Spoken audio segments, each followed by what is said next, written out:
Good evening, everybody. How are you doing tonight? I'm glad to see everybody here. I'm messing around with some new features, trying to get a few things in order. Make it almost look like I know what I'm doing. We're gonna go ahead and give Monster Cat a rest here. But we definitely thank them for their library of wonderful music. And we're just going to get right into this thing because I'm hoping to clear what I'm expecting to be a couple of different missions. Hello, hello. How you doing, Kai? So, earlier before stream, I just got into this mission just to test a few things with how it was going to look with the new overlay. And unfortunately, there's going to be a little bit more clipping than I wanted on both sides. It's not bad, but, you know, probably it looks like your screen, what you can see, cuts off right about where I have the mouse. And there's like another maybe 2 inches over there that you can't see. The left side cuts off perfectly, though, so it should be pretty good.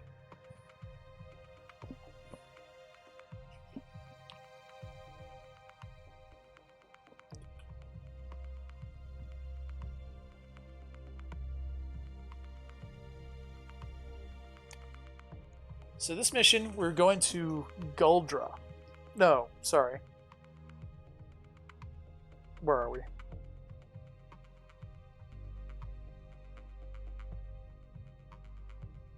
Right, we're somewhere else. I forget where we are. Oh, we're on Tierlont. That's the one. So this is it. The Directorate's last stronghold on our way to Coromadir. We're going to liberate this system and set House Parada free. I have an invasion fleet en route to take the spaceport in a surprise attack, but the shipyard's gun batteries are going to be a problem. You need to take them offline before our ships arrive. So. Command interface initiated. If you're familiar with BattleTech, then you know interplanetary, guns that are mounted on planets that take out basically stellar targets are common. That's what we're dealing with. We're going to go take out the planetary gun batteries.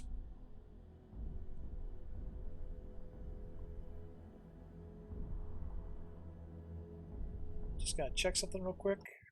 Testing 1, 2. Okay, good. Everybody's hearing me. All right. Or at least everyone's supposed to be hearing me. Commander, we're making a push on the Directorate's primary shipyard. If our attack is successful, what's left of my uncle's fleet will be rendered useless. But we're going to need your help. The shipyard is protected by enormous gun batteries that draw their power from the generators in front of you. I need you to destroy those generators before our dropships enter their weapons range. There are 3 generators designated Alpha, Bravo, and Charlie. Take out all 3 structures, mop up any surviving Directorate units, and our drop fleet will be clear to handle the rest. Go take out those generators, Commander, and do it quickly. Our entire plan falls apart if those guns stay online. I'm not sure if we're going to actually see the gun itself. We're taking out the generators specifically. I can mouse around a little bit, just take a look if we actually see one. It's a pretty big map. Kind of some fog of war stuff going on. It's preventing me from seeing everything I'd like to see.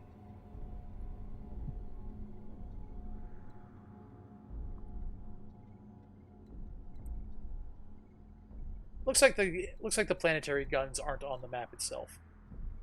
Can't say I didn't expect that.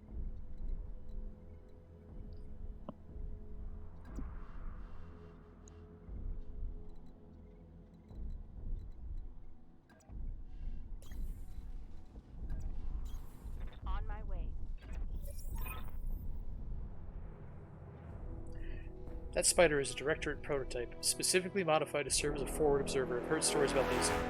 They can fight, but their primary function is marking targets for artillery. That's not good. Keep your eyes open, boss. The Directorate has too much valuable hardware out here to risk firing their artillery blind. If you can destroy all the forward observers, it should stop them from calling out any future artillery strikes, but be careful. Any targets they've already marked will still be in danger of bombardment.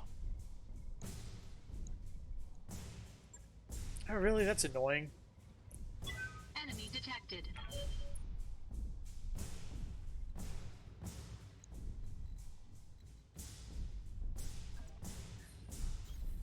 Moving out. Moving to position.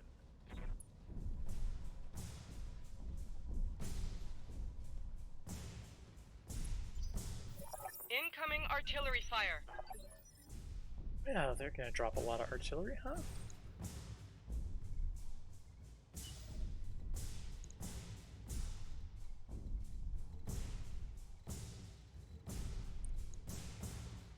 You little putts. Alright.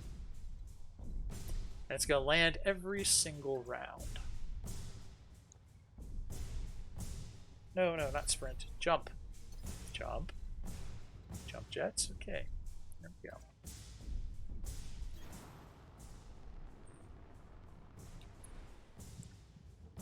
So I was happy earlier that I decided to do the whole jump marauder thing.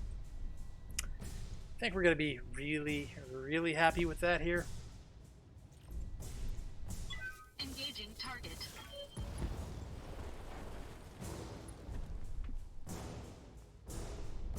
Target destroyed.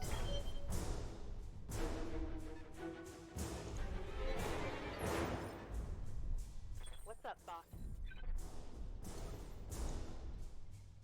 Oh yeah, don't worry guys, I have my own forward spotting unit. No sweat. It's a significantly heavier mech than yours. Firing everything I've got. Gotcha. I mean, it freezes a tiny bit on my machine, but it's really not too bad.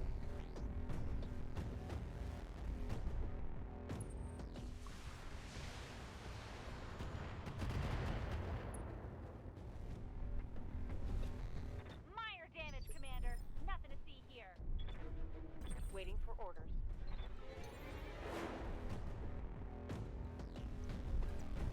Now this is a timed mission, so I'm going to need to make every action I can count.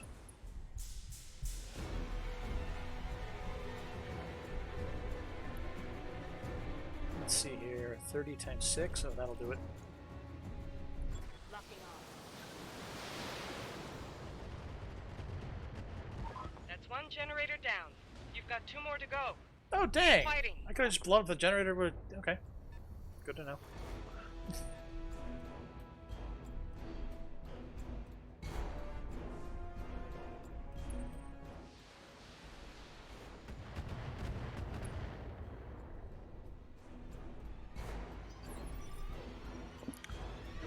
I'm ready.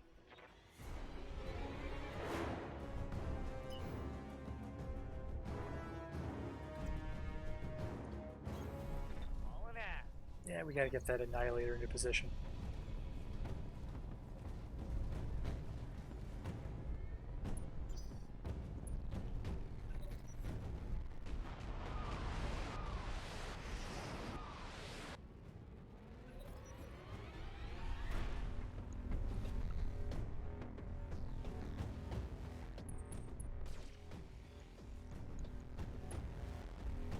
There's somebody shooting at me from my left. How dare!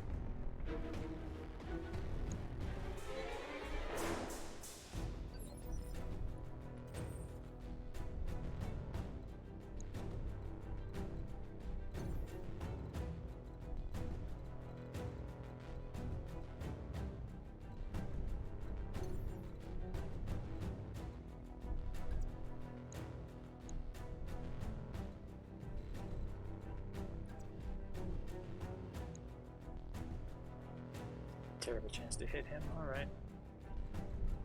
I think we'll just move up then and clear this road out a little.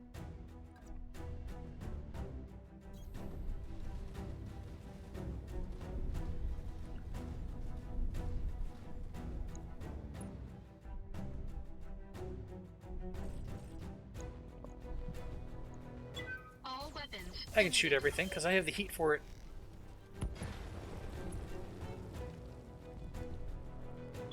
Enemy unit destroyed. So much overkill. Oh, it's a quick draw. Oh. Hey. That's supposed to hit with everything. Warning. Armor low. Waiting on you, Commander.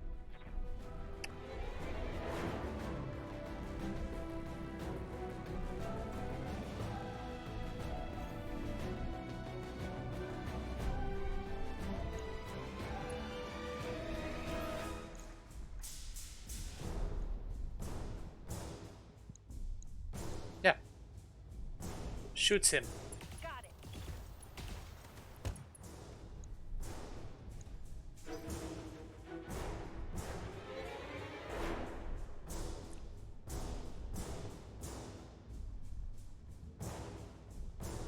Why, thank you.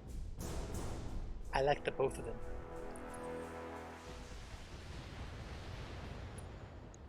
That's a striker with S. What the hell are they throwing at me? Armor low. Receiving you.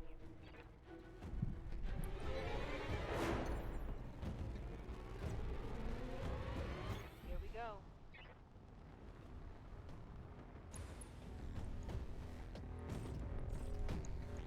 Targeting for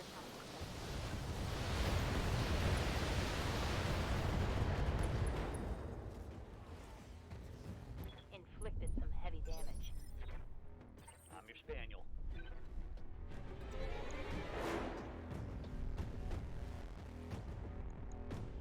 Let's see. Yeah, that should be good. I'm going.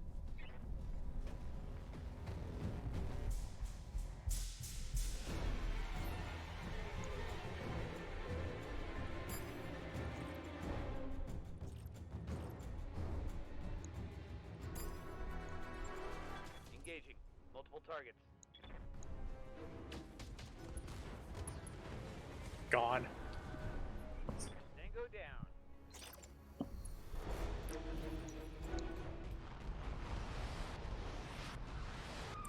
Yeah, my color scheme is they kind of make the mechs look like candy a little bit.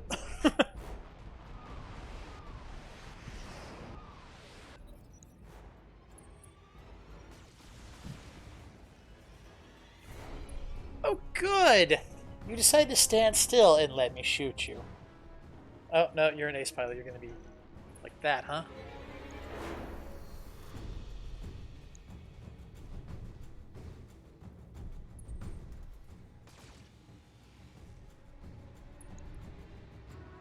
Excellent, excellent. We can deal with that. 30-ton mech here.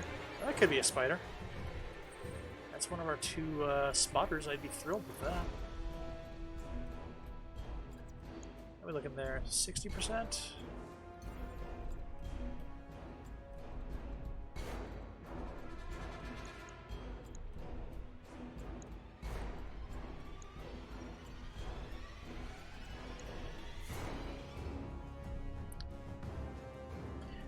I think I like that idea. That looks pretty good to me. Engaging jump jets. It's very tasty.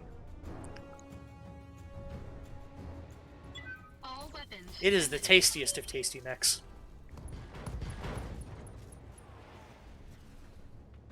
Enemy mech. Critical damage detected. Excuse me, you're not supposed to go when it's not your turn. And it's definitely not your turn. Damage minimal. Standing by.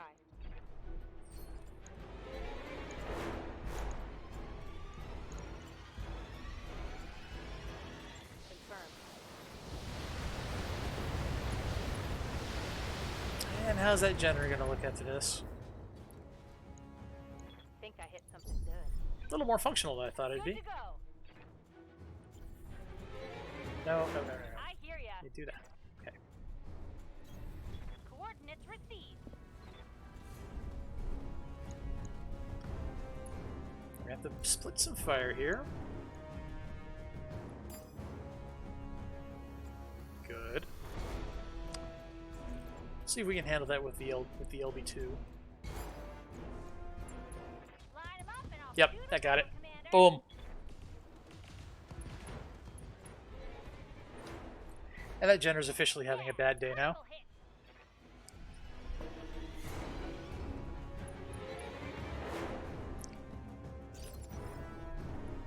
Ready for orders. Granted, not as bad of a day as the Spider's about to have.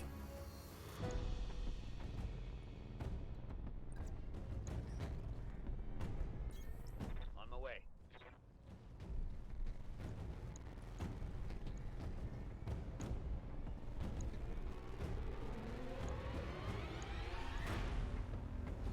I guess I only have a line on him. Let's take off the Gauss, because the rest of my ammo is like. I'll take off one of the AC-10s. Yeah. Acknowledge. Mech warrior down. Repeat, we have a mech warrior down. Our land's integrity is compromised. Requesting support.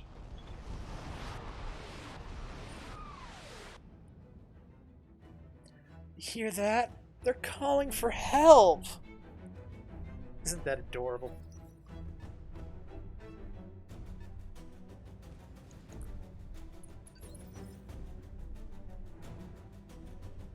Oh, where are you? Where are you, you little such and such? I could finish this Jenner off right now, but I think rather than do that... Yes.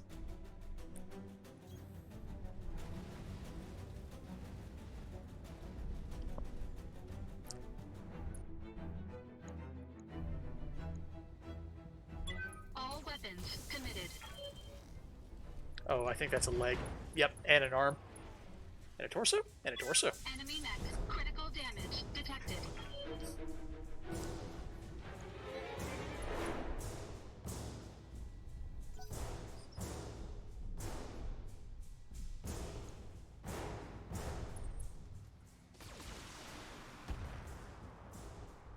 What's the matter? You have disabled over there. Minor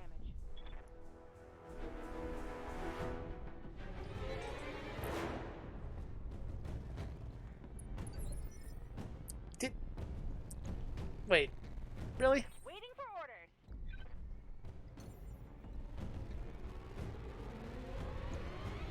I think he's like just barely clear of that artillery strike zone. Okay, well, I can't hang around and play with these losers forever. Gotta figure out where we're going. Probably up there, huh? So up there from here.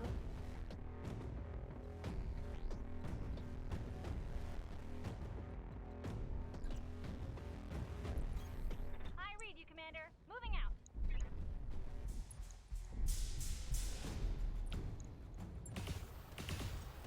We've got another observer down. They're tearing us apart out here. Where's our damn backup? Yeah, of course you have another observer down, because I'm not about to allow you to have observers. Roger.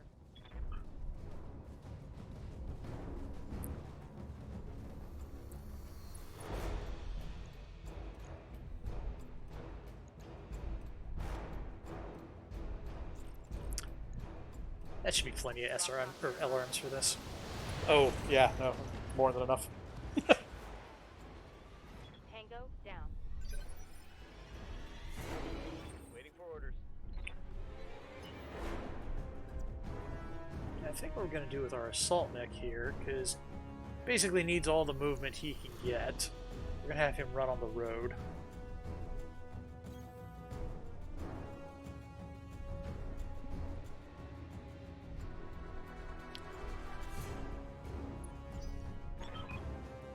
That looks like all the spotters now, but stay sharp. We don't know what else might be out there. That's fine.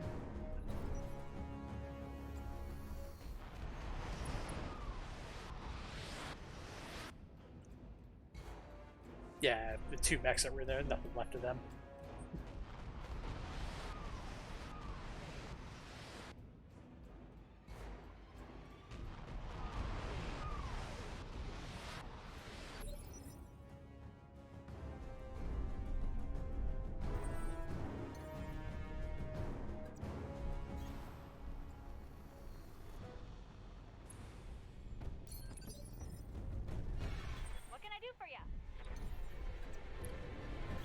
taking the high road. In reality, these two marauders right here might finish this mission. Good to go. Because they're just that able to get into position that quickly.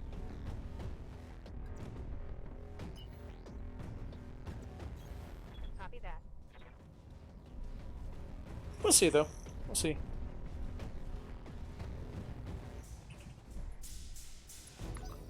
These are the sorts of shenanigans you get to pull with you know, good jump mechs that have got, you know, Commander, actually good maneuverability. no shooting, just running.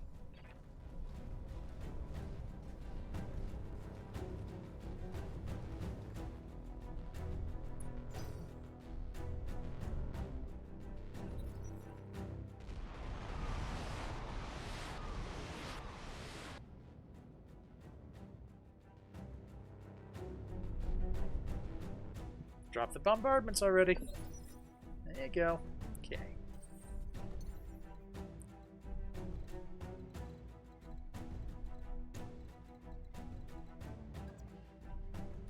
Engaging jump jets.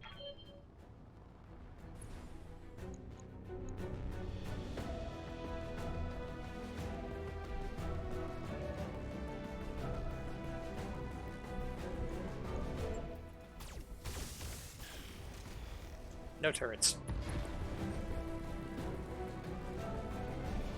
Target destroyed. Good to go.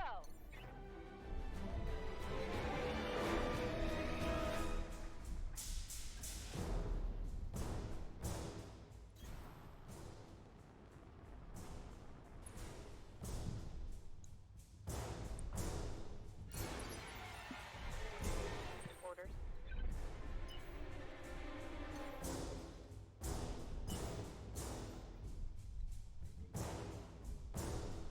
Firing jump jets.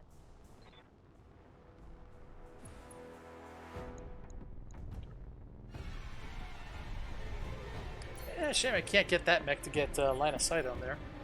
Orders? Let's move. Of course, if I were them, I'd probably put ambusher units along this road here. Which is fine, they can ambush my Annihilator and see how that goes for them. Keep working on those generators, Commander. Those ground batteries need to be down before our dropships draw within range. God, quit your whining!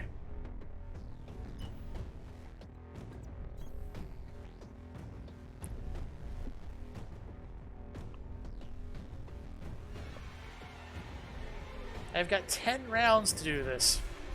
I hear ya.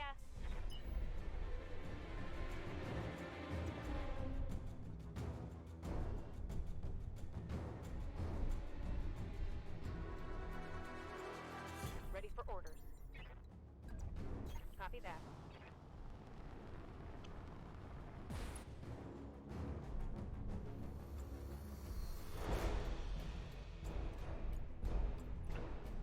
She can't hit that? Darn. Waiting for orders.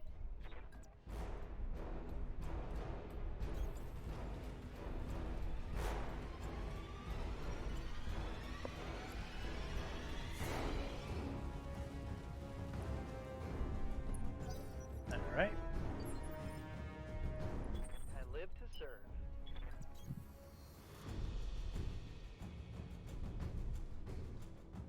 Yeah, see, he's actually, like, getting up there pretty fast. Oh, that's not great.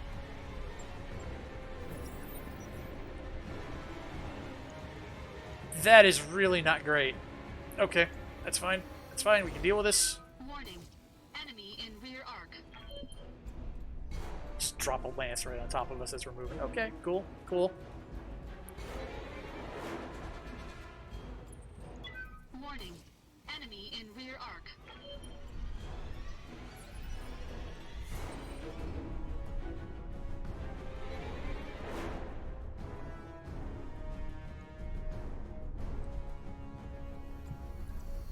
You know what?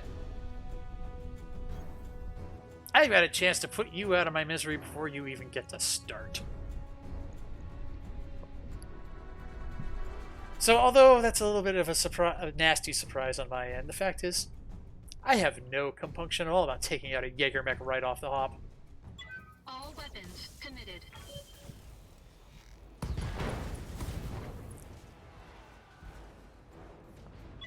Enemy mech destroyed. Totaled.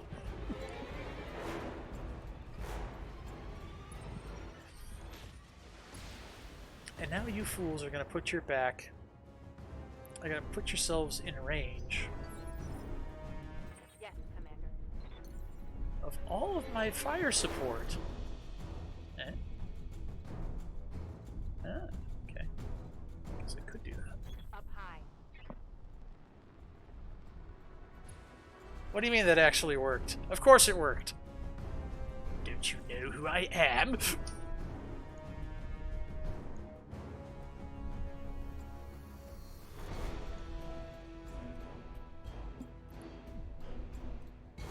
Nah, just pound him into dust. He doesn't need to exist anymore. His trial of life is expired.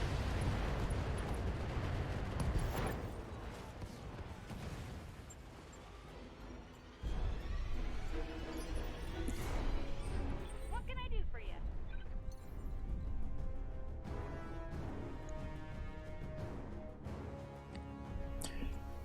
Now, I know a couple of you have been playing a bit of BattleTech on your own, and here's where jump mechs outperform every single other mech in the game. I leap.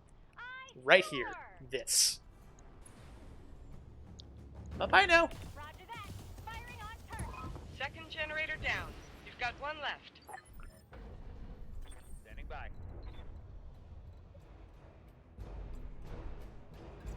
And now these poor sods have an Annihilator behind them. Which I'm actually going to split fire them because I've got back armor on both. Oh, I only have back armor on the one? Oh, that's sad. Okay. That's fine. That's fine.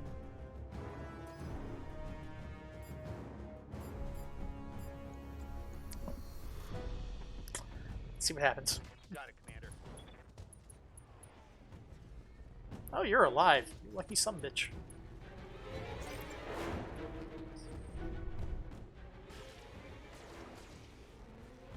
Oh, that turret can see me. I didn't. Okay, that's fine. Warning. Armor low. Okay, it literally just said their artillery can't.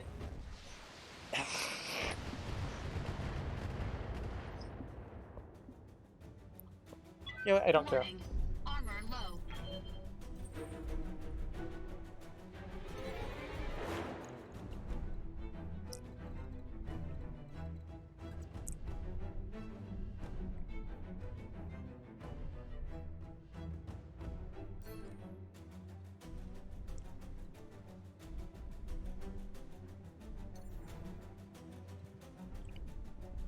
I can't jump up there from here.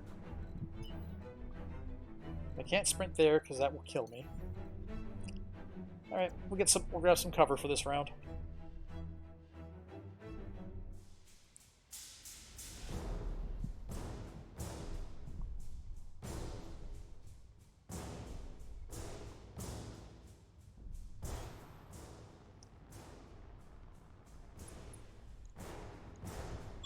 Engaging target. Enemy mech destroyed. Commander.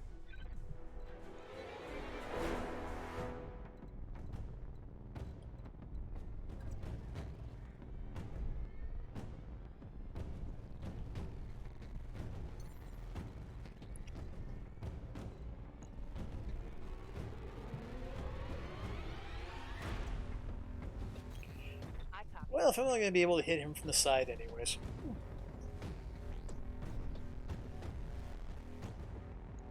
Let's see how you like this.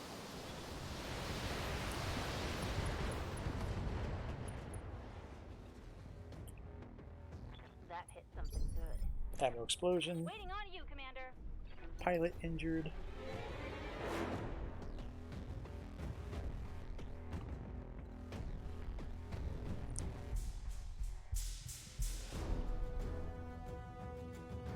I can't quite hit that turret. I could hit him.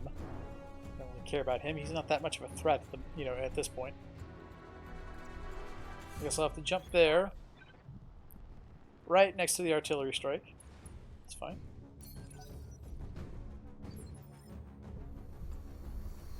I await your command.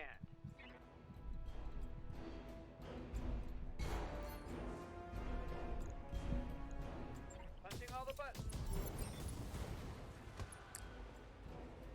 Man, there's so much Astro trash around here. Eliminated.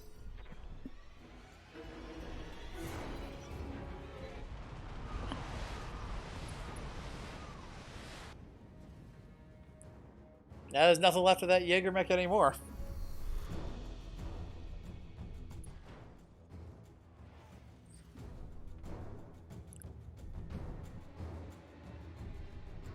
Or whatever that was.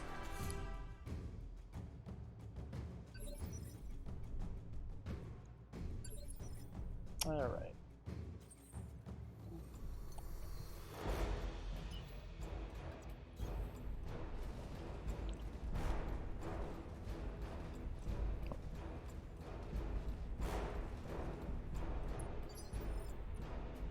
I hear ya.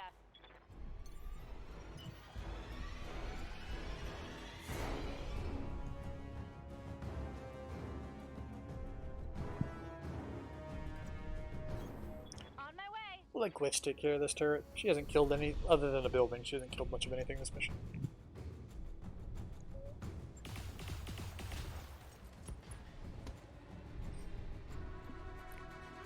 Bang! You're dead. Waiting for orders. Got it. No shooting. Just running.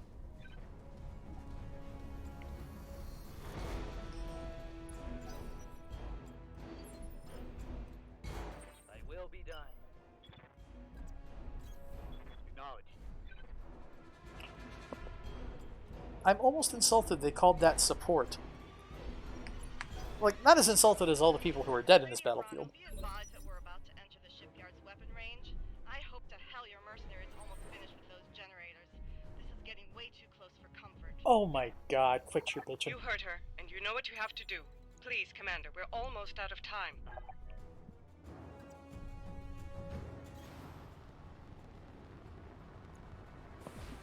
I mean, honestly, if there's someone out here who could do this mission faster than I just did it, I mean, fine, whatever.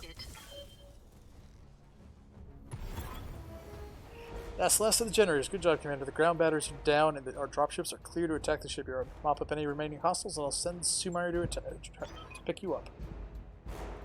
Yeah, there's nobody.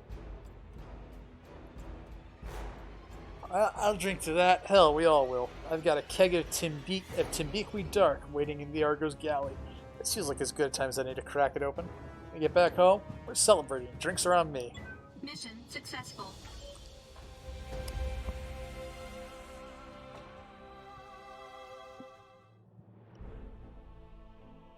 That mission was like 3 times easier just because I had jump marauders. I also had really good weapons on said jump marauders, but still. If your mechs don't have that kind of ability to move through the map, some missions in this game get kind of frustrating.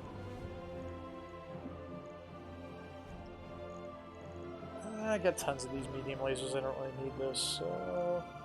We'll salvage the quick draw for money, we'll salvage the Vindicator for money, salvage the Trebuchet for money. You seeing a pattern here? I am. I don't care about spiders, even though I could technically salvage all 3 of them and get the money. I'm not going to bother with it. I'll take the Jägermech, and I guess we'll take the accurate medium laser.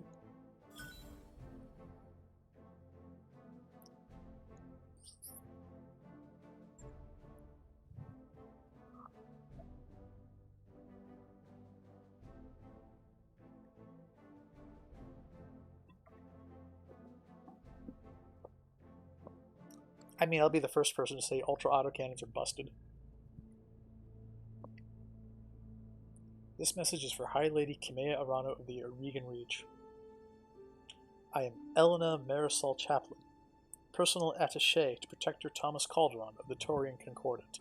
Oh, this should be interesting. Tarian Ministry of Intelligence has confirmed the authenticity of the evidence that you sent us. You have our thanks. It would seem that your uncle's duplicity has left its mark on us all.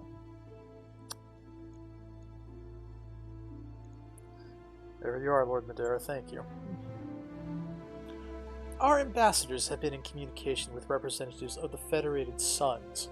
They are negotiating a de-escalation of force along our shared border. All cooperation between the Taurian Concordat and the Directorate has officially been terminated.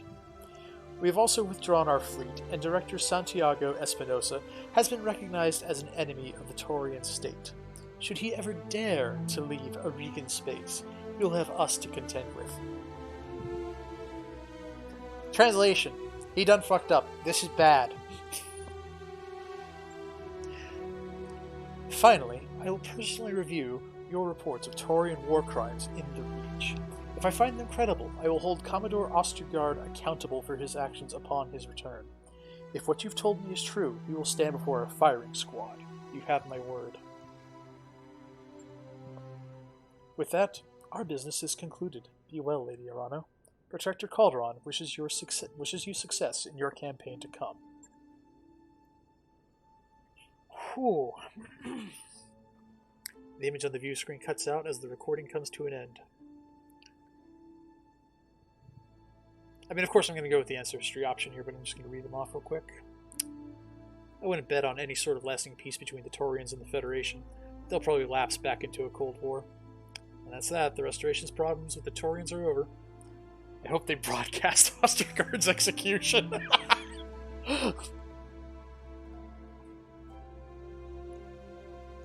That last one's funny, but yeah, no, I'm gonna go with my Lyran ancestry here. Yeah, one that'll flare up hot as soon as either side gets jumpy. Still, for the time being, I'll take what I can get. I'm with you there, Yang. Lady Arano, I think that congratulations are in order. With Tirlon liberated and the Taurians out of the war, there's nothing left between us and the throne. The Directorate still has one card they can play. They have Lord Madeira. When we move on Coramador, I will negotiate for his release. But first, I must rally the founding houses. When I travel to Coramador, it will be with all of our allies, and their armies at my back. I want the throne world skies crowded with our dropships. I think she's taking this personally. What about the people there? When your invasion fleet touches down, will you have their support? Yes, I will. Every victory we've won has shaken the support of my uncle. His popularity as a leader is shattered, and when the time to invade comes, the majority will side with us. With our fleet filling the skies and our supporters in the streets, my message will be unmistakable. Everywhere my uncle looks, he will see the Urano Cormorant, the symbol of my house, and of our unshakable resolve. Don't forget about us. When you talk to that bastard, I want to be right there by your side. What you're saying is you're going to drag your uncle into negotiation with a gun pressed to his head. Sounds like a plan. We'll be waiting your call. Yeah, no, we're going with option 1.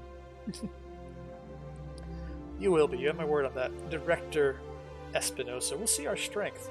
The strength of our fleet, of our unity, of the loyalty of our people, and he will return Lord Madeira to us, or we will destroy him utterly.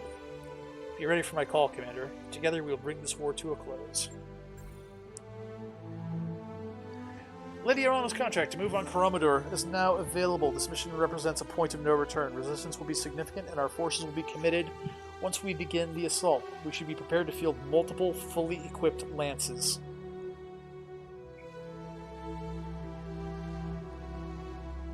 That mech you asked for is cleared for fighting. Alright, thank you, Yang. That mech you wanted is back. Uh-huh, That mech is uh-huh. ready to fight, Commander. Okay, there we go.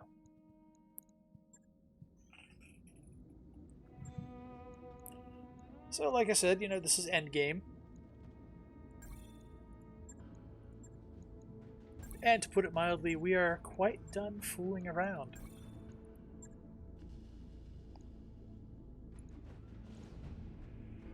I'm going to go over this before we get into this next mission to explain what the hell is going on here and what I've been doing while the stream has been down.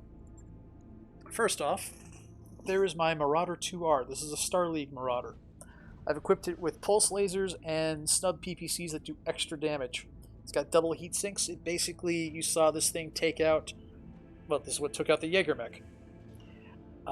It has an Alpha Strike of 351 damage, which will pretty much tear most mechs in half, or at least, against something like an assault mech, reduce its total armor by a quarter. This thing's got, this brings the high heat, and this mech is highly maneuverable. I have a Black Knight. It is also a Starly unit. It also mounts double heat sinks, which is important when you're mounting a ton of energy weapons. Technically, I could have slapped a whole ton of medium lasers to it, but I decided I wanted armor and maneuverability, so this also is a jump unit, as I recall. Yeah, jump unit, okay. I put some of the better weapons I have on there, including a very expensive large pulse laser that does an additional 10 damage and weighs 1 less ton.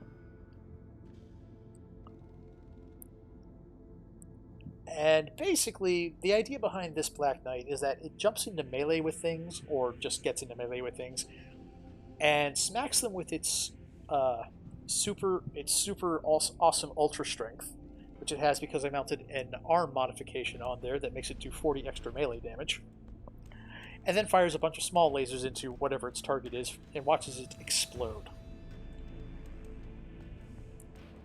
This is my version of a brawler mech. This is how I do it. But I also have a traditional brawler right here. I have an Atlas, another Starleague unit. This one they sort of... Did they give this to me or did I find this somewhere? I don't remember. No, I think they give this one to you. I think this is given to you. And again, we have double heat sinks on here, although Starleague Atlas doesn't have a ton of them, so I had to put a bunch of standard ones on here. The weapons on here are all over the place. There's an SRM, there's an LRM, it's got a large laser. The build primarily here is centered around the medium pulse lasers, which do 50 damage a shot, and the LB-20X autocannon. I could focus it a little bit more around short range, but I kind of like having, the couple extra longer range weapon systems so it can do something as it's moving into combat.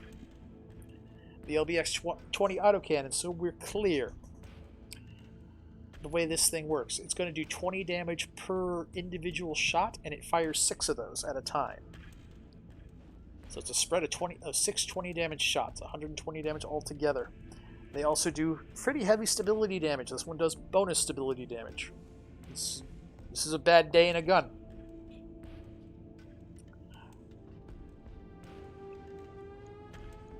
We have the Annihilator, which I've been playing with last mission, which mounts a Gauss rifle, which is just heavy damage at extreme range, an LB-5X autocannon, which is moderate damage at fairly long range, and then 2 Ultra AC-10s because screw you in particular.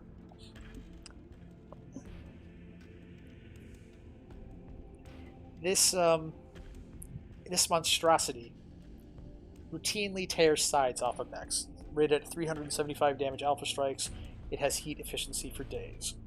Technically, the Atlas is higher at 472, but actually getting all of its different weapon systems involved, and with the extra heat it can generate, it can't always do that. I recently rebuilt my Highlander from the ground up. I found another Ultra Autocannon 5 and another LB-5X. They're in this arm right here. This gives it a little better damage characteristics for, actually fighting things and, the way that it uses ammo and such. It's very nice that way. It also has one of the lower heat snub PPCs. It's right over here. It's got 2 ER medium lasers, which ER medium lasers in this game not only have extended range, they do an extra 20 damage. 1-ton laser for 45 damage, yes please, more, thank you. It has an LRM-15 system and an LRM-5 system to make functionally an LRM-20, mainly because it weighs less than an LRM-20. I got a bunch of, ammo on here. Other than that, it's a pretty solid, it's very good at, taking a pounding. It's one of those, big honking hunks of metal you throw in to take punishment. I have Glitch's Jump Marauder, which is mounting the LB-2X and 2 Ultra AC-5s. It's basically a sniper.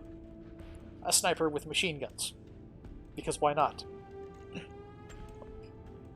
I've got the Stalker, which hasn't changed a whole lot, but there has been one major difference that I was able to do with because I had some double heat sinks lying around.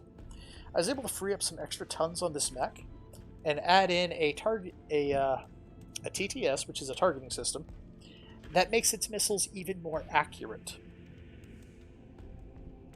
+3 accuracy with all missile strikes, very powerful, especially when your missile system is an LRM-60.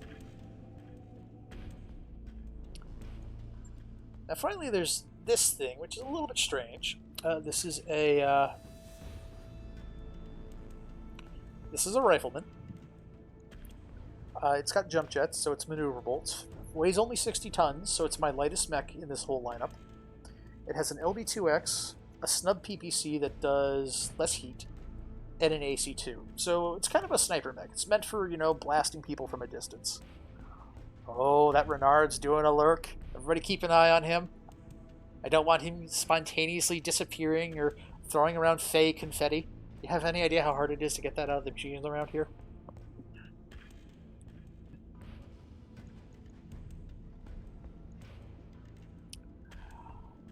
The Rifleman's pretty interesting because it's got this rangefinder suite, which I'm not really taking particular major advantage of other than the fact that it gives you additional view distance. Additional view distance means you can directly target things from further away.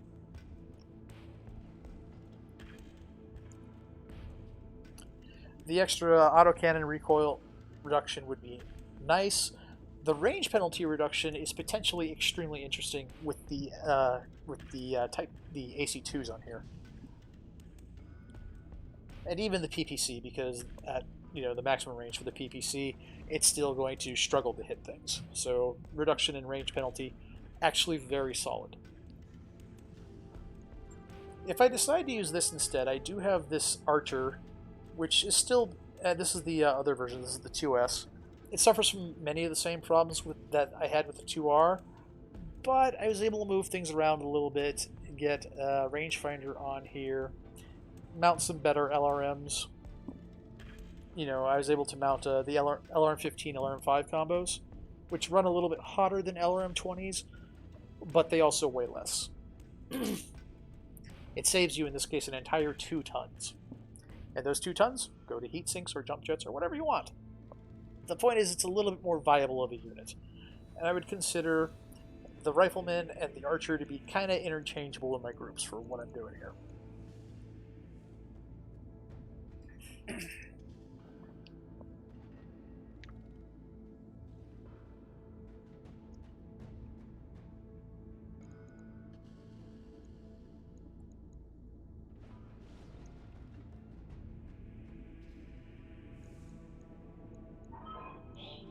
Let's see, I need to go into Mech Warriors. Now, the only real issue, as it were, that I have is I would have liked maybe these people to get a little bit more experience than I got them in the end.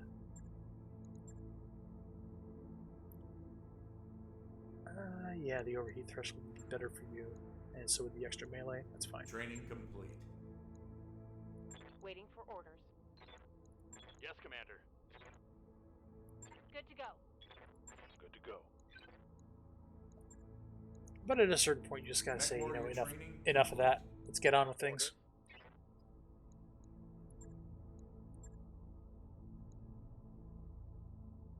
Training confirmed, Commander. Ready Okay. for orders.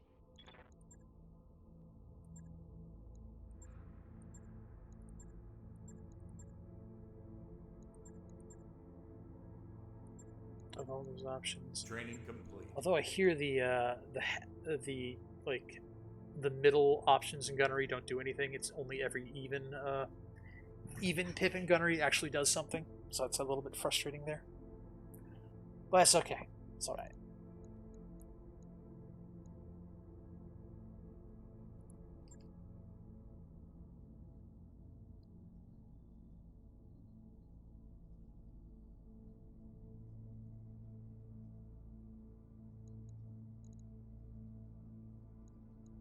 So they're going to pay us to go over to there. I'm going to do a hard save real quick. Just in case I was told wrong and I actually need 3 full lances instead of 2. If I need 3 full lances... Oh, you know, there's a store here I didn't get to look at earlier. Anything interesting at all here? Oh, okay. Here are some of those zero-weight machine guns I've mentioned before. This one right here is actually really, really good because it gets an additional 5 shots and it weighs nothing. So it's 10 shots of 3 damage instead of 5 shots of 3 damage for 0 tonnage. New weapon systems available. This one's extra crit chance, but also weighs nothing, so we're buying that too. New weapon systems available. +3 resolve gain. I don't really need it, but it weighs nothing. It's something I could easily mount on, some of my other mechs. New equipment It's available. not like I don't have a ton of money here. Heat banks, these are potentially interesting. They add, maximum heat that your mech can hold, and including, overheating threshold. Potentially interesting. I find them probably to be kind of a double-edged sort of a thing, though.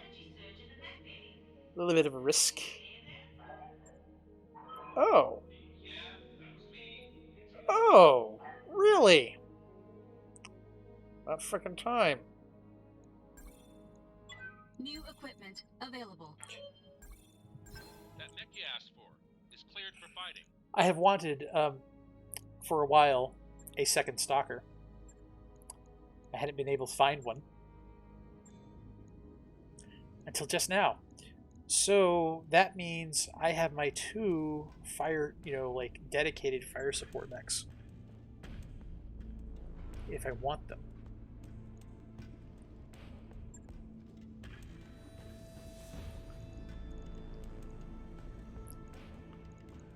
I can't see now.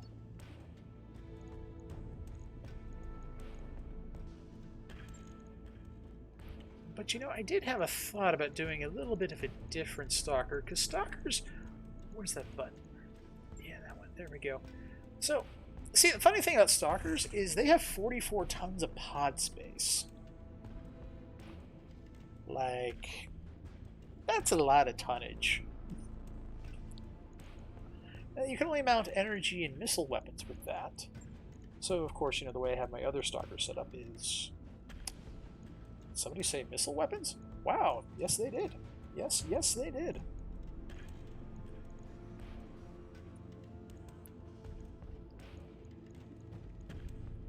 And that's how I have the other one set up, with then just, ammunition and other things. That's definitely a very effective setup. But...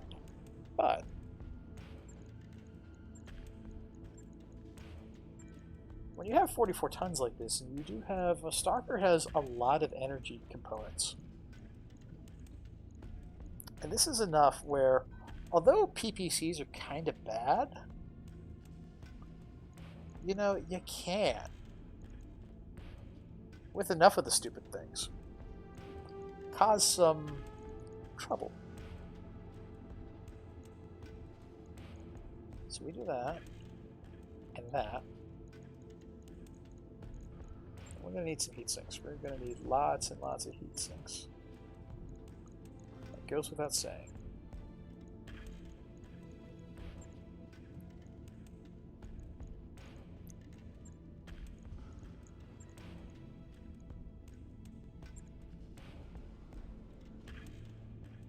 Because right now we're generating 70 heat and we have 48 heat sinking ability.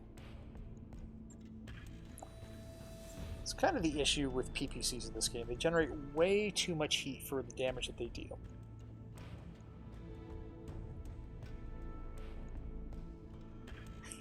Because to handle that heat effectively, I've had to add... This is already 10 heat sinks on this mech. That's already quite a few heat sinks. Do I have... I do have doubles. I'm a little bit nervous about using them in this capacity, though.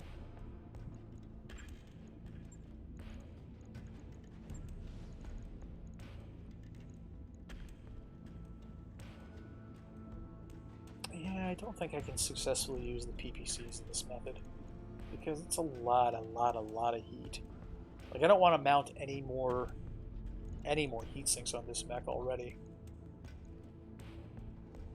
Yeah, 35 heat is just too much. I gotta take that down.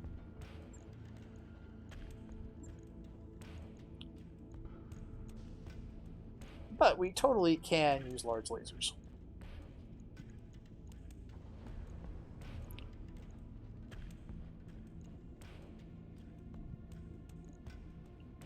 Two large lasers, they weigh 2 tons less, and basically, two large lasers have the same heat profile as one PPC. And they do the same damage. It's ridiculous. It's really...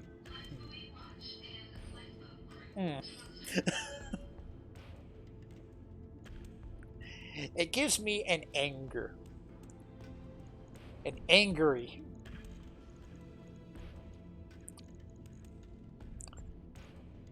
We can do two large lasers. We can do our LRM-20. LRM-20.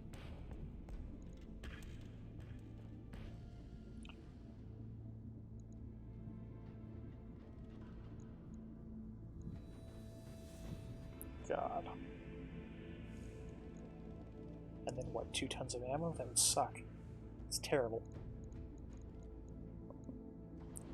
It's absolutely terrible. So I guess the deal with the Stalker is basically the way that you have to set it up is you can choose energy boating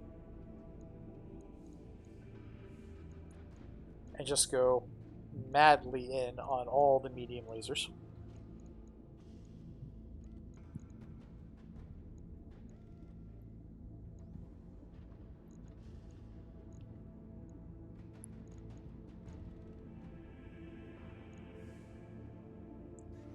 That's 230 power. Go LRM-10, LRM-10. Could mount LRM-15s. Am I right? I think I'm right. I'm probably right. I could be horribly wrong. No, I'm totally right. You can totally do that. That's 350 damage against anything that decides to look at you funny and get too close to you. But the Stalker's not exactly known for how durable it is, so that's why I don't like the laser build on the Stalker. But what we can do...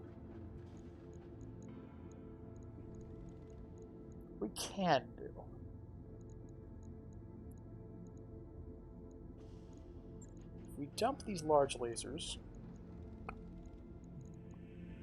and we move these double heat sinks into the legs. No, let's move one into the torso and one into a side torso. Yeah.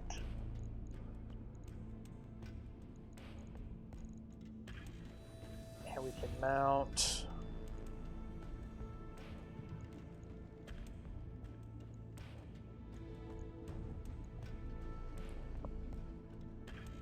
that's another way to mount an LRM-60, I suppose.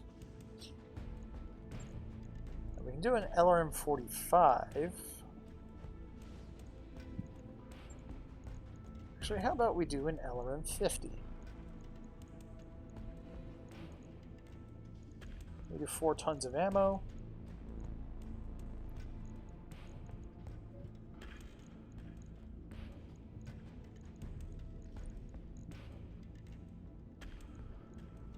There we go. If somebody gets up close to this thing, they're going to have a very uncomf.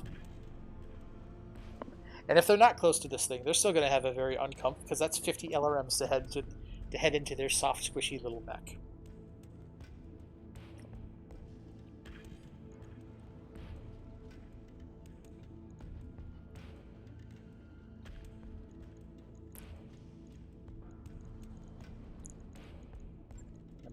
Finalize that. Do I have any decent? I have that one, I guess.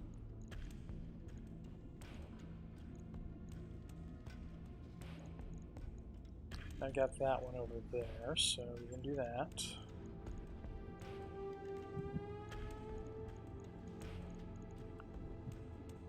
It's all my spiffy LRMs, huh? And it just amounts to my LRMs doing a little bit more stability damage. Eh.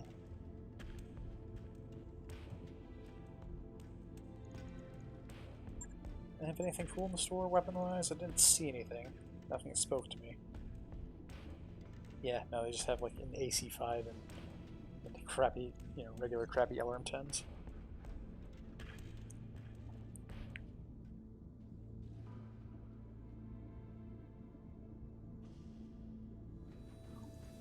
Okay, game, if I have to Alpha Strike with this mech, there are bigger problems. Right. I'll get it in the schedule.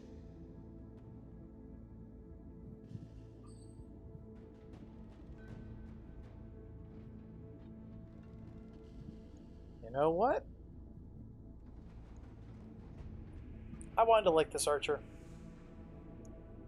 But its limitation in being able only to effectively mount an LRM-40 system is not good as far as I'm concerned. Stop work. Confirm. Refit. So we're going to go back and do this again, but we know what we're doing this time and we're just going to do it right. Because we have an LRM-15 that does bonus damage. Another one that does stability damage.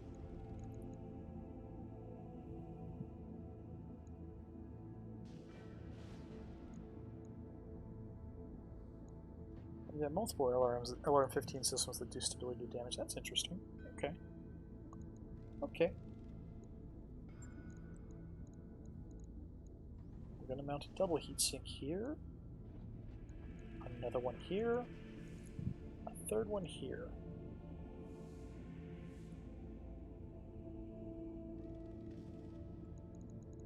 That'll take care of all of our heat problems.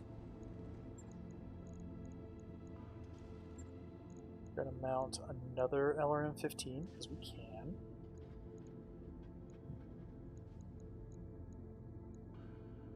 Technically, using the LRM-15s actually does save me some tonnage in getting there. It will save me a grand total, let's see here. So 4 times 7 is 28. So it saves me 2 tons versus doing this with LRM-20s.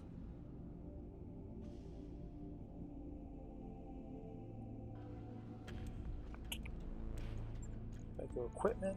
No, I go ammo. I go LRM ammo. Do us some LRMs. We'll just have a second total fire support mech, that's fine. Let's see here, it's 120, so 120, 240, 360, maybe more.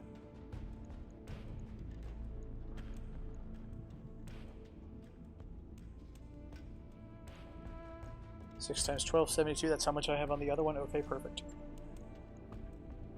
And we go, I guess we're doing jump jets. Why? Why not?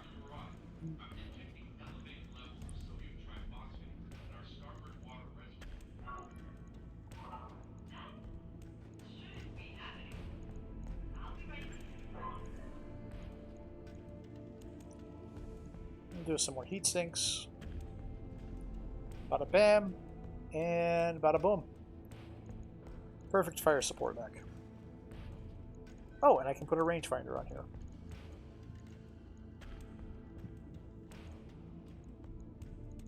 Oh, I have another one of these? Does that... Yeah. Puts us overweight.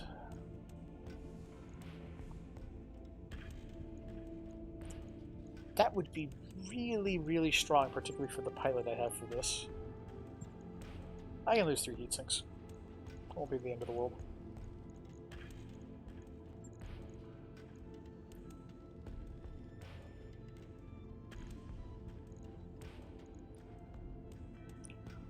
Oh no, my stalker will run hot. Like, you know, stalkers do. All the time. There we go. Logged and noted. Shouldn't be too hard.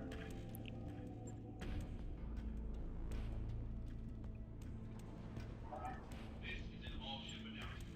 There's something very wrong with the jam we picked up on Lyerton. If you have any, please dispose of it immediately. stalker goes there, that stalker goes there. Rifleman goes here. Because it is the weakest link. It's a cool little mech, though. If you actually are playing the game, you get one. Don't underestimate it. It is a little bit weak on pod space, but with the right armaments, like any mech, with the right equipment, it's actually pretty solid. Alright. So it's going to take us, what did it say, 17 days? Yeah, 17 days. Move it. Roger that. Move it. Course Let's go do it. plotted. Calculated escape velocity.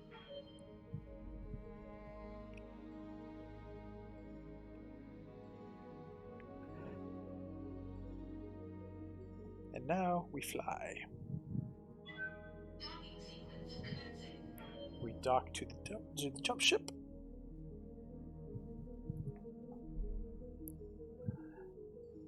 And the thunder will begin momentarily.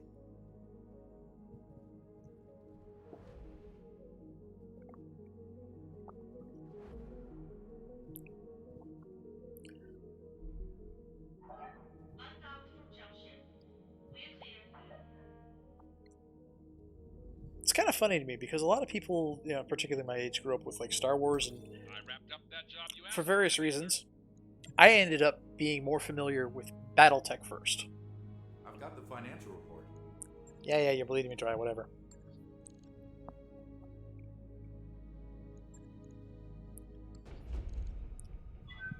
Now entering synchronous orbit. Alright, here we are on Coromadir. We are going to do the mission. Parley, in orbit, Coromadir. Santiago Espinosa. Kamea, welcome home.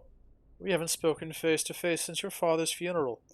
Strange, isn't it? For all the time we've been fighting each other for all of our struggles, we haven't actually talked until now. Wow, this guy is slimy. I'm not here to talk to you, Uncle.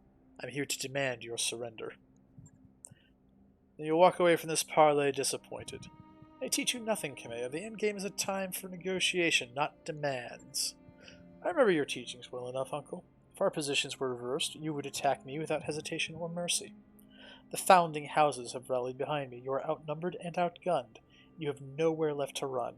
Aside from a single hostage, you have nothing to negotiate with. A single hostage? He's your dearest friend. Surely he means more to you than nothing. Alexander means a great deal to me. But I would sacrifice any one person, even myself, for the good of the Reach. You are defeated. Concede. I've heard your proposal, now you hear mine. We will leave this system in my hands and solidify your power base elsewhere. I will rule Coromadir, and I will hold your friend to ensure your good behavior. You will agree to these terms, or you will die. I will die? Your words are air, Uncle. You have nothing left to threaten me with. So you believed when you moved on Castle Nautilus. I think that you're bluffing, and I'm willing to wager my life on it. I'll see you on the field of battle. Yes, I suppose you will. And then he cuts the call, like the rage-quitting little child that he is. I have the choices here. That went about as well as I had expected. If he won't surrender, that's fine with me. It's his funeral. Maybe he knows something we don't. Nah, that went about as well as I'd expected.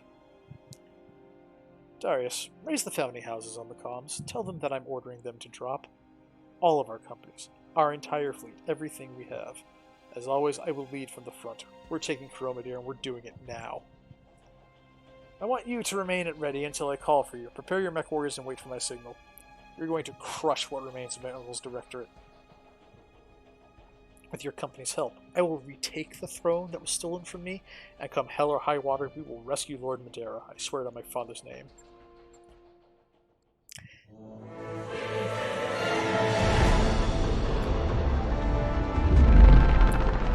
Ah yes, the BattleTech drop. Now we do it the right way.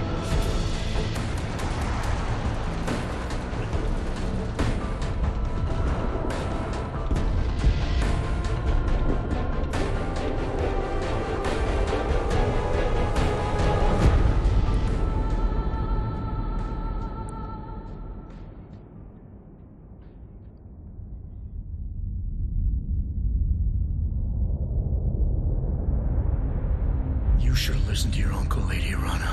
We have unfinished business, you and I. The Iberia still carries a full complement of battle mechs, plus enough firepower to level a city. And you know it's too late to withdraw your forces. When I reach Cormadir, I will drown your restoration in a sea of fire. Every dog in Arano colors will die. You took my son from me, Kamea. My hope for the future died with him. Well, you shouldn't have been supporting Now this I'm asshat. killing yours.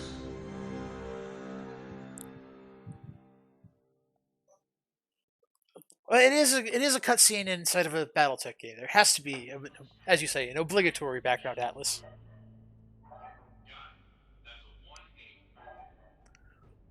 Is there really a ton of freeze frame going on?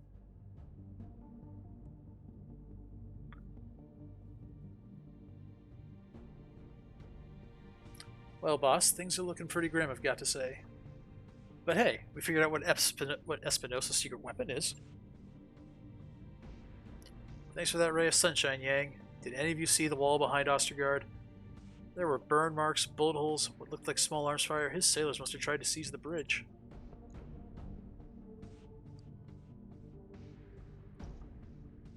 If there was a mutiny attempt on the Iberia, it failed. And as unhinged as Ostergaard might have sounded, he was right. We can't withdraw our troops to the Directorate without cutting them to ribbons. And we can't stop a Fortress-class dropship. At least, not through conventional means.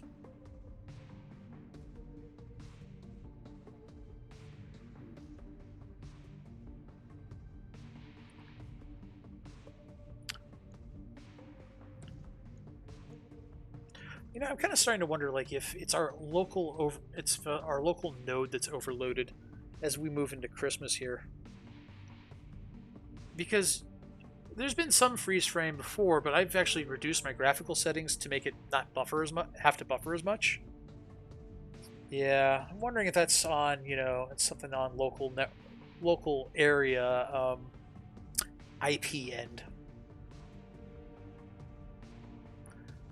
Because I've actually reduced the graphical quality of this, I'm not streaming anything. Streaming in the house is actually, especially now,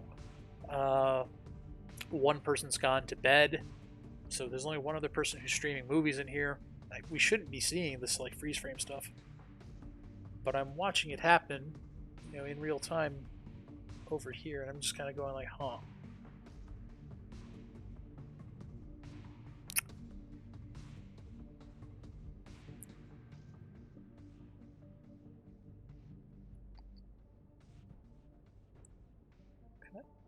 No. It'll have to be unconventional. You're about to give us an incredibly sketchy job, aren't you? I'm getting that feeling. Yeah, let's go with that one. Your instincts are sharp as ever. You're going to bring down the Iberia. How exactly? The Argo isn't exactly a warship. She didn't carry any weapons. No.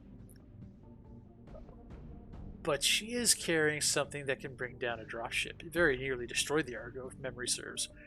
We're going to use the Locura. Of course we are.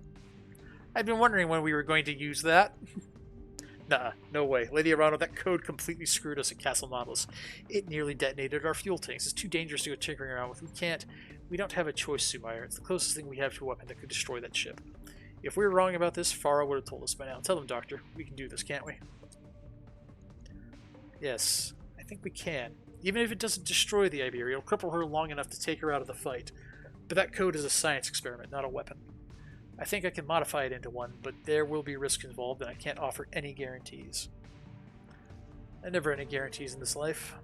I can't say I'm in love with this idea, but I haven't heard any alternatives. If we don't do this, Ostergaard wipes the Restoration Army out with impunity. Yeah. I'd imagine you'd feel that way. I'll go ahead and get started. We're still going to need a way to get the code onto Ostergaard's ship. I'd suggest taking over a ground-based comm relay. Something on a network that the Iberia's computer trusts. There's a Directorate comm station on Lyris, the Throne World's second moon. It was the system's primary communications hub during my father's reign, and my uncle uses it for the same purpose now. You can use it to transmit the Locura, then destroy it. The control tower is automated, so there shouldn't be any collateral damage. You'd be killing two birds with one stone. I like how you think. I'll rig the explosives. We're likely to encounter heavy resistance when we touch down. I'll see if I can find an engineering solution to help us deal with it. Maybe my team could seize control of their turrets and make them fight for us for a change. You should probably try to bring a jump-capable lance if you can. Comm arrays like the one on Lyris tend to be housed on elevated platforms with lots of ramps and choke points. Okay. Thank you, Doctor.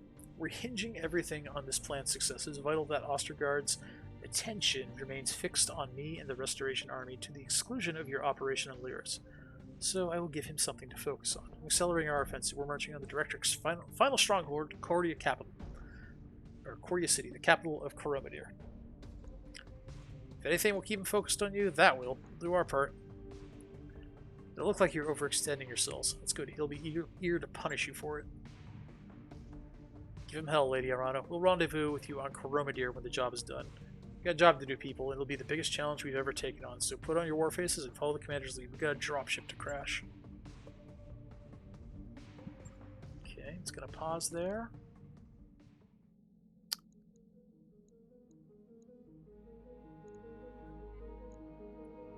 Now, they said go jump capable here. Ariel, you're going to sit this one out because we're going to bring Medusa with us, because we're bringing his mech with us. I want a Marauder per lance, just in case. We're going to bring the Highlander with us. And the Highlander is power line spec. Alright. So we got a Marauder, we have one of our two Stalkers. How do I feel about Team B? I think with Glitch there, Team B will be fine.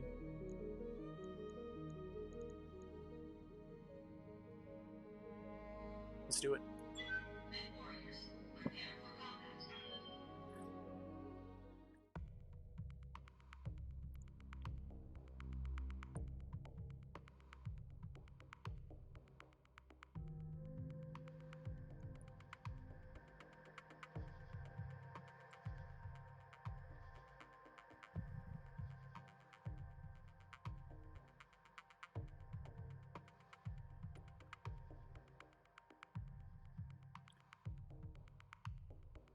Okay, the little loading symbol always looks like that.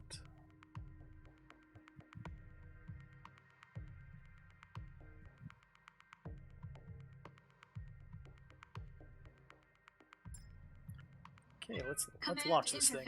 Initiated. Sorry about the rough landing. Far, are you okay in there?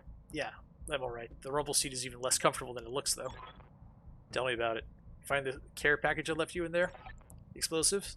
Yes, I'll set them to bring down the control tower after I've uploaded Lokira to the Iberia. Let's get moving, Commander. Lady Arano is counting on us. Okay, that was kind of a stutter there. On my end.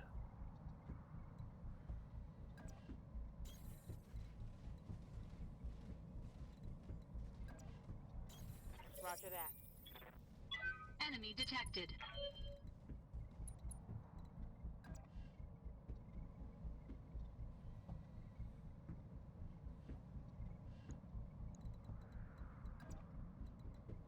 Move the Highlander into cover. Yeah, we're going to move these guys all into cover as much as we can. Copy that.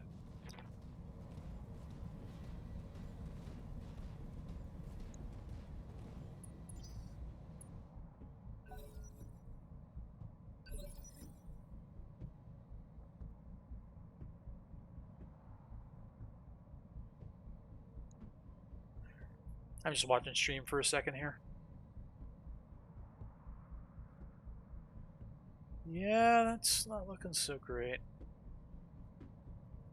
There's got to be something going on. Maybe it's my router that needs to be popped. I restarted my computer before I started doing this tonight. I'll have to add that to my list of things to do, you know, my checklist as it were.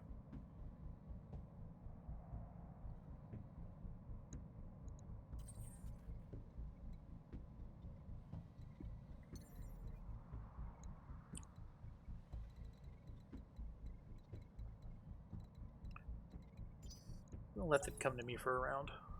Maybe 2 rounds.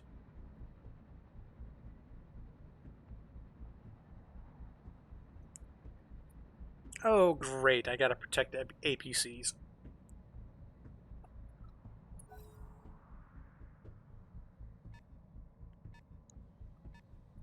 $45 tons, I'm gonna guess that's an assassin.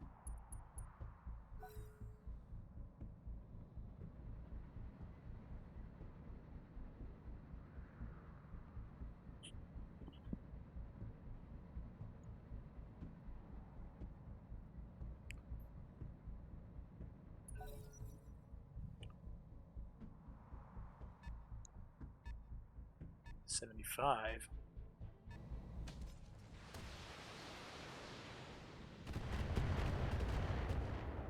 Oh, that's not great. Commander.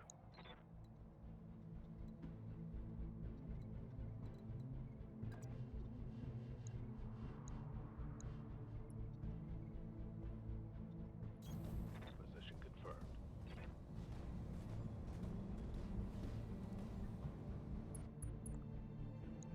That's an Orion.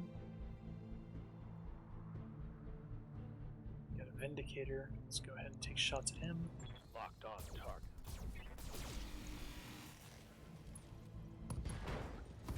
Oh, Critical hit, Commander. okay. Slice his leg clean off. I'm cool with that.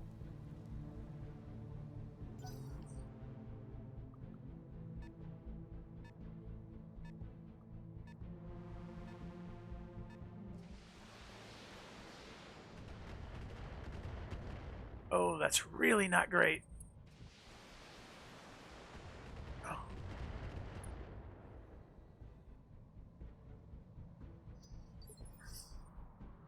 Standing by.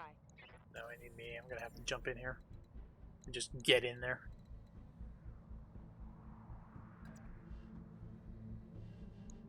It's a 35-ton mech. It's a 65er. Can I see him? No.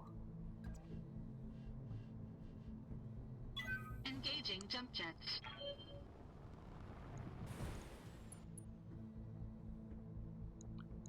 Yeah, I figured that'd be a Jenner. Okay.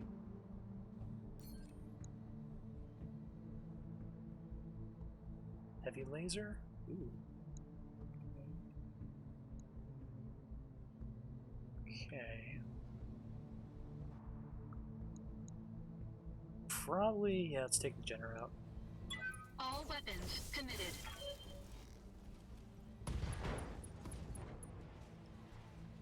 Oh, you're lucky. Enemy mech. Critical damage detected. What's up, boss? Heading out.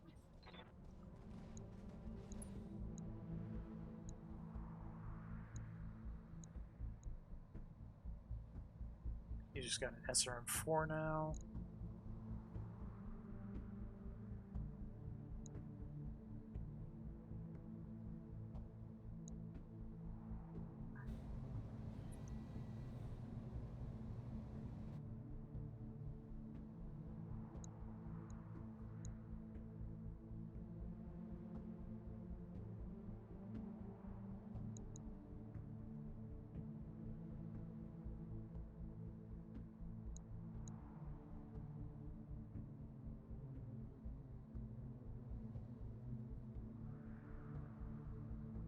I don't know.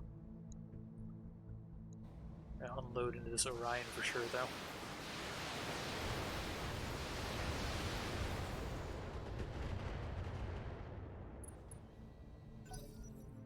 Almost knocked him over.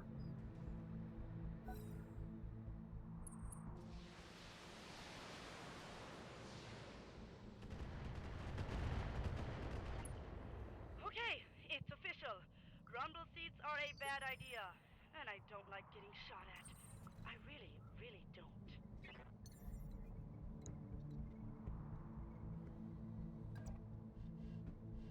Yeah, okay, he can split fire, so we're gonna have him do that.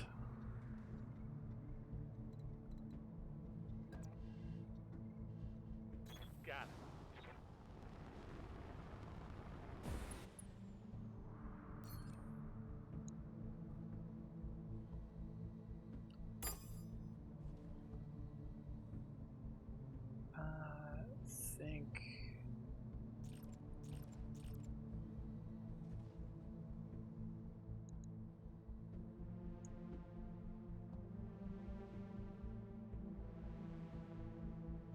do that.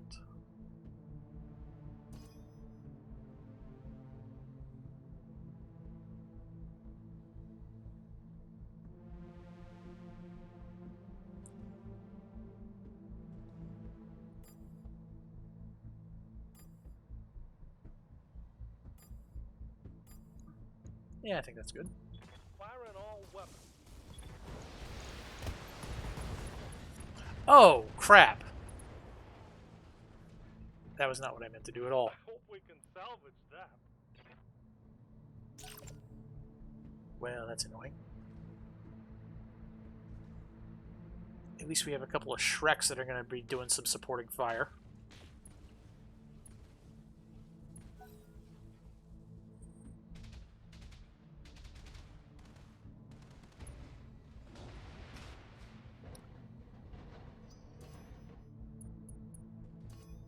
Dude, you blew up your own Got a building. lock on me.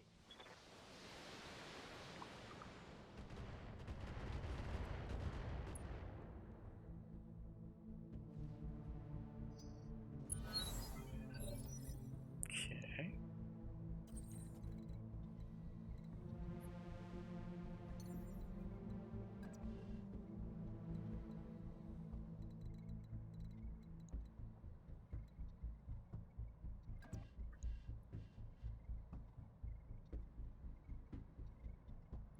Engaging jump jets.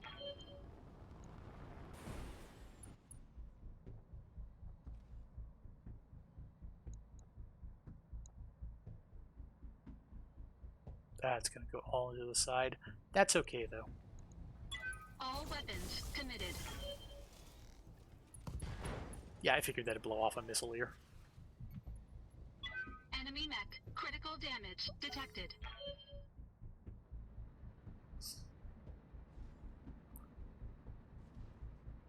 My catapult just suddenly became half as effective as it was a minute ago.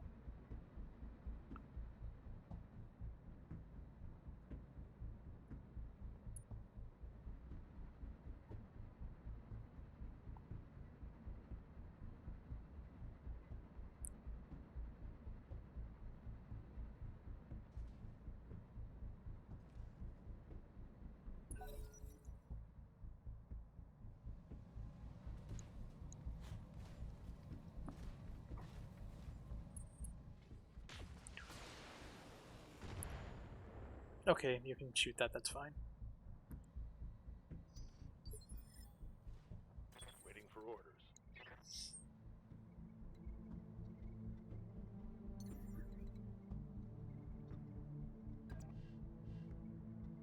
Jumping.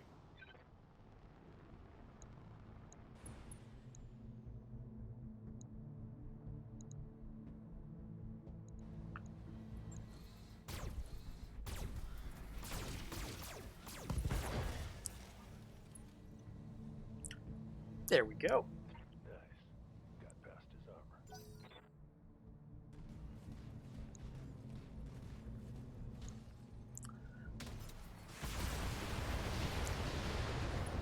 APC down, Commander.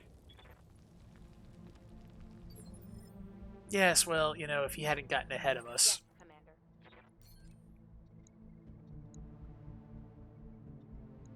Like a moron. Locking in all weapons.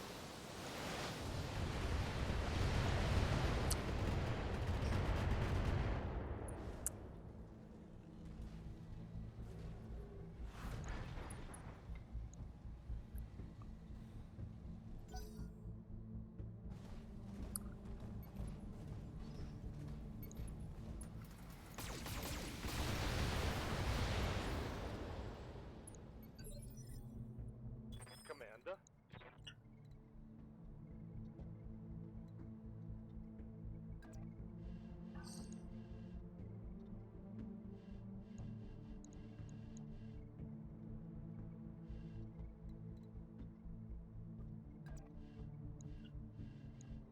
Yeah, you know what? I want that Orion to pay for his insolence.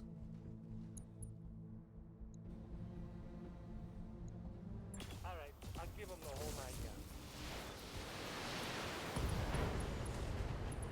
Good riddance. Hostile removed.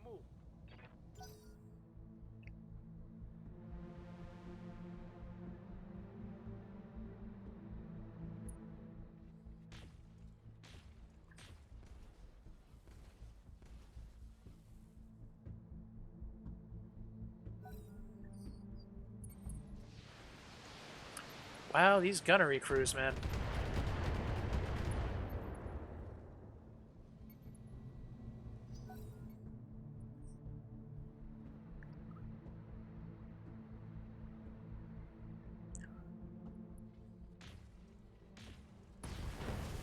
There we go. That's the Shreks I'm used to seeing. Warning. Enemy sensor lock detected.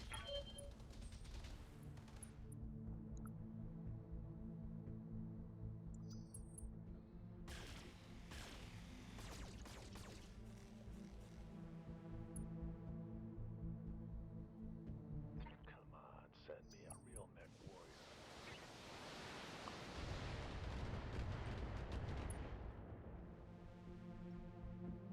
Light damage, Commander. Yeah, I can see we're gonna have to take out these turrets. It's fine.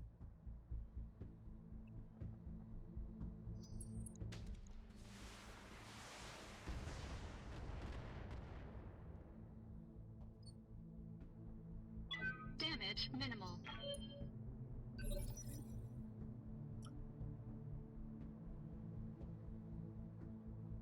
Oh.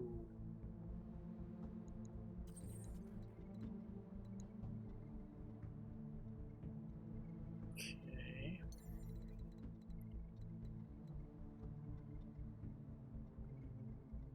Yeah, that's gotta die. It's absolutely got to die.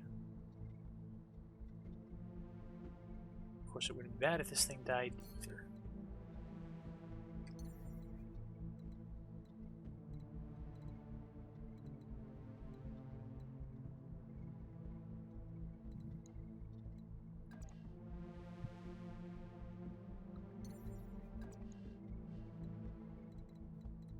Can I just regular move there? I totally can. Just gun him in the face.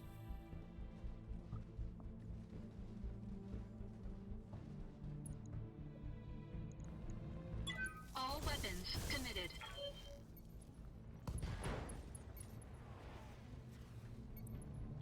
Enemy mech. Critical damage detected. Really? Powering down enemy turrets, Commander. Give us a moment, and we'll modify their targeting protocol.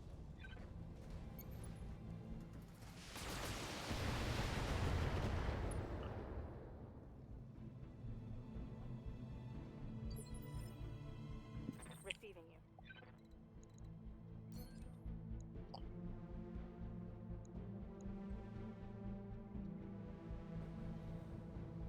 Yeah, it's gotta go. Hear it.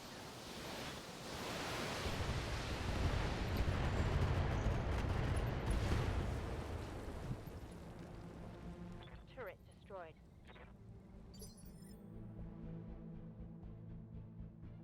Orders.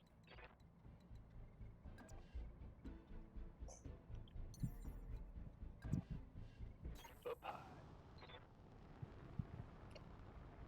Now this mech is really more designed for melee combat, so I don't know if it can actually take this turret out. We'll see. Oh, got it. That turret is gone. Go, Sword of Light.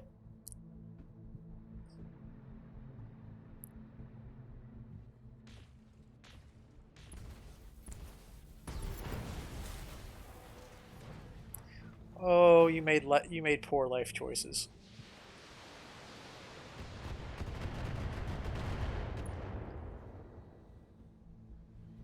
Light damage. Holding firm. Yes, Commander.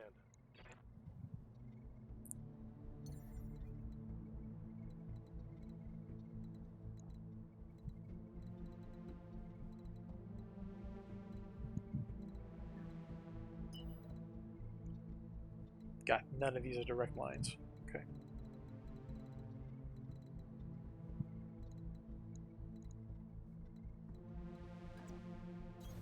Piece of cake.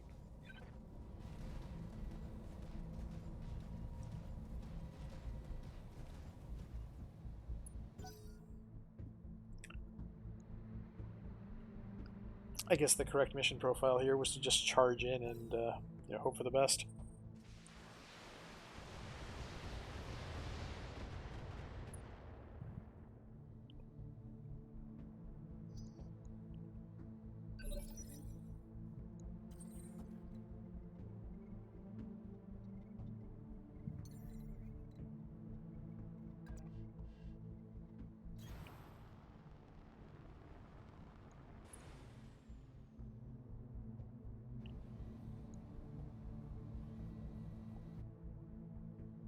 No, I want the turret. Yeah, there you go.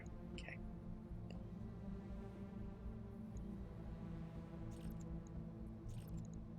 Shouldn't need more than that. Yep, got it. Target destroyed. Orders. Move order received. We'll save the ammunition. Yeah? After all, I have a Black Knight like right here. Moving out.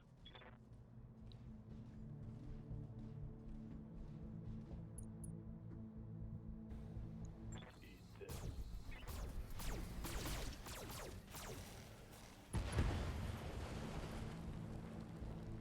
Target destroyed.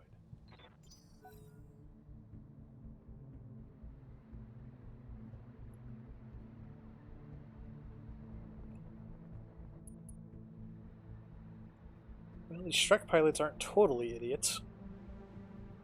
Just, you know, mostly.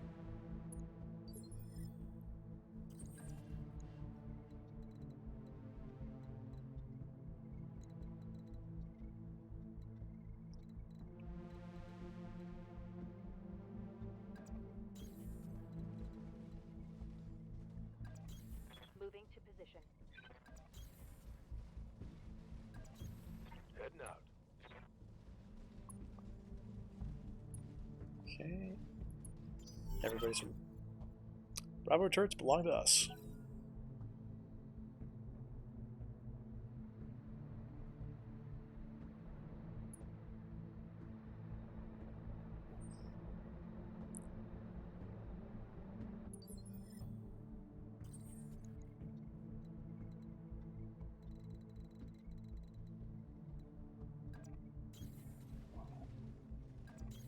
Got it. Heading out. Got it.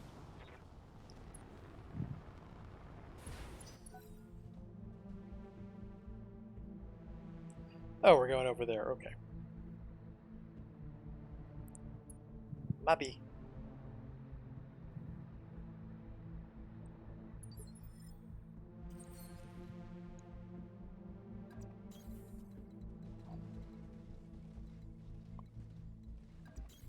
Coordinates received.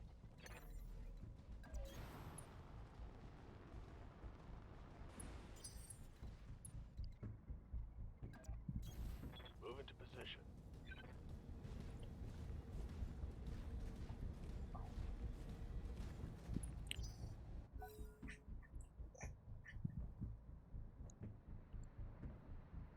Okay.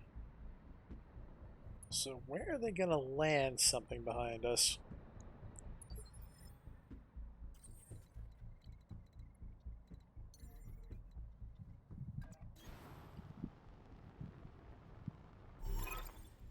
Alright, I'm inside. It should take me a few minutes to find the array's control center, hook up the drive, prep the system, transmit the Locura to the Iberia.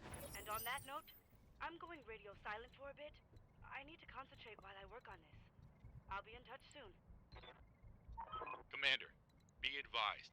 I'm seeing heavy activity on all Directorate comm channels. You're about to have company. Yeah, I kind of figured that'd be the case.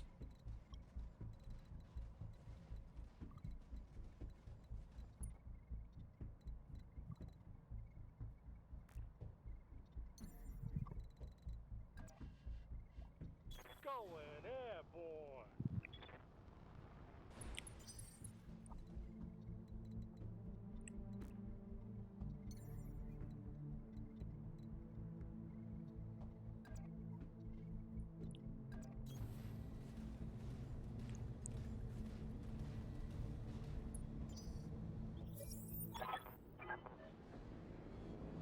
Oh, they're going to land like directly on top of us. Nice. Okay, what do we got?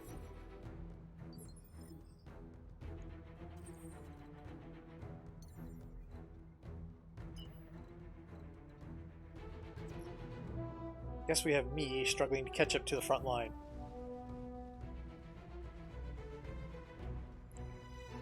That's not really a big deal, though.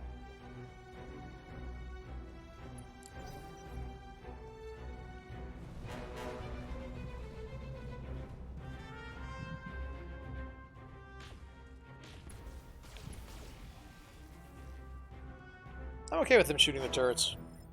Less incoming fire on me that I gotta worry about.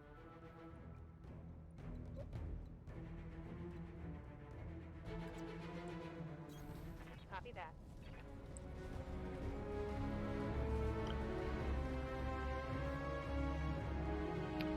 So they got a whammy, they got a dragon, an Orion, and a grasshopper. Take out the whammy. He's lightly armored and dangerous.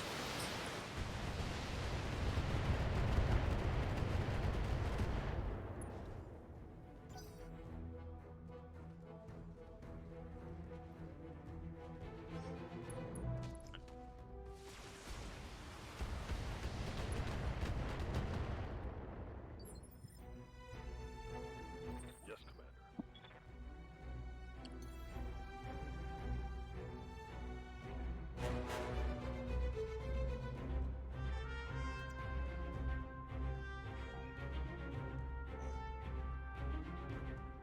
Wait, what?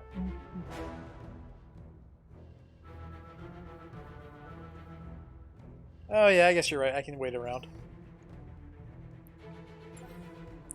Aye, aye. Holding. Make them spend one more round coming to us, huh?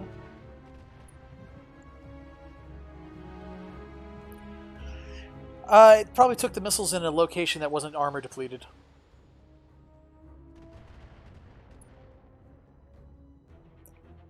I can take a look at him and see what's going on there. It's our Shrek, so I mean, I'm happy it didn't explode immediately. Yeah, it took damage. So one more good hit's going to destroy it, but it pretty much took some of that to the front of the unit instead of the side armor. Actually, what he might do now is he might change his facing around when it's his turn here.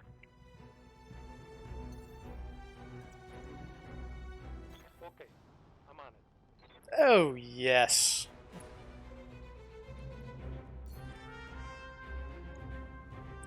No, not precision strike. Want the other one. There we go.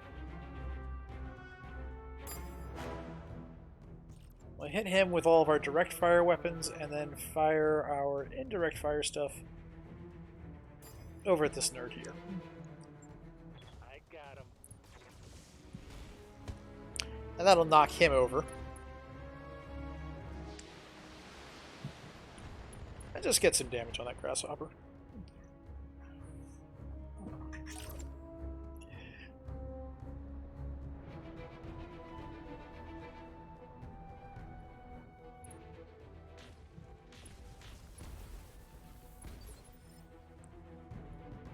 Yep.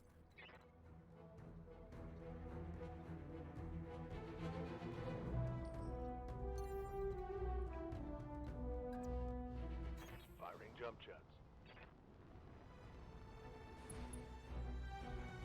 Oh, did you think you were going to get another turn? Yeah, I think... nah, he is going to get another turn, isn't he?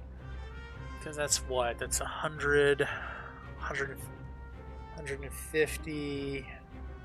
170 damage? That's not enough.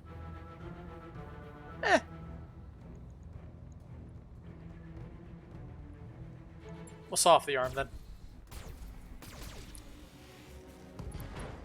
Right torso, right arm destroyed. There we go. Solid connection on that one.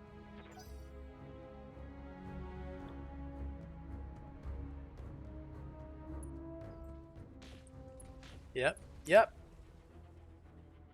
He's presenting his other side to that that assault mech there. Oh, and the whammy is wrecked. I mean, yes, there's still a mech there technically, but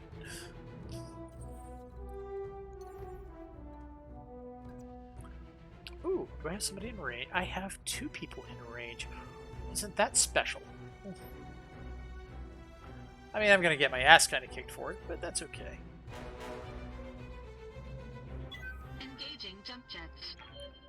If they're spending rounds shooting at me and I have 4 evasion stacks, I'm actually kind of okay with that.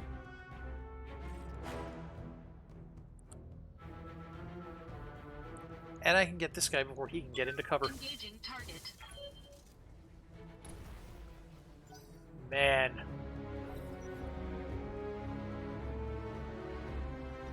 The damage that snub PPC does.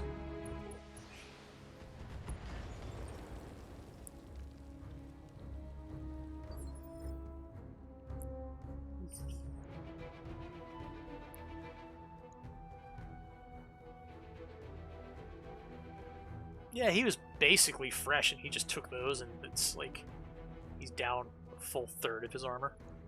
It's hilarious. Ready for orders.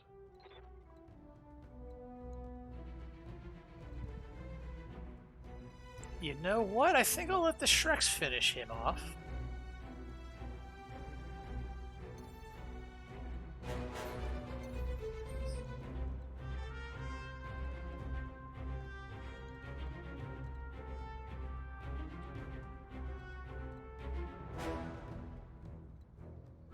Oh, what?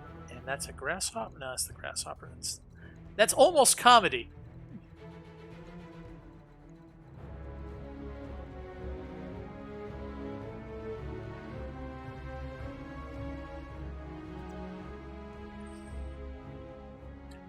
Actually, it is comedy. That is totally comedy right there. Confirmed.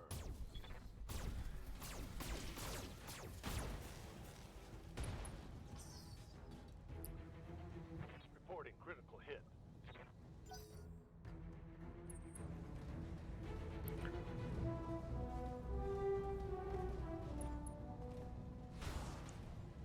You fool, you have fallen for my trap. Commander.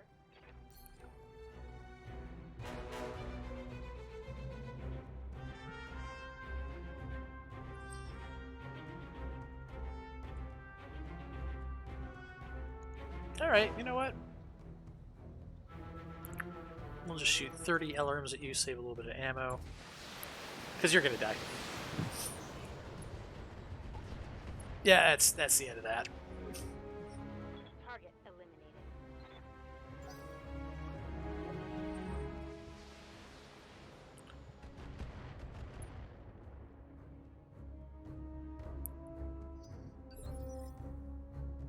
Yeah.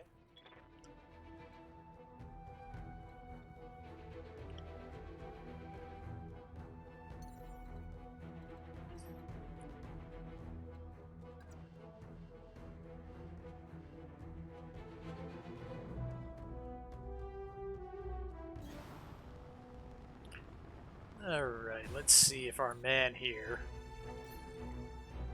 has learned anything after all this time. Giving them everything I've got. I got shotguns aplenty. Managed to hit him in the head alright.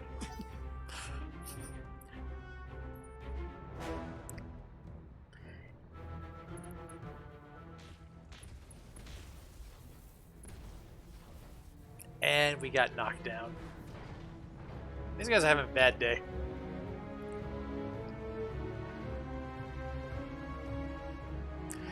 Especially since this Shrek keeps getting extra turns.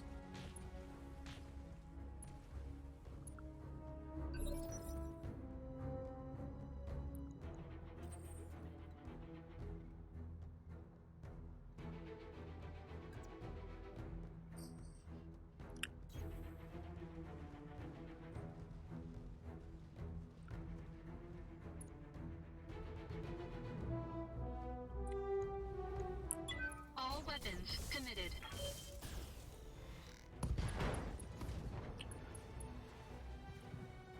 Losing torsos, Enemy taking net. shots in the head. Damage detected.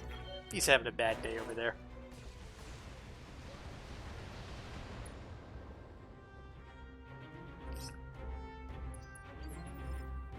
Hey buddy, you wanted to fight my Black Knight in melee combat?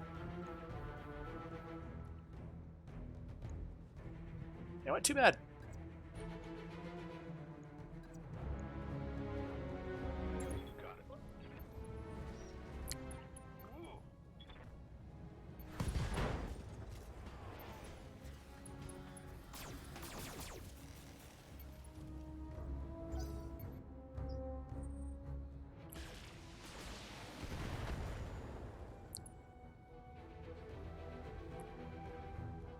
Didn't even show me the number of damage it did there.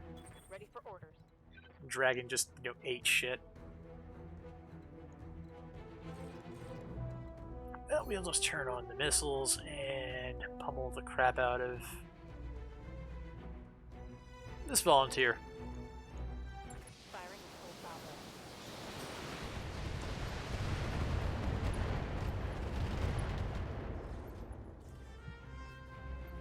Critical hit, Commander.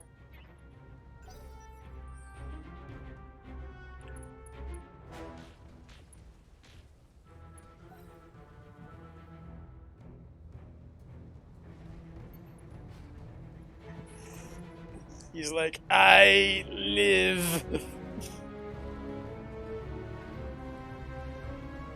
Where you going, buddy? The party's over here.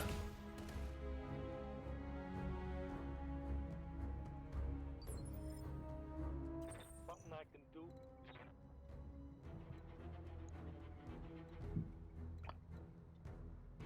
Nah, it's gonna be taken care of in a minute. Yeah, let's finish that off.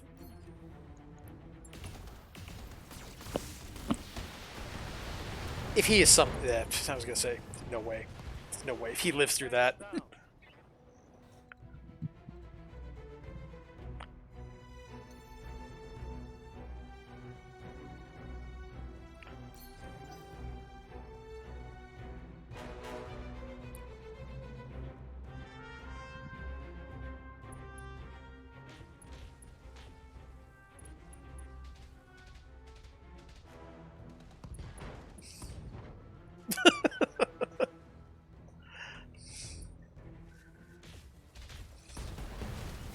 gone.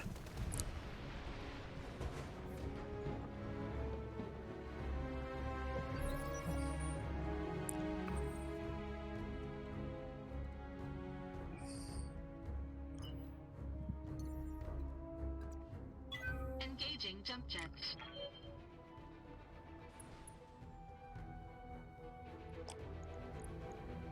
All weapons committed. Oh, and he's tagged. Aww.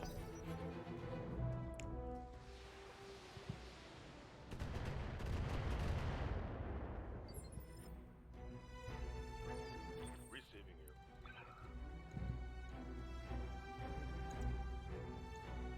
Yeah, melee him. Time to get physical. 140. Plus laser fire. Well, you took that. I'm almost impressed with you. Except for that little detail that I'm not. Firing.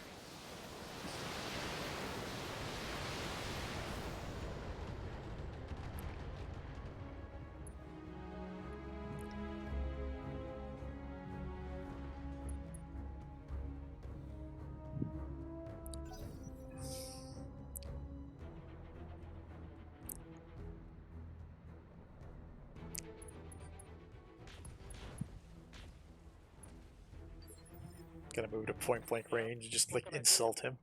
It's funny. My bro Doodle, you're being insulted by the vehicles.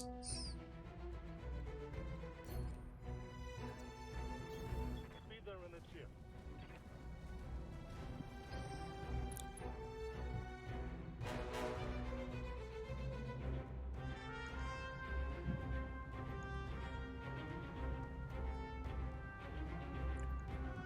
We'll try to take it intact. I don't think it'll happen. Killed the pilot. It doesn't look like I destroyed the mech, though. I think we'll be able to salvage it over Ryan. Ah, more mechs. And now they're all the way back over there. Because of course they are. I got some of my favorites here. I see there's a Jaeger mech. That's an awesome? What is that? It's a Banshee. I got a Battlemaster, a Jaegermech, and a Jenner. Well, I don't care so much about the Jenner, but obviously some of those things over there are going to be trouble. Think cover? Cover? Shoot the Jaeger mech? I'm all for that. There is nothing about this I don't like. Engaging target. Saw off the left torso Enemy mech. outright. Damage detected.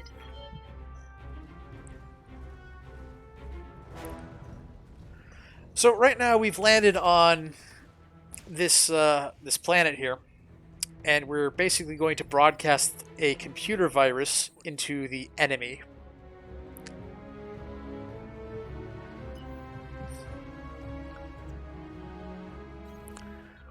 And really ruin their day because, you know, there's this jackass with far too much time and anger on his hands coming right for us. Yes, Commander.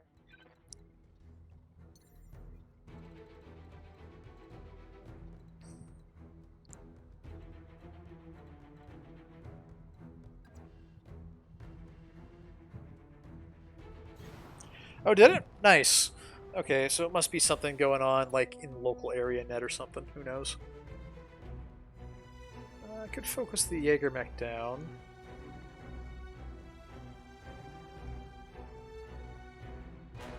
I think I'm gonna pummel this frickin' Battle Master. That could get nasty.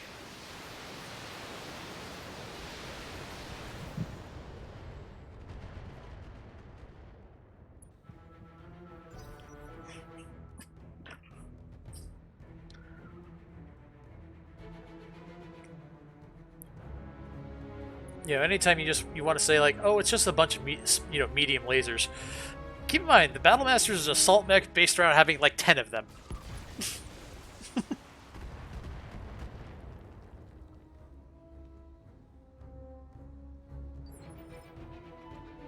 What's up, Commander?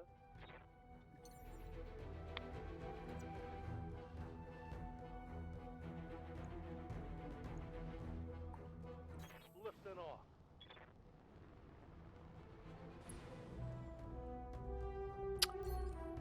Gonna hit him.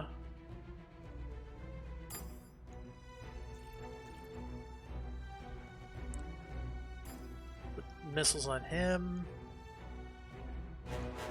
Engaging multiple targets.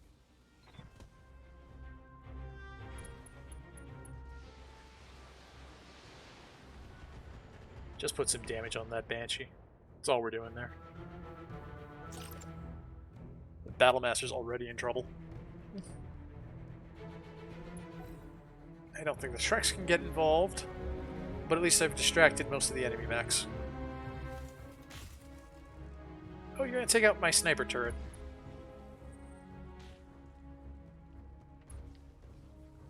Yeah, no. Nice try.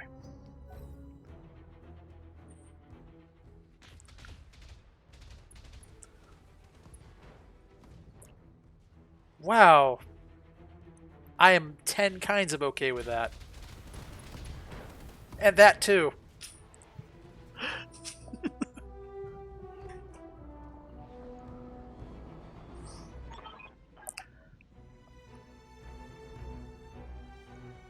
Commander Farr, I've just touched down, but we've got a problem. I have a squadron of Directorate Aerospace fighters on radar. They're headed our way. How much time we got? Not much, and they're carrying enough hardware to blow our Leopard to hell and back again. I can do this, just keep the Directorate off me. I only need a few more minutes. Well, I'm not too worried, because I got more than enough time to just mess these guys up. Light damage, Commander. I believe it's my turn. Yeah, there we go.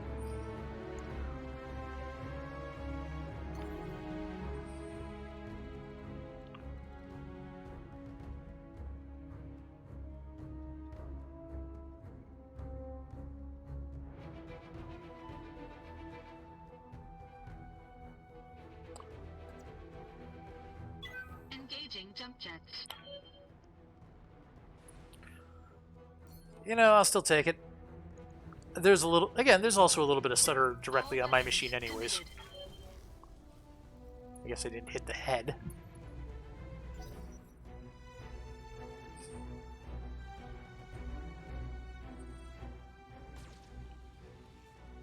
Oh, you had a medium laser, you cheeky little thing.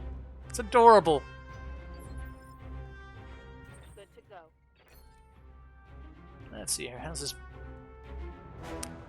Put that out of my misery. Taking the shot.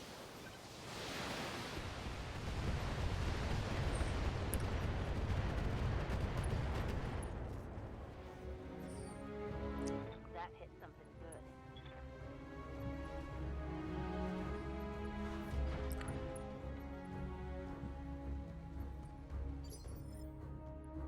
Aye, aye.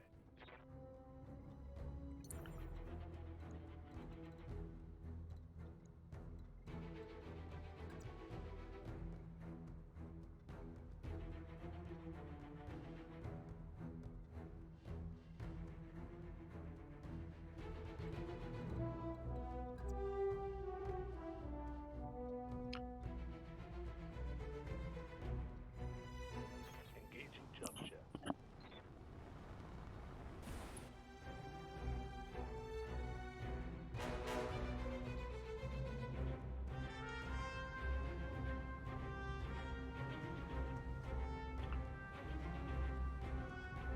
$72. He's got over 200. You don't have 200 damage.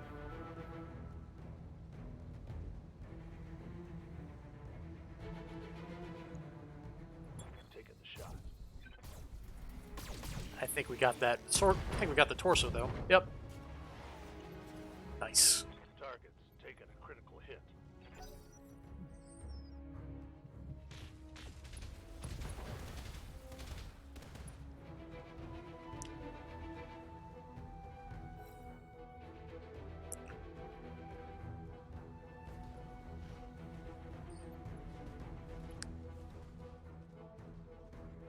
Yeah, what are you gonna do? Limp at us? Receiving you.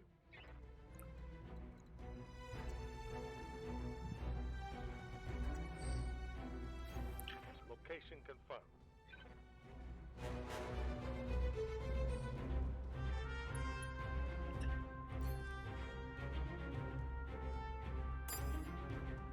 Okay, we're definitely hitting him with not the end. Actually, let's hit him with the missiles. That's fine. I'll hit him with the LRM-5, and you.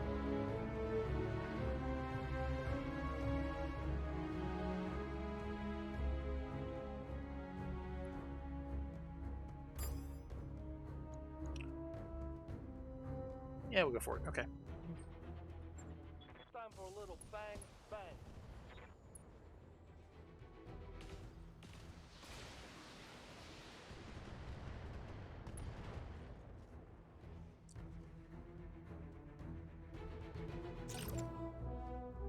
Okay.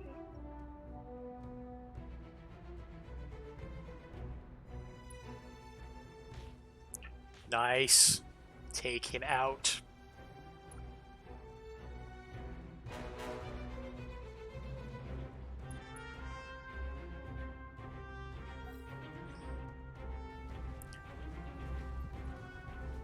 Looks like this Banshee is probably still in better shape than I would like.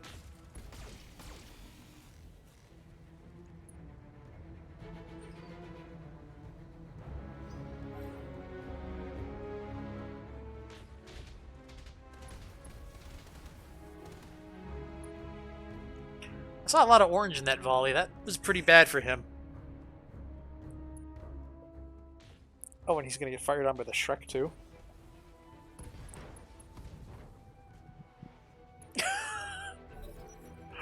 Okay.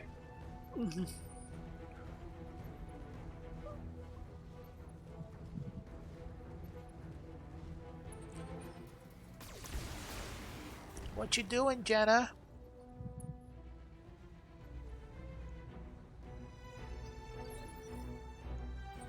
Getting to melee range?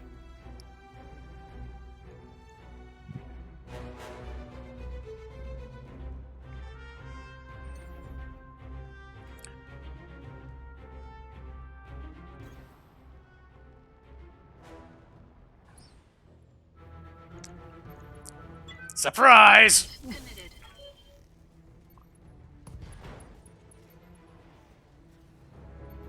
Enemy mech. Critical damage detected.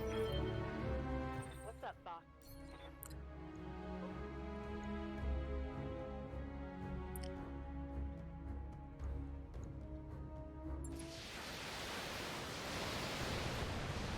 That should be NFL arms regardless. Oh, except that a ton of them hit his leg. Target's taken a critical hit. Standing by.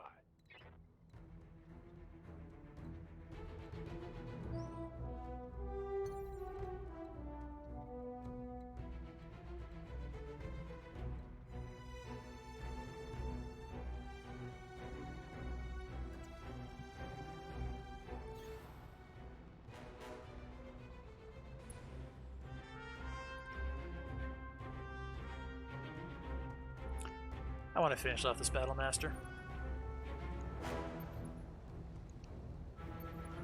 Go through the rear plate. Yeah, that'll be fine. On your tail.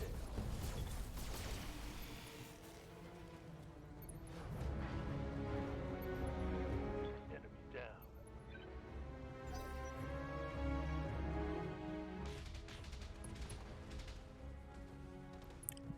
Right torso destroyed. And knocked down.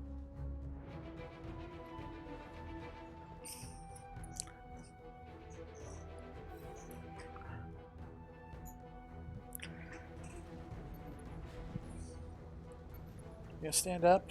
Okay. What you gonna do? What you gonna do when we come for you? Really? Alright. Right here. Yeah, let's just melee this little... Actually, no. Let's finish this off.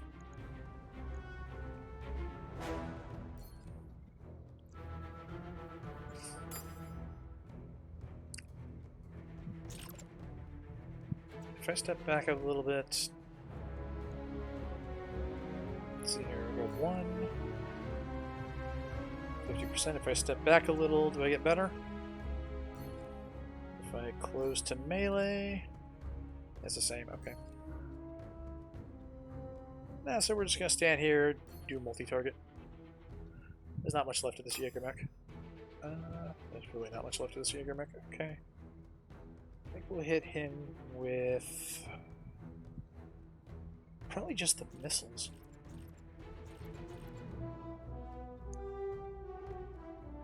And I want everything else in the little shit here. Splitting fire. Yep.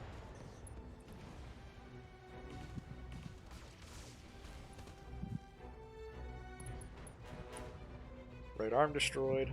Solid connection on that one. Okay, then my system's going to stutter a bit there.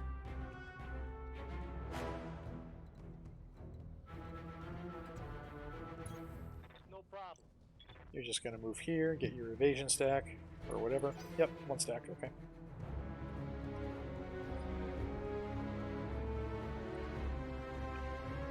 And then the vehicles are going to ruin your day completely.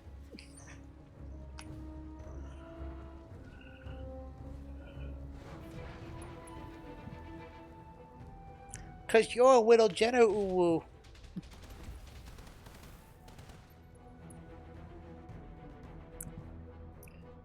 Oh, that tag unit's doing some work.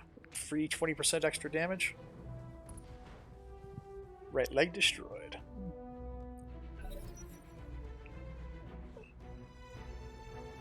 He's like, I still live. I live. But we will unalive him here momentarily. You shooting at me, Black Knight? You what now?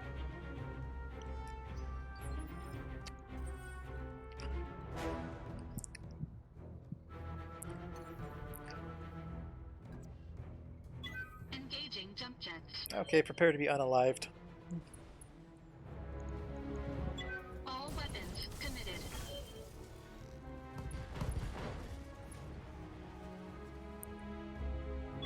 Enemy mech destroyed. Guess if there's anything left of that mech. Yep.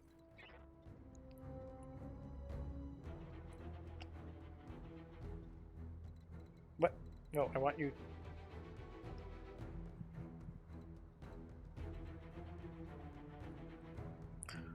I can't melee him? Okay. Alright, that's fine. It's fine. Location I won't melee him, okay? It's fine. We'll just give him the disco beam. Mech destroyed. Attention, forces of the Orano Restoration. This is Commodore Samuel Ostergaard, formerly of the Concord Navy.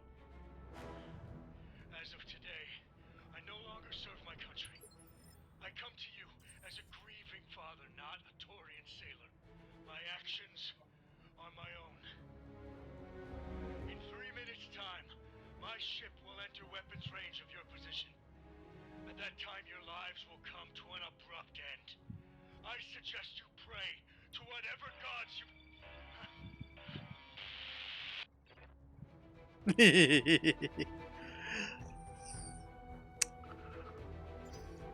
Aww.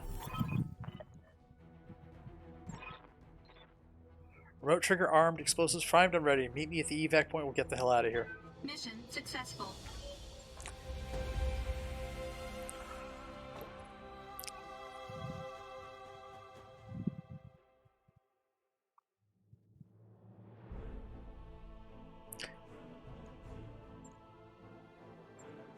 No significant damage to my mechs. No, there were 2 Jenners there. There were... Well, we salvaged an Orion. I mean, it's not particularly great, but, you know, we salvaged one. I'll take the LRM-15 with extra damage.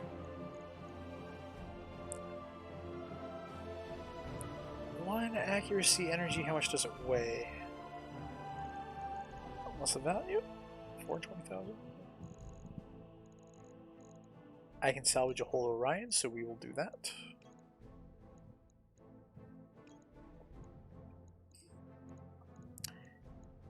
Oh! And I can finish salvaging a grasshopper. Isn't that convenient?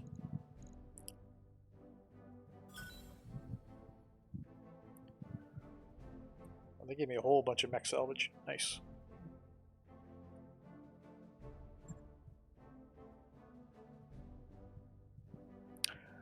Yeah, you know, they're a thing, and they couldn't have happened to a nicer jackass.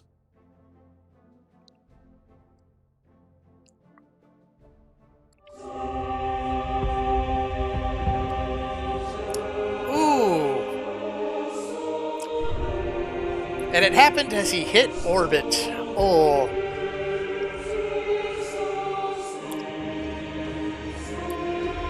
Bye-bye! Bye-bye!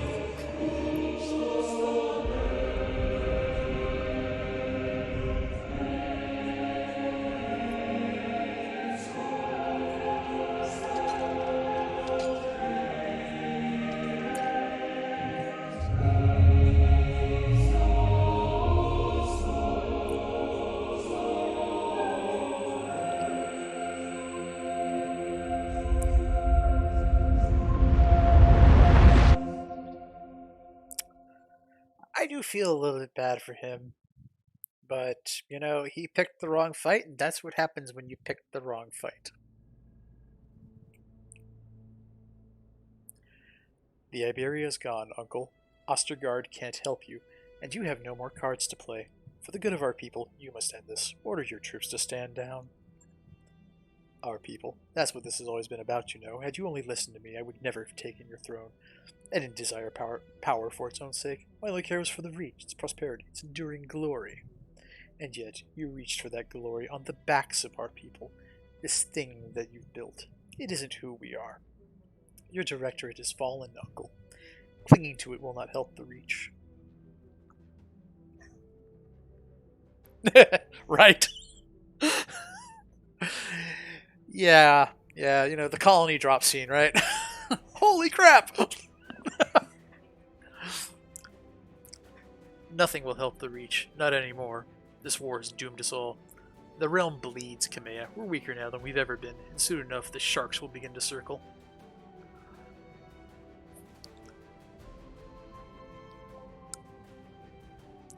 Were you not watching there?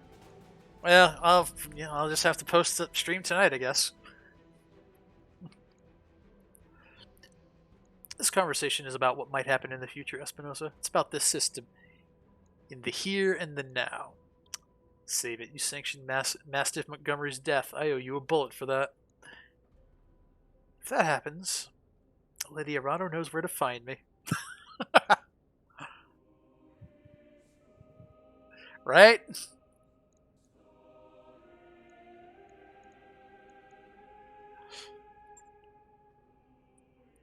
You cannot kill me, mercenary.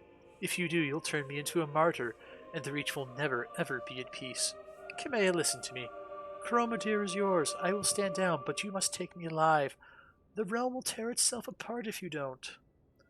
No, Father, you cannot do this. The Reach depends on the Directorate for survival, for glory. You told me yourself that if we fail, the realm will die. The Directorate has already fallen, Victoria. We've lost. Continuing to fight would only cost more lives. Cost lives? Cost lives? You ordered me to kill 11,000 people on perdition, and now you care about bloodshed? There is an ocean of blood on my hands, Father. I spilled it because you told me it was necessary. And it was, but our gambit has failed. It's over, Victoria. I know that's hard for you to accept, but you must stand down. No, Father. You may have gone craven, but I am a mech warrior. I will die before I concede defeat. You want this world, Kamea? Come and fight me for it. Your lance against mine at the tourney grounds. The contest that was denied us, you and me, to the death, for the Reach. Aren't you tired of death yet, cousin? Was the Perdition Massacre not enough for you? I did that for the Reach, for our people. It was my responsibility. I didn't have a choice. But you don't understand, and you never will. And so I will make things easy for you. You don't have to understand why I've done the things I've done. You need only face me in the arena, where I will best you as I always have, as I was trained to do. You will give me that, what I want, or your dear Alexander will pay the price. My father is too weak to kill him, but I am not. Accept my challenge, Kamea. Accept it, or I will grind him to pulp under my BattleMech's foot. Yeah, they always say they didn't have a choice, right? I almost pity you. You'll have your fight, Victoria, and yours will be the last blood that I spill in this war. Prepare your mech warrior, Solus. When I face my cousin in the arena, I want your company by my side.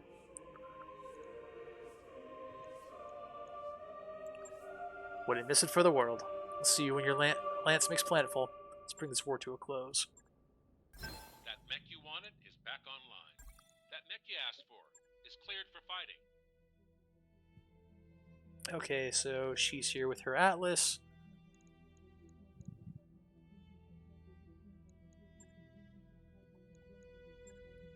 We're going to bring a few different mechs with us. I'm going to come in my Marauder, though, because I'm pretty useful.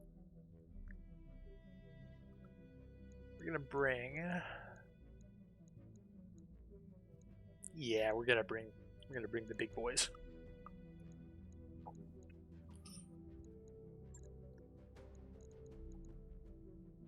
No. Ariel's in the Annihilator, and we have Archangel in the Atlas. That's right.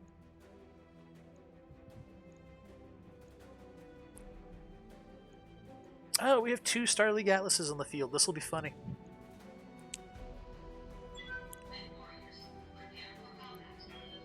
Oh, sorry, I didn't bring Glitch. I have to pick 3 people, so instead of 4.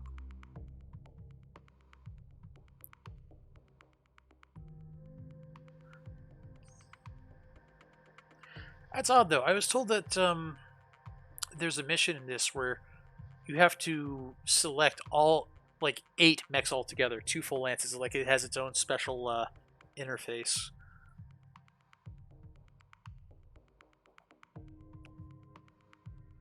So I haven't seen that yet. Maybe it'll happen.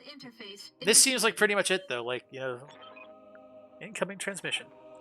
Victoria, I need you to listen to me. The Directorate has fallen. Our armies have been routed. Even as I speak, Restoration forces are closing in on Cordia City. If you kill your cousin now, the entire Reach will fall into anarchy. And if Kamea wins, the Reach is doomed anyways. You've been telling me that for years now. Was it all a lie, Father?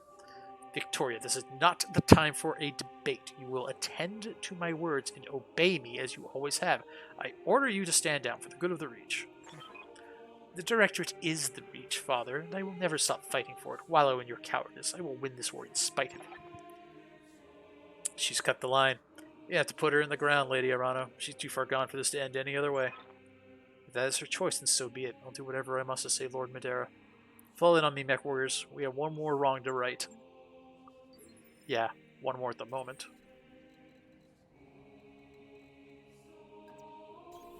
I'm on my way. Engaging jump jets.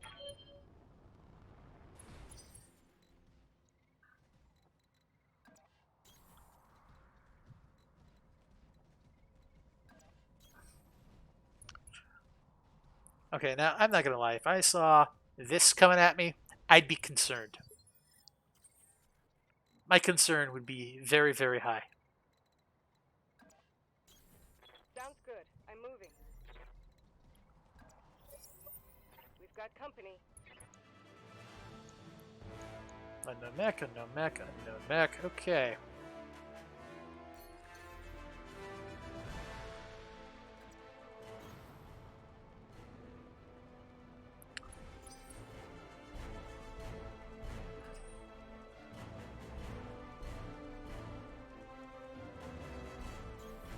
I'm walking here.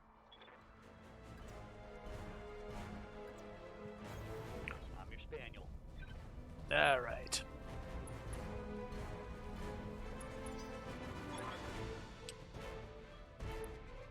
It took you long enough, Kamea. I was beginning to wonder if you'd turn tail and run. Wouldn't have been the first time. Man! Every word out of this woman's mouth. Every word! I'm here for you, Victoria, and the justice of House Arano rides with me. How poetic. I have no justice for you, Kamea. No flowery words. Only pain and death and humiliation. With Lord Madeira as your audience. Let him go, Victoria. Now. Quit wasting your breath. We both waited for this long. Come to me, cousin. Let's finish this. Yeah, how about you first? How'd that be?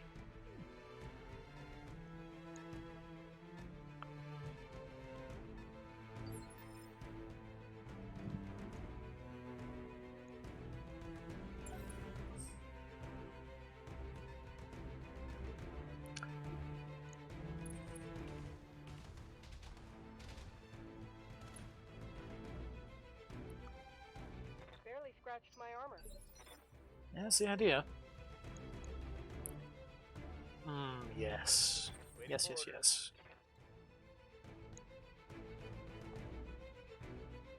Not really as close as I would like, but I'm willing to take it.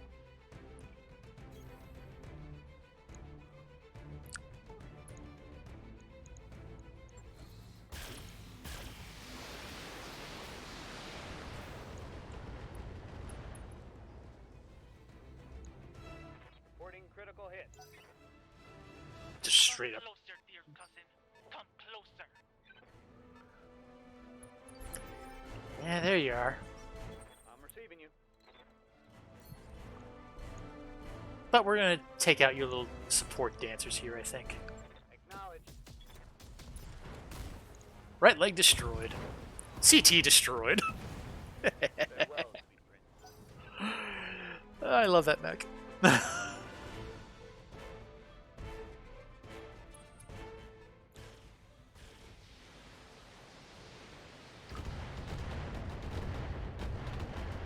Hey, you're chipping the paint.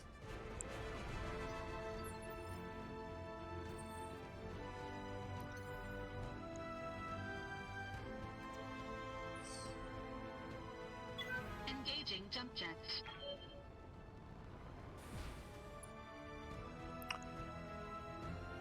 It's a cataphract. You! Aww. Fine, we'll blow up the cataphract, that's fine with me. All weapons committed.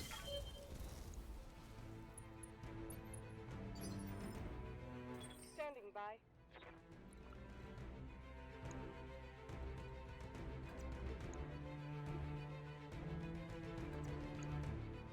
Oh, look at that. Yeah, I'm doing a Spider-Man, alright.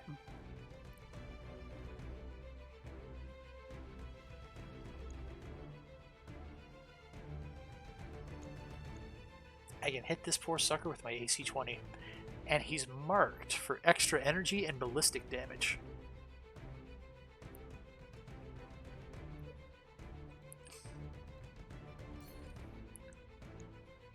But we're going to hit her instead because I don't want to step out of cover just yet. Copy that.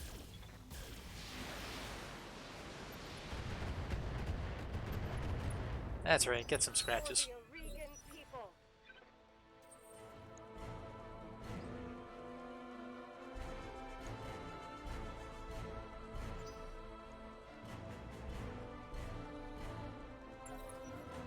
You first. Really? Really? Okay, there we go. There we go.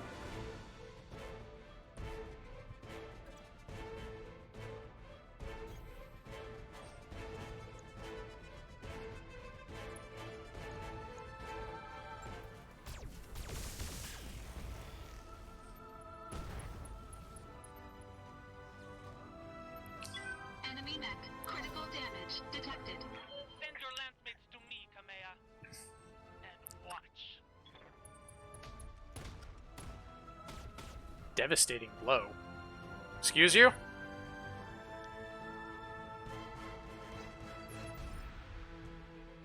What just happened there?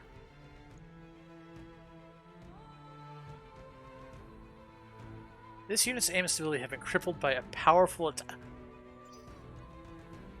Commander? Well, you know, if you wanted to volunteer to die Commander? immediately, I mean, that's your business, right? Right. Okay. Let's see what this LB-20X autocannon does. Got it, Commander.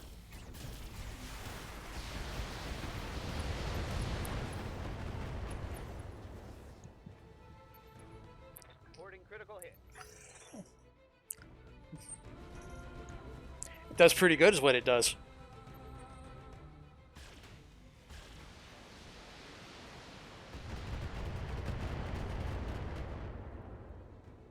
Quit it. Warning. Armor low. Tell me what you need.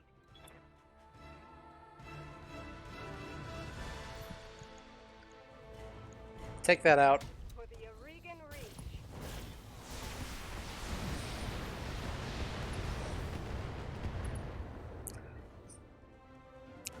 You chose the wrong side. I live to serve.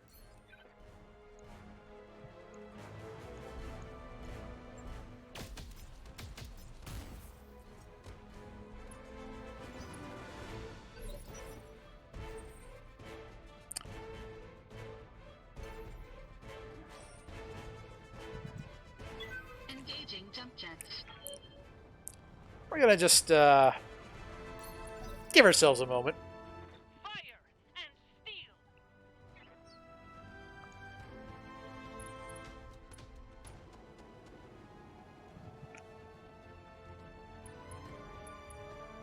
Are you? That was a glancing blow. Reporting minor damage. You have my attention.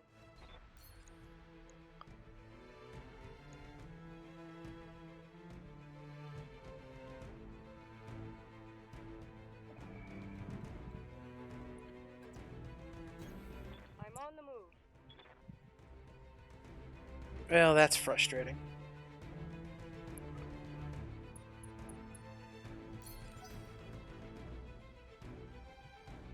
But it won't be for long.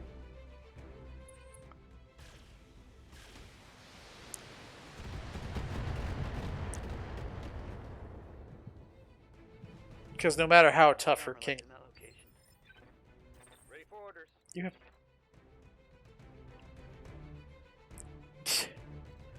you have plenty of armor left in that. You're doing better than she is. Freaking hell. All weapons are go.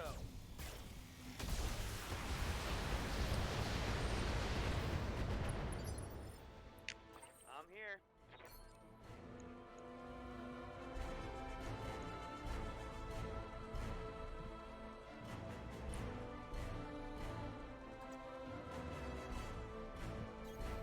On my way. Because you got hit with that stray shot, you're under the same lack of accuracy effect. Oh, that's BS. Okay. Firing all weapons.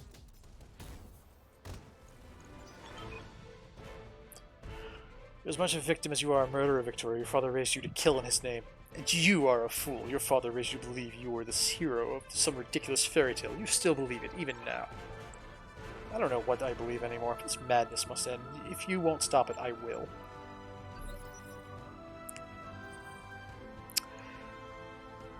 Alright, well.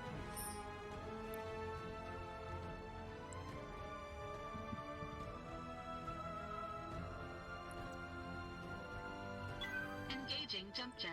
Tell you what, you can choose between me and them. How's that? Engaging target.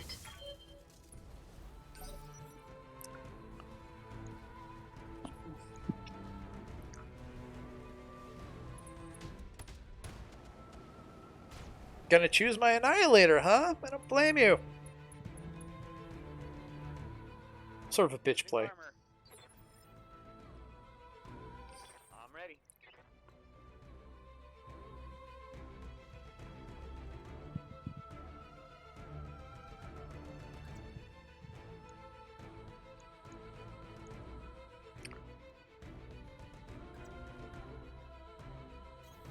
Moving to position.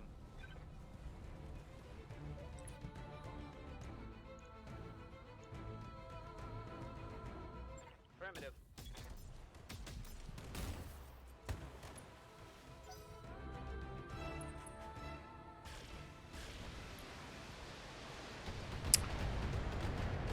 Of course, now you're just gonna get unloaded by two Atlases, and you know, have fun with that.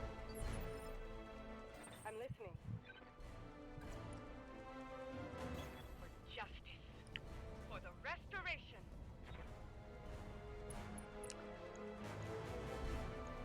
I'm on it.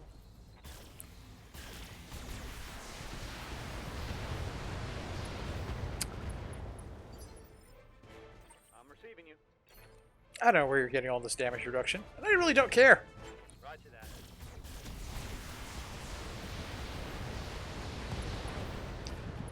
Left torso destroyed, left arm destroyed. Aww. Scored a critical hit. And a knockdown. Aww. Fall down, go boom.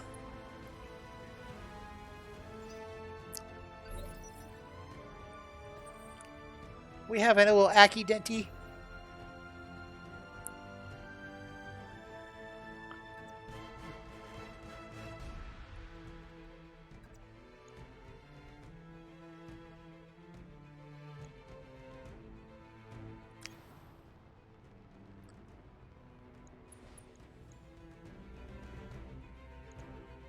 You don't need those weapons. All weapons committed.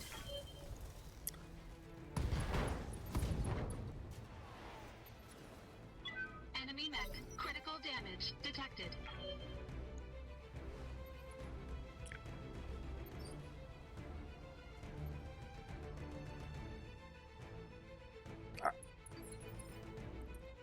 Waiting for orders.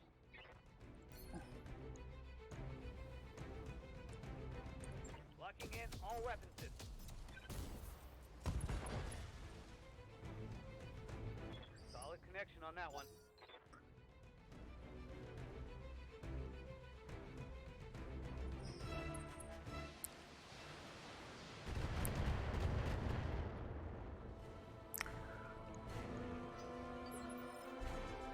Yes, Commander. I mean, that's sort of the plan, but...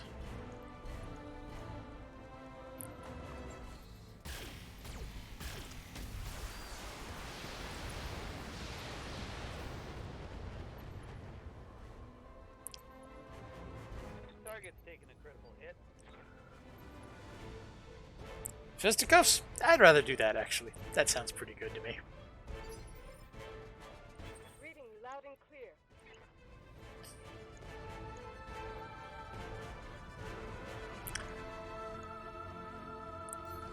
No, no. Two. There. Oh, I can't do it, though. She's out of range.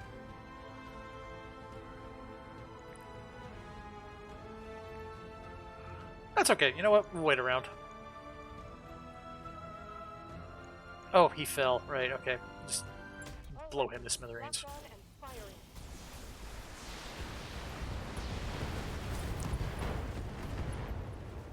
And he's Astro Trash.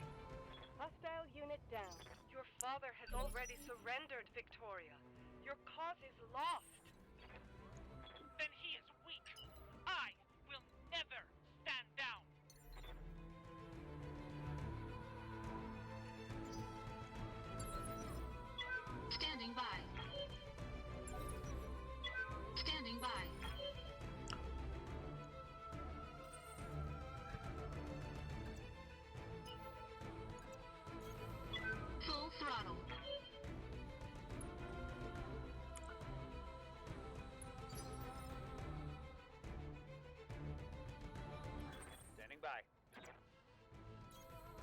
Location confirmed.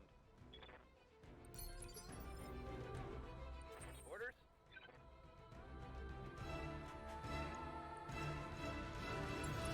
Position confirmed.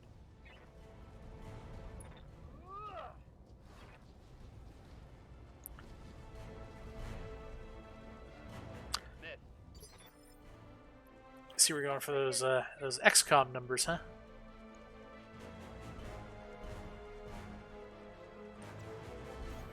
Confirmed. It's all right. Not that major of an issue.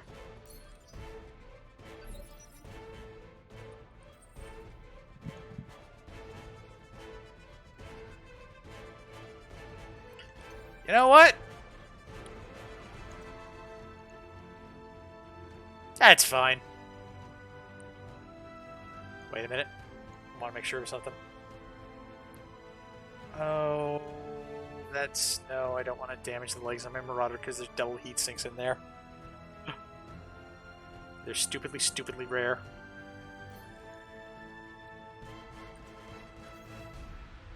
Nah, I'll just have the two Atlases, you know, go in and slug it. You know, go fist fighting. Is she gonna attack somebody? Oh, okay.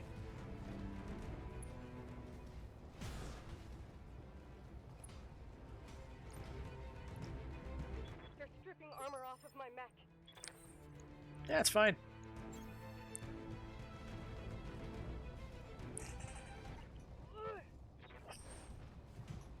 What? Negative damage. Waiting for orders.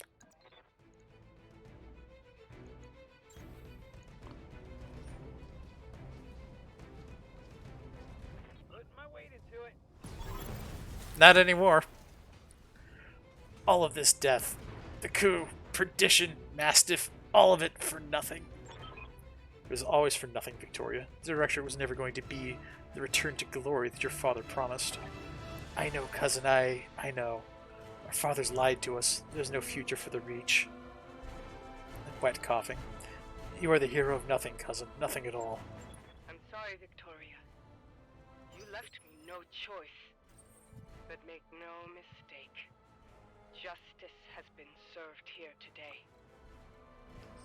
I am the Sword of Restoration. And Cormadir is free. Mission successful.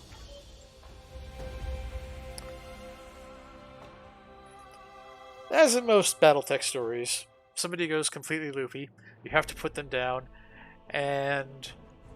well, you know, that's how it goes.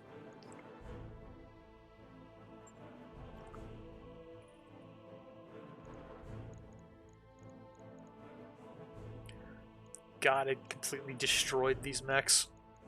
You can see it in my salvage list, there's like nothing here. This is the least amount of salvage you will ever get out of killing 4 assault mechs.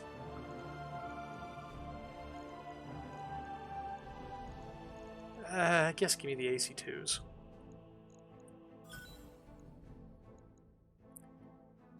Yeah, I got what, everything?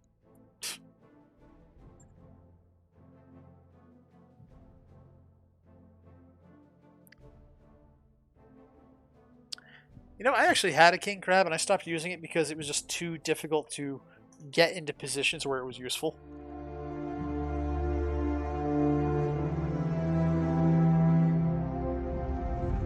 I began this restoration because my birthright was stolen, and I wanted it back.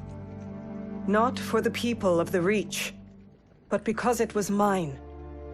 I wanted war for all the wrong reasons. But on Weldry, I traded that naivete for nobler purpose. Seeing my people suffering with my own eyes taught me why I must fight. On Artru, I found humility. Blinded by righteousness, I was reckless in my pursuit of power, and it almost cost us the war.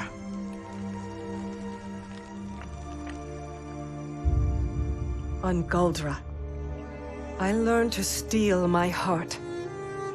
I chose necessity over conscience. A choice that nearly broke me.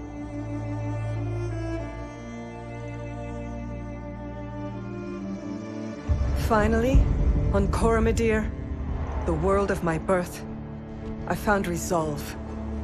And standing over my cousin's broken body, victory. Only through these lessons, paid for in blood, did I become a ruler worthy of title. A high lady prepared to sit the Cormorant throne, the protector of Coromedir, the sword of restoration. But this question still plagues me. Am I a hero? Did I sacrifice too much at the altar of victory? Do my triumphs outweigh my mistakes? War is a clash between conscience and necessity. An ocean of chaos and bloody compromise. War shapes history. And history chooses its heroes.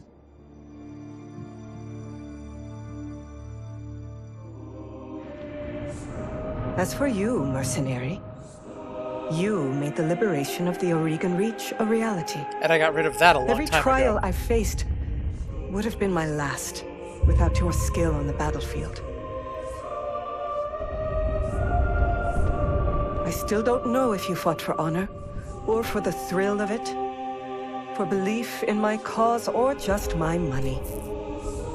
But whether it was your noble heart or mercenary mind, your actions gave us hope. That makes you a hero in the eyes of history. And you know what? It doesn't matter if you believe it, because others do. As I believed in the heroes of my father's stories. After all, when we are gone,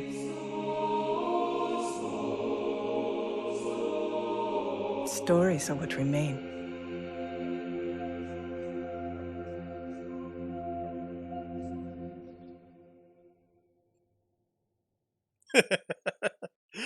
Yeah, it feels like that sometimes in BattleTech, guy.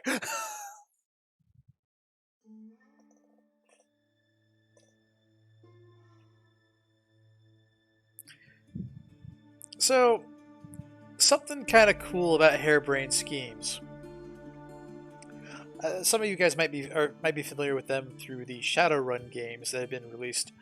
The harebrained schemes, guys, are actually the old FOSSA people. They're the original people who made BattleTech and Shadowrun. They made Crimson Skies and a number of other products. FOSSA hit hard times kind of at the end of the 90s. They, maybe the early 2000s, they wound up having to sell everything to Microsoft. And then Microsoft kind of abandoned everything BattleTech because they decided that after making 2 MechAssault games, they weren't going to do anything with the license, and for most intents and purposes, people thought like BattleTech was finished. Piranha Games, PGI as we know them, purchased the license from Microsoft to actually do something with it, and Microsoft was like, yeah, whatever, here you go. Harebrained Schemes comes onto the scene about 2 years after MWO. They had originally tried to reincorporate it into another company called Smith & Tinker. It didn't quite work out for whatever reason, but then they found some more seed money, they became Harebrained Schemes, and rather than purchase the IP, I think they're licensing it. Or they have some kind of, secondary agreement with PGI. And it's pretty interesting to me because in a very real sense, if they're doing what I think they're doing over there, it's like BattleTech continues to have the most fucked up licensing agreements and copyright nonsense of anything out there ever. And if they're just willing to let it work and just let people create stuff, then it's actually somewhat inspirational as far as I'm concerned. Instead of everybody trying to clobber each other because they want the exclusive rights for, this robot or that design or this concept or what have you. BattleTech is that and MechWarrior really have largely been kept alive by the the pen and paper, the tabletop enthusiasts, and to a different extent also the fans of the old MechWarrior games. They had created something called, I think it's MechWarrior Mercenaries, not MechWarrior 5, not to be confused with MechWarrior 5. They took MechWarrior 4 and basically kept it running and made an enormous-ish community that was basically expanding MechWarrior 4, and they're still on it. But with the release of MechWarrior 5, I think what's happening, especially the fact that MechWarrior 5 can be modded, a lot of that community is moving to the new game, and that might be interesting to pick up some other time.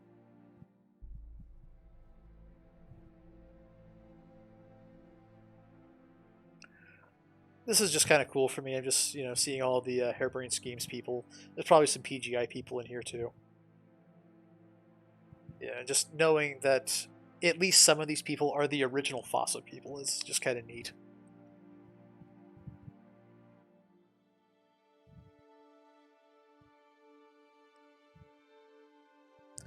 There's Jordan Weisman. He's the guy who made BattleTech in the first place. One of the founders of FOSSA.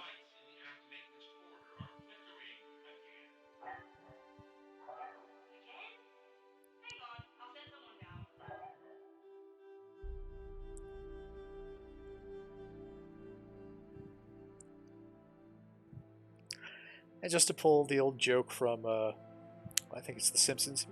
Yeah, it's got to be The Simpsons. These people worked really hard on this, and all they want is for you to see their names scrolling by on this screen at the end.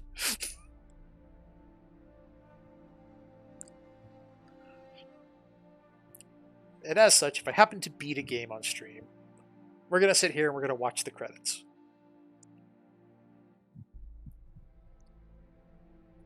Which has happened a couple of times already with Blaster Master Zero.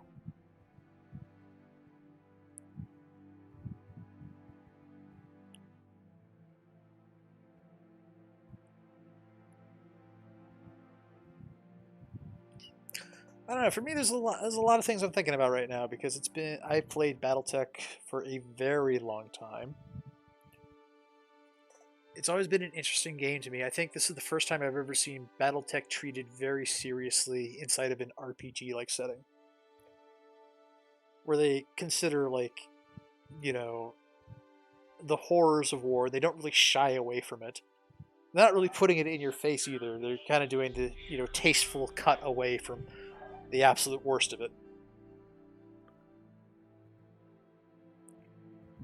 But I appreciate that they're not avoiding that legacy that's tied up in this thing. Because BattleTech is about starting, where we start off in BattleTech in the 25th century is people have really, really ruined everything. It's every bit as bad and grimdark as 40K can be. And from there, the entire timeline of BattleTech is we're climbing out of the grimdark. And unlike in 40K, there's actually legitimate steps that they do climb out of it. And they do start, actually things getting better. And this is a good story about that. This BattleTech game itself, right here, that takes place in 3025. Of how a dictator came to power inside of a piece of the inner sphere. Technically the periphery, I suppose, as opposed to the inner sphere itself proper. And he was brutal. Believed that what he was doing was going to protect his people and their country for generations. I don't know. When they announced the BattleTech game in the first place, it kind of just came out of nowhere. And I remember reading that. So I've been calling this BattleTech 2019. It's actually 2018. I remember when I read it, I must have read it in 2017 or so. I was like, what? They're doing a BattleTech game? Not a MechWarrior game? Really? That's interesting. It's very interesting. But I had a very, very, very long wait and see approach on it.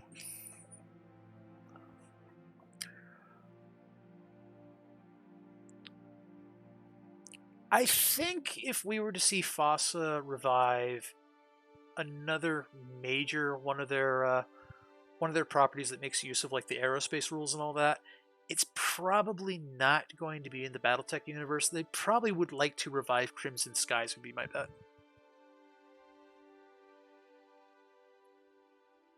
That line I'm always saying, whenever I've got whatever vehicle I'm in has taken like massive damage, so like my mechs are full of holes and everything is wrecked. I say, man, this cockpit's getting breezy.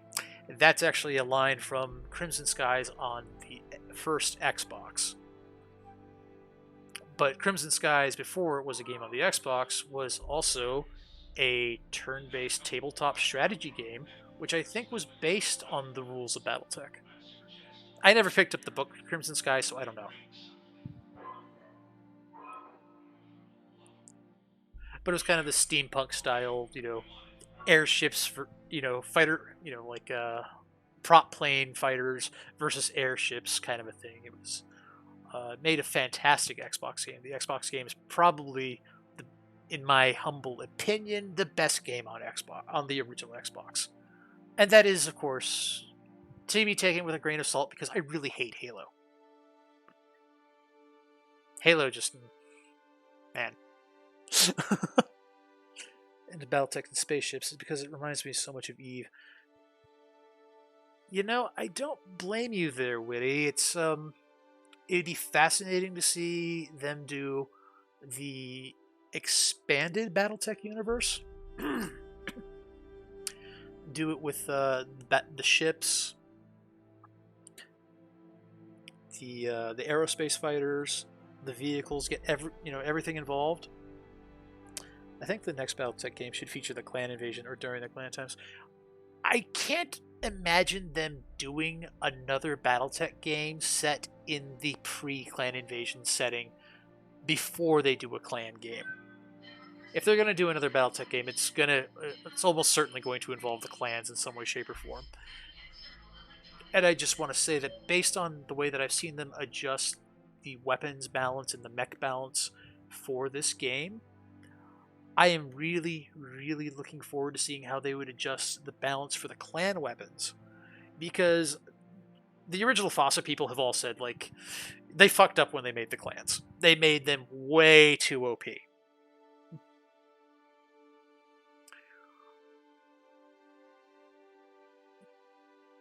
So, this is some nice cosplay there. Listening to the Halloween party.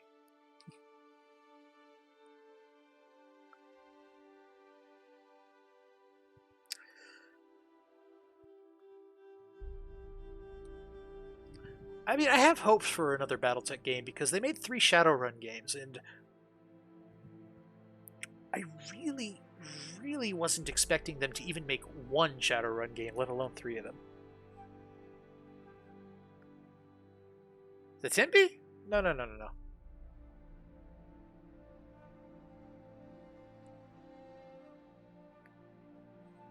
I like the Timby. Don't get me wrong. It's certainly what I consider the most iconic BattleTech mech.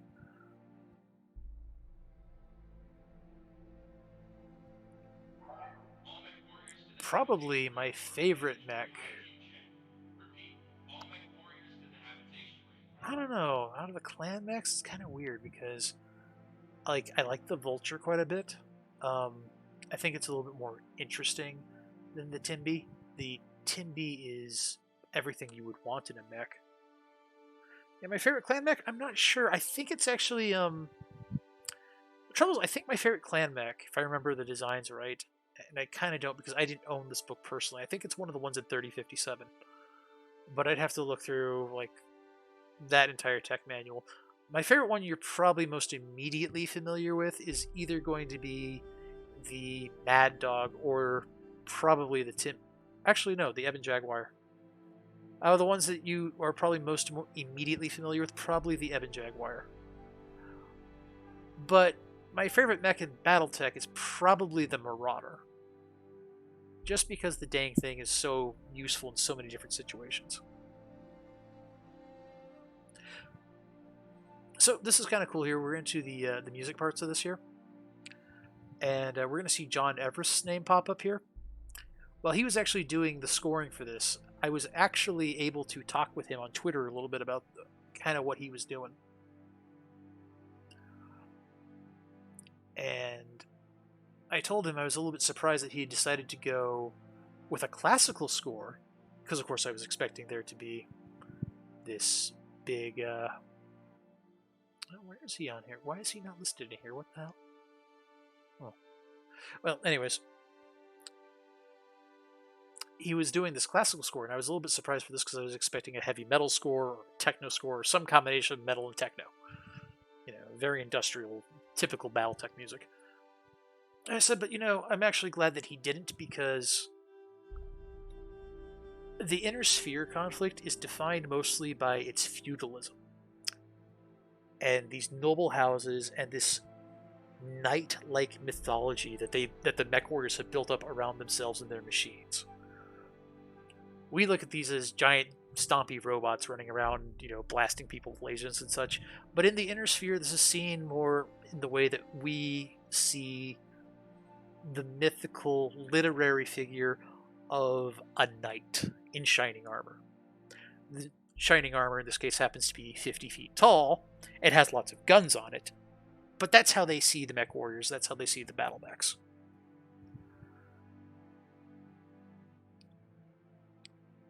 And it's always been something I really appreciated, that I really liked conceptually that they did in BattleTech as opposed to other science fiction settings. It's gone back to the Dark Ages and the medieval era, but they still have their high technology and they still are doing things.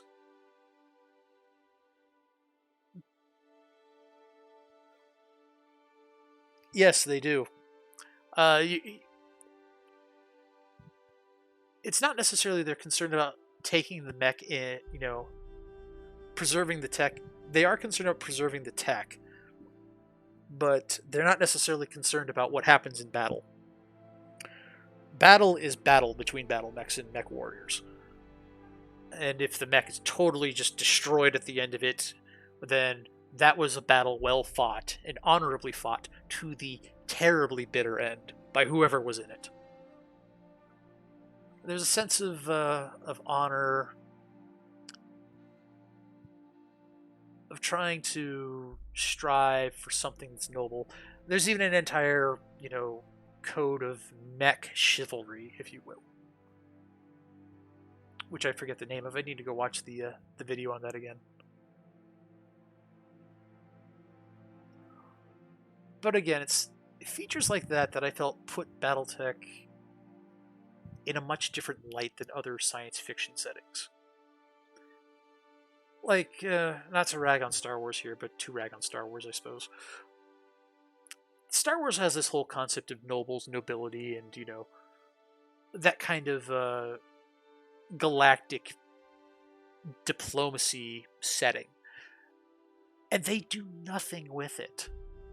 It's like Princess Leia is a princess, and that's the end of it.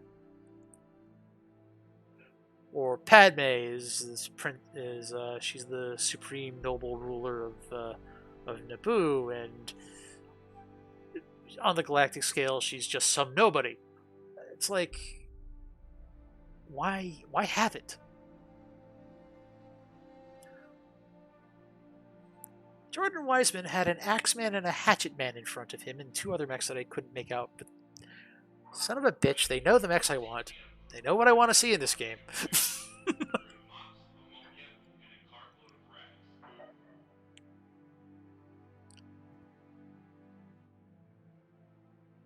But yeah.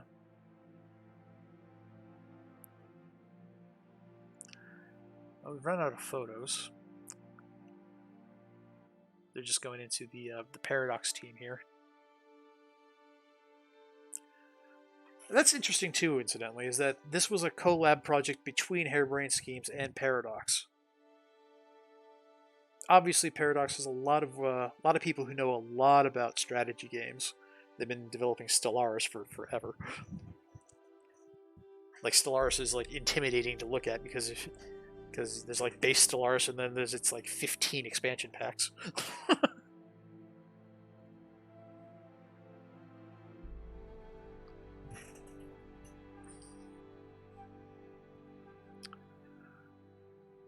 I think Star Wars has this issue where it's more caught up with its entire concept of the rebellion versus the Empire. And in the projects that don't feature the rebellion or the Empire, it's still caught up in that whole like mindset of setting it up or dealing with the fallout of that conflict, as opposed to developing a lot of the, stuff that's independent of that conflict, or the people who make, or the characters, I suppose, who make up those conflicts. We saw that in the novels, which are, of course, now non-canon, verboten. Oh, we have some glitching with the credits here. Nice. That's okay. Of course, I like the fact that the credits for the QA team are the credits that are glitched. That's really, actually, really funny. It's terrible, but it's really funny.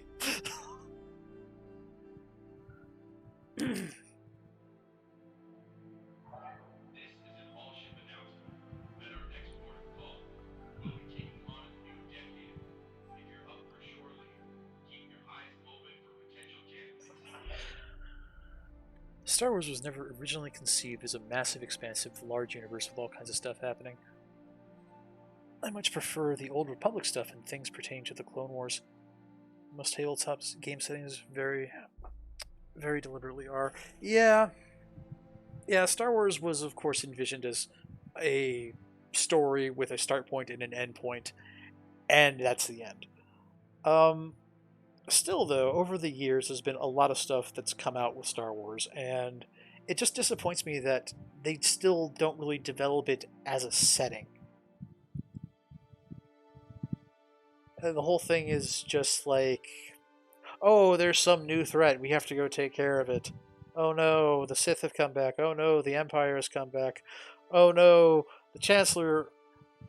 This other Chancellor was secretly an Imperial agent. Oh no, the Emperor is back. I understand these things are,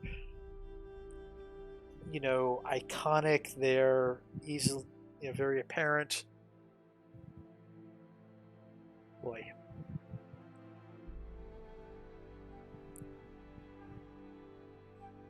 Oh, they'll let some of the Kickstarter backers give them quotes. That's cool. There's somebody who said Crimson Skies. Like, give us some Crimson Skies already, damn it.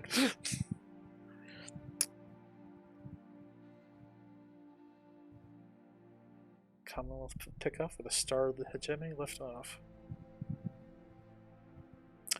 Thank you, Harebrained Schemes, for creating BattleTech strategy games. It's almost 2 decades. Yep.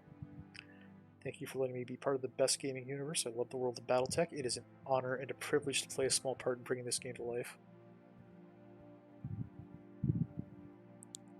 RLX here, hold my ammo.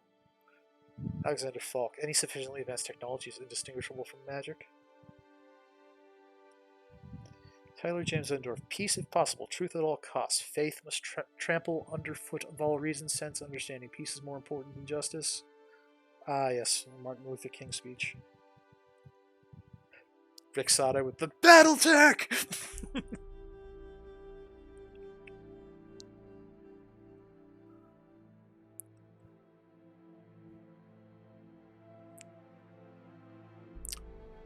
Dan Dark Spectre Moore.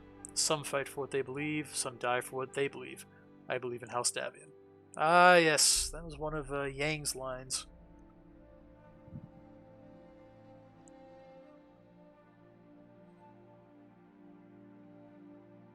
This is fantastic. This is a nice thing to do for the Kickstarter people. This takes, of course it would take time to do this, but it's basically collecting a text file and then having, just setting up the columns and putting, their names in and letting them have, something that they can say. It's just a nice thing.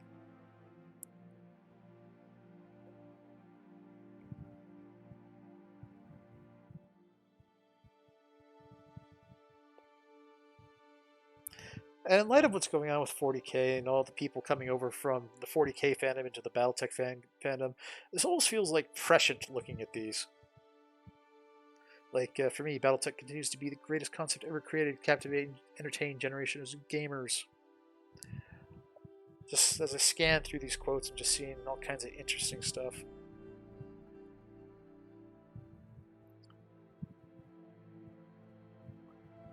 Lots of congratulations to the team. Lots of thank you for making a BattleTech game. Some quotes from, you know, the Associated Fluff, like that Fortune and Glory kid, Fortune and Glory. Peace through superior firepower. Yeah. Oh! I got an achievement for watching the whole credits.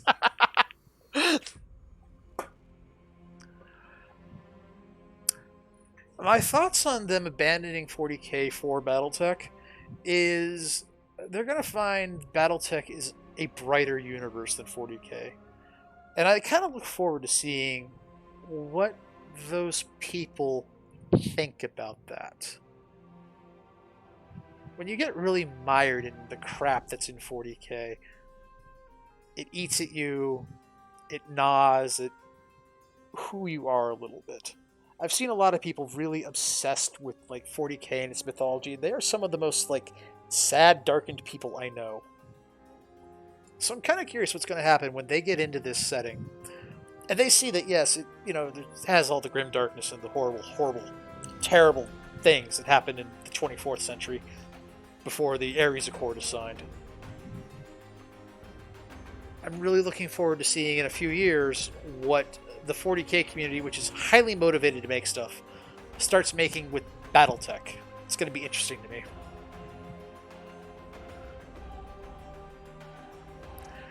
I expect that in the short term, but we'll see.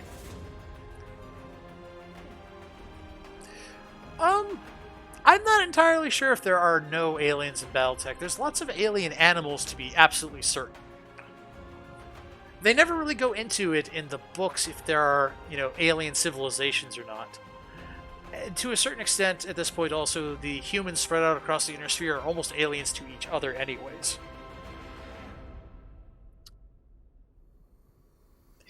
Yeah, that matter, no. But I'm fairly sure that there are/can be, if you will.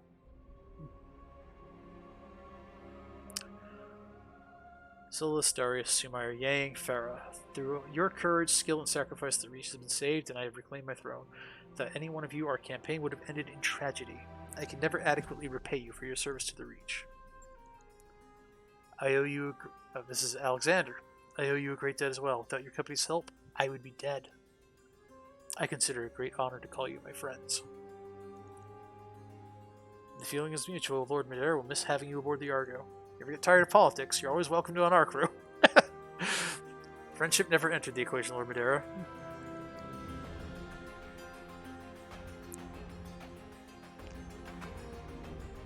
I like if you ever get tired of politics, we'll take you.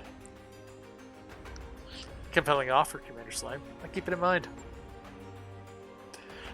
It's a new era for the Reach, and I have your company to thank for it. The Directorate has fallen, Victoria is dead, and my uncle is in chains.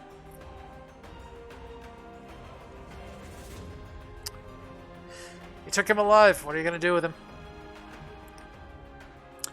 Initially, I was going to try him myself, but Alexander convinced me otherwise. There are risks inherent in holding such a man for any length of time, and the Reach is in a fragile enough state as it is. Don't worry, though. He'll receive his taste of justice soon enough.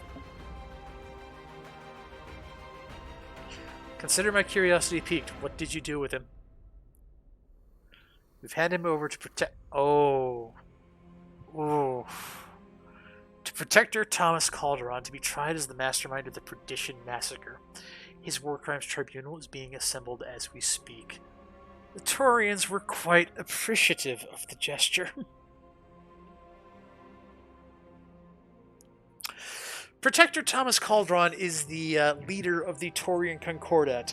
The Perdition Massacre, let's go ahead and get this out of the way, in case you don't remember, was a chemical attack a chemical attack on the Taurian border system of perdition that claimed 11,000 civilian lives. Protector Thomas Calderon was quick to blame his neighbors and rivals, the Federated Sons, for the attack. The Perdition Massacre is the latest in a long string of diplomatic incidents that has raised tensions between the Federated Sons and the Taurian Concordat to a boiling point. And we found out that it was, you find out in this whole story that it wasn't the Federated Sons who did this massacre. It was the Eureka Directorate. Oh, yes, he's, well,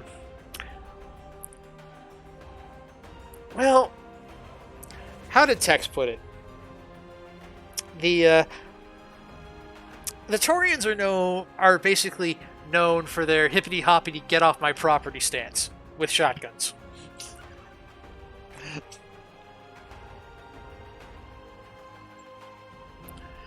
I'm sure they were. That's the last we'll hear of Director Espinosa. He brought his fate upon himself. I'm afraid that our time is growing short. We have a great deal of work to do if we're going to recover from this war.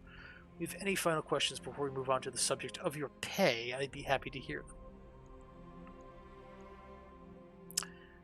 Before we talk money, I'd like to hear what's next for the restoration. After all we've been through, I feel invested in your success. I was wondering the same thing.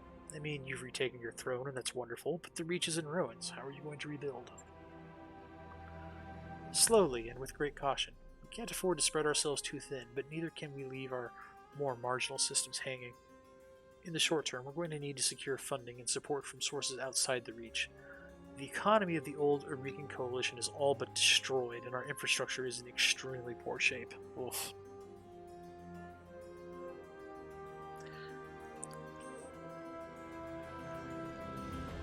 How do you intend to go about getting that support?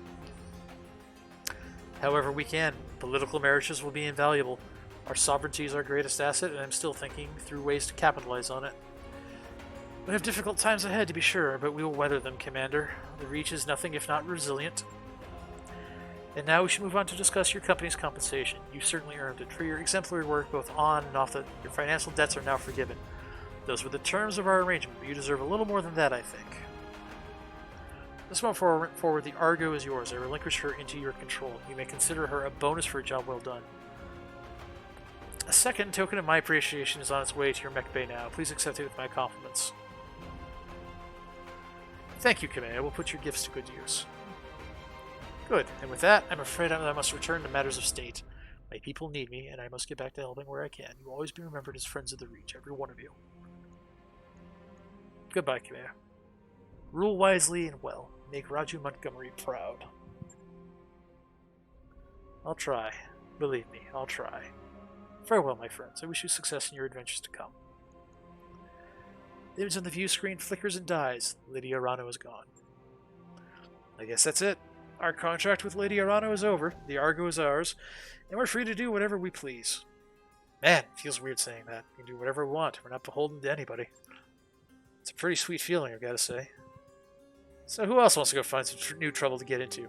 Peacetime is beautiful and all, but starting to feel a little stale in here. I'm game if you are. Trouble is our business, after all. We've got more than enough battle mechs to handle whatever fate throws our way. Whatever fate throws our way, huh? Sounds like a challenge to me. Roger that. I'll pull up a fresh batch of contracts. Take your stations, everybody. Let's go find ourselves a new adventure. Now the war's over and we're debt-free, we can go anywhere we want on the star map. No more hostile nations or sealed borders to worry about. Feels good, I gotta say. And now that I've reclaimed my throne, the Reach is again at peace. As such, I imagine you're more likely to need this Atlas II than I am. That mech you asked for is cleared for fighting. Notice the Atlas II, the DHT model, carries more energy weaponry and usually a lighter, more flexible autocannon. It still has an unbelievable protection and the same crushing melee abilities as other Atlas models.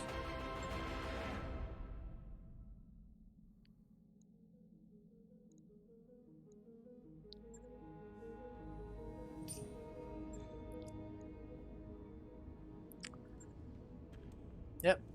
There's our new Star League Atlas, because, you know, I needed a second one, apparently. It's pretty messed up doing that final mission with 2 Star League Atlases. Oh, man.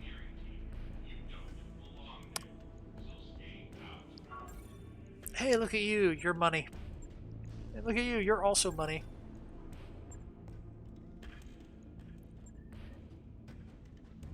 I feel bad looking at an Atlas D7 DHT and going like, I can vendor that for money.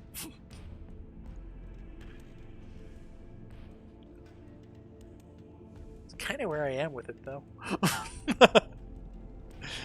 I need all of them. That's fine, whatever. It's just another hit at my financial report, right? Who cares that I'm spending almost 1 million credits a month keeping stuff running?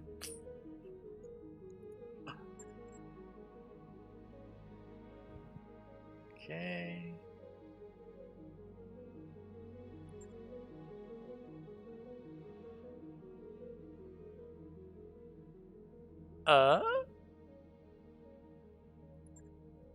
Oh, right, because I still have the king crab. I never vendored it.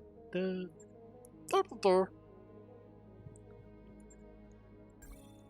get out of my inventory. You get out of my inventory. You get out of my inventory. You get out of my inventory.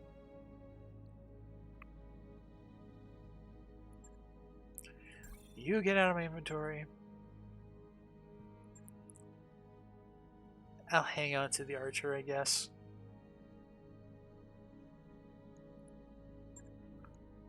Okay, what do they have for sale here? They got an archer. They got pieces of an archer.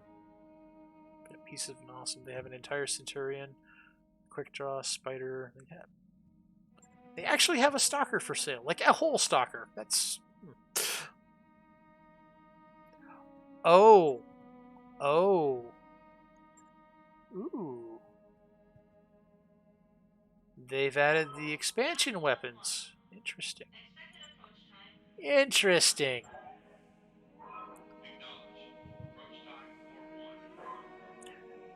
And this is the comedy PPC, I see.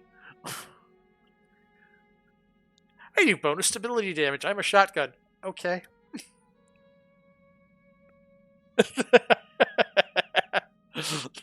Oh, yes, I don't need this. I don't need this piece of crap. Oh, you can have this.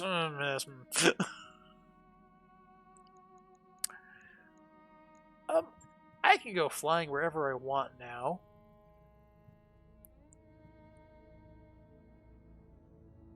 That's Etrom. The Taurians are still pissed at me.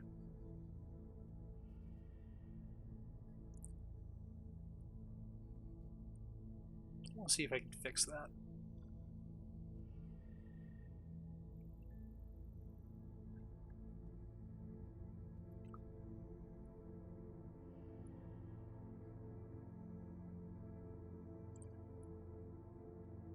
I could go anywhere, do anything.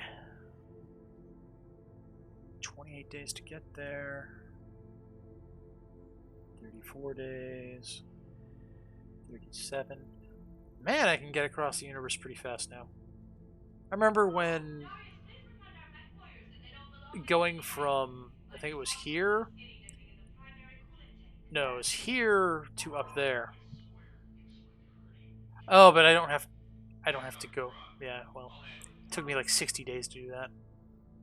Just going there takes me 28 days though. That kind of sucks. I could go to Federated Suns territory. A lot of black markets in House Liao space. I guess I shouldn't be shocked at that. It's 5 skull. Let's do the 3.5. Let's go to Brisbane. By your command.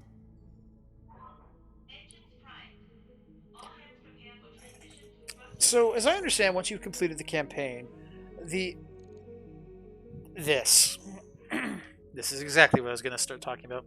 Intersphere politics impact everything they touch, even down here in the periphery.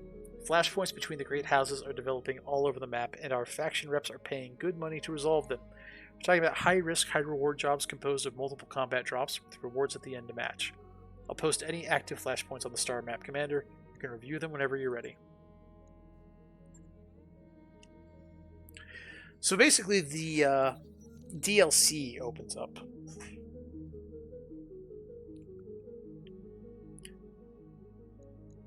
Ariel arrives at your quarters looking for some advice. What started as a competitive training exercise in the training module has since evolved into a shipwide tournament with mixed lances of mech warriors and other crew. Ariel and Behemoth have been competing together. Behemoth hasn't been pulling her weight, and my two other teammates are looking up to me as Lance Captain to do something about it. Feeling a bit stuck here. What should I do? I'm going to suggest he holds extra practice. You're right. Now it's time for everyone to step up. You visit the training room and check the leaderboards. Ariel's Lance has risen in the rankings. Thanks for the advice. I just wish I'd challenged the team even sooner. May have made it into the finals, but next season we got this for sure.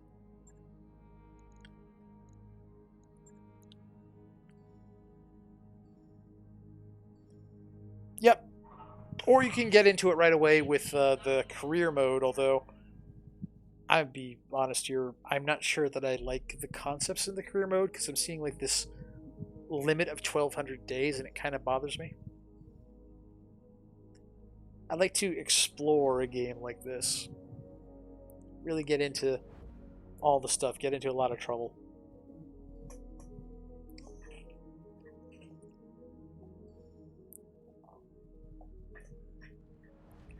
And a time limit like that seems counterproductive to me. No, not at all. And I mean, 1,200 days, it's a long time. You know, even everything considered, but it just kind of bothers me. I think I'm going to enjoy this more open-ended kind of a thing. The only downside with this is I don't know where I take these mechs from here. Where I take, you know, my loadouts and mechs and such from here.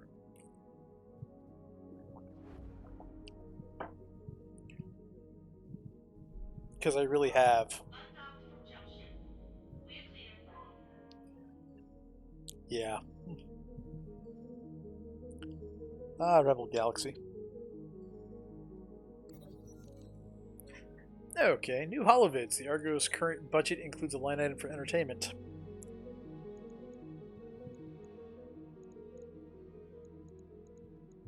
Alright, we're going to schedule a holovid night. Darius instructs his staff to convert the lounge into one massive holovid theater for one night each week. For the next showing, a random draw from the Chip Stack schedules an episode of the popular comedy series Minor Major.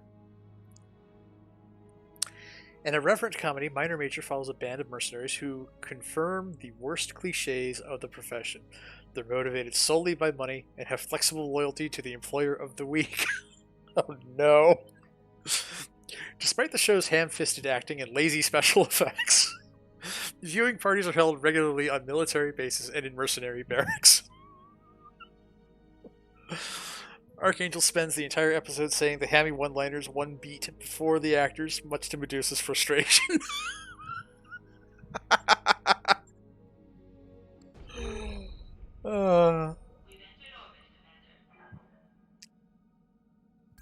Looks like we've arrived, Commander. Okay, we're here to the store. I know they won't sell me anything through their store, but the black market is still open for business. And in a big way from the look of things. Oh good, they have another one of those. I will take another one of those. New weapon systems available. Another UAC-5. Yeah, this one weighs 2 tons less and has -2 recoil. Okay, I would have preferred, like, damage, but that's fine. That's fine. New weapon systems available.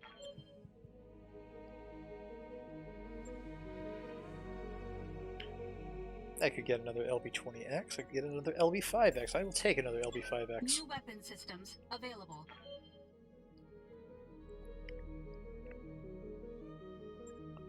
Ooh, an ER small laser.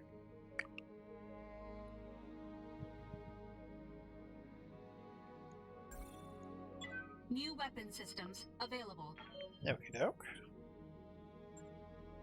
60 melee damage arm mods.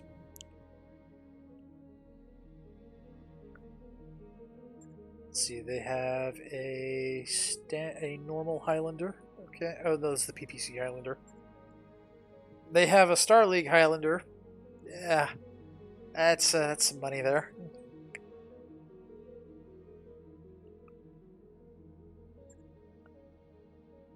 Okay, Griffin. Wait, is that the Starleague Griffin? It totally is the Starleague Griffin.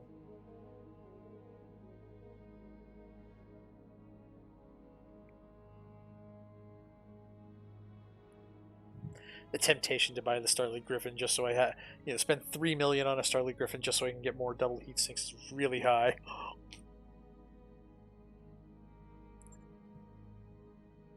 Okay, they've got the Cyclops 10Z, which I gotta admit, this is a very interesting mech to me. Because it makes everybody go one turn sooner. It's not a great assault mech.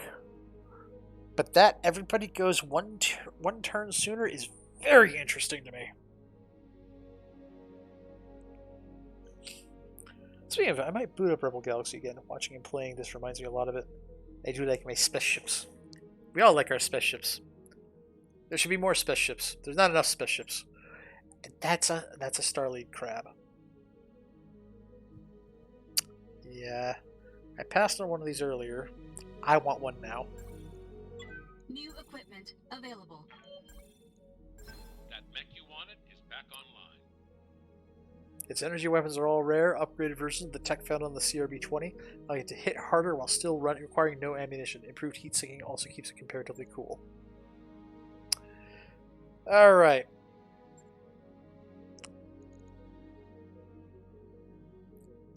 Now then, Witty. My dear Witty. Since I know you're playing this game right now, you need to keep an eye out. I don't think you'll find one of these outside of the black market. This mech, though, this right here.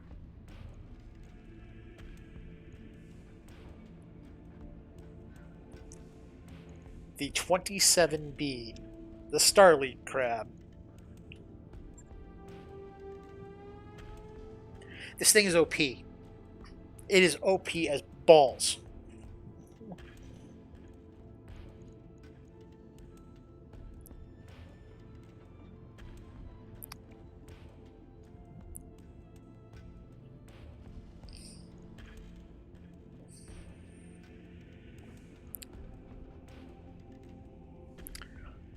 I wish it wasn't mounting ER large lasers.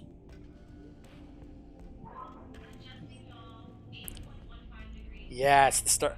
Honestly, the basic crab is pretty decent, but the Starleague one is knuckin' futz. Heat efficiency, heat sinking 96.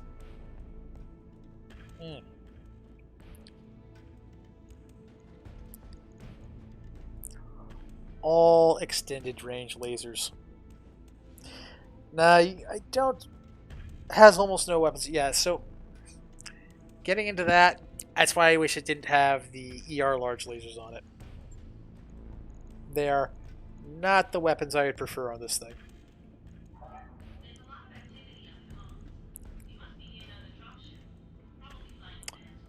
In fact, if we're going to do something this nonsense here,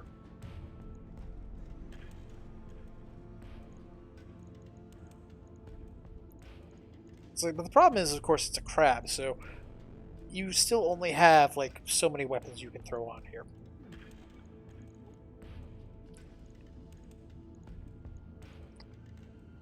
Oh, I do have pulse lasers. Hey, nice. I'd still rather take off the ER large lasers, though. The only ER lasers, so I'm totally cool with the ER small lasers. ER small lasers are awesome. ER medium lasers, cool with that. ER large lasers on a bigger mech, that'd be fine. ER large lasers are like ideal to replace the PPCs and Marauders, for example.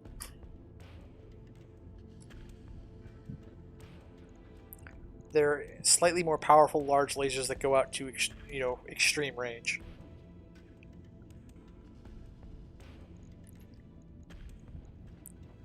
Whereas the pulse lasers just do 40 damage for 2 tons, and they do 20 heat, and they just wreck shit.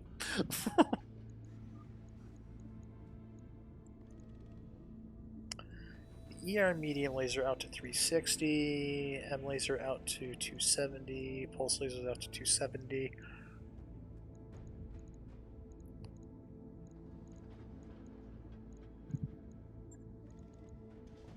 I can do one ER small laser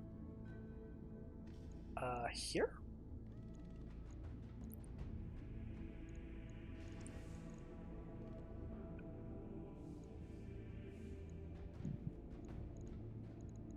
I can do a small laser there. And then, because I'm not an idiot, we'll do not heat sinks. Do jump jets. This mech needs to be a jump mech. The fact that it's not a jump mech is like a crime. Oh! Really? And I can do 2 tons more armor? That's kind of nice. 1, 2, 3, 4, 5, 6, 7, 8.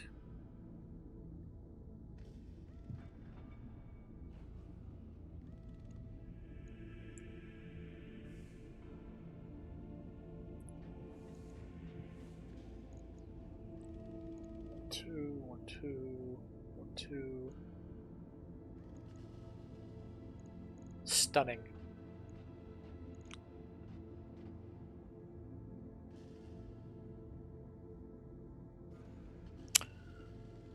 ER large lasers are large lasers that do 5 more points of damage. They weigh the same tonnage, they take up the same amount of space. They do more heat than large lasers, they shoot out to 570 meters, so they are pretty much equivalent to PPCs. Yes, you're not wrong on that.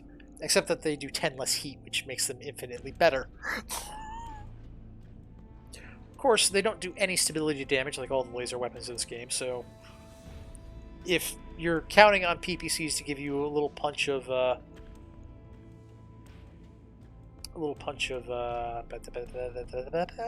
knockdown, you're not going to find it here.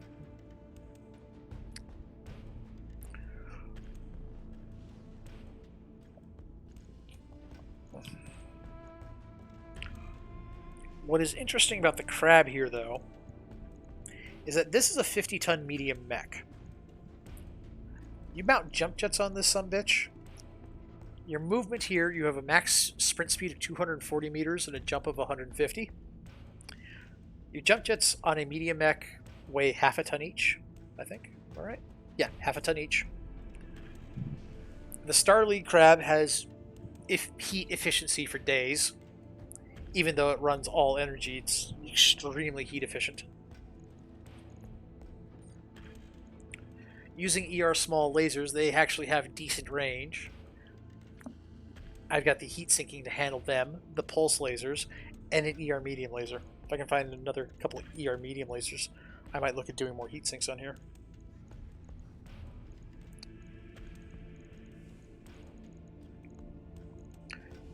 Or just more frickin' pulse lasers. I'm losing average range quite a bit, but I don't care. Because the firepower on this medium mech is 230. This is a medium mech that will up punch. It punches up, but quite a bit. Also with the Argo, which I've been mentioning, you need to get on this. That refit is going to take 5 days. Because I have all this nonsense in here. All this stuff.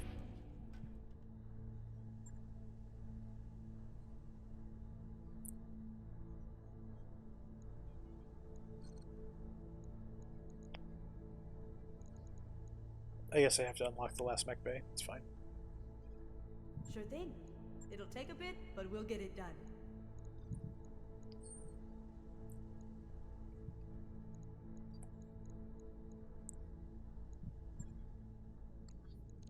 Now we're going to give ourselves a couple of days, get our crab back up and running. Got a new financial report for you, Commander. Pay some bills. I wrapped up that job you asked for, Commander. Alright, there's our crab. Okay. Go command center now. Yeah, it is a huge deal.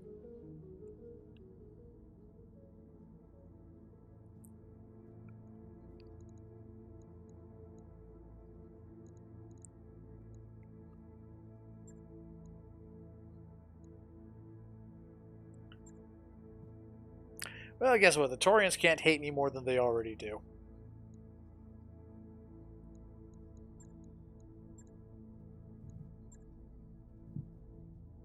I can score some brownie points with the Federated Suns.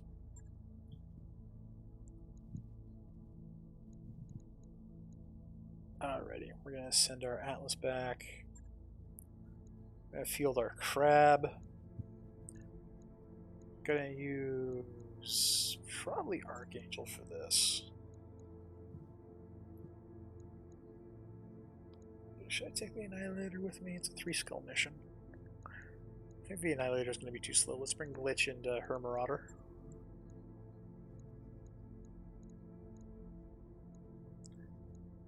And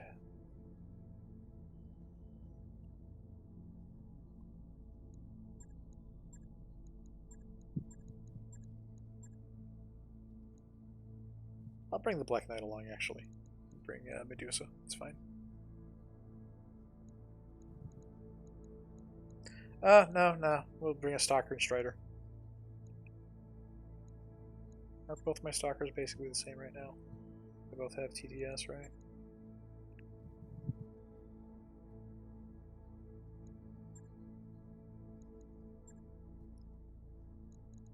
Bring that one. And we'll bring Strider. There we go.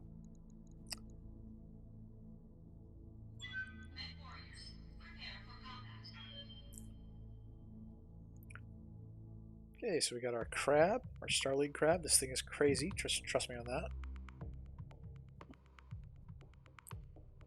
Like, I'm gonna let him go like bonkers in this crab, and you're just gonna be like, what? What? How? Why?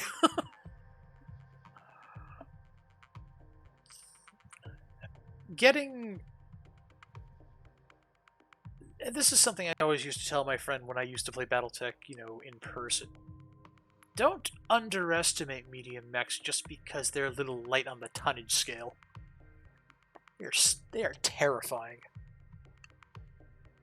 Just gotta get it loaded out right. Command interface initiated. I don't like dropping dark like this. Mayor, we need some eyes on target. Any thoughts? Let me look. Okay, this location seems like a good vantage point. Should be able to see the facility from here. Roger. Commander, move it to the location. We'll make a plan from there. That's fine. So, okay, this is my Marauder. I can dash up to here.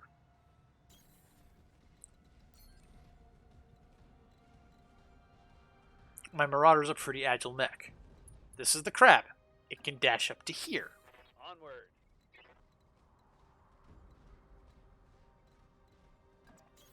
Got it.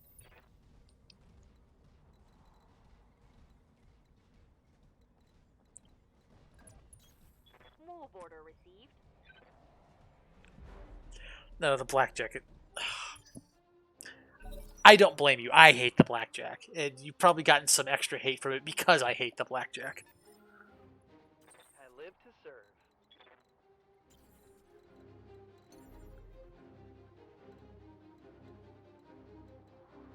I await your command.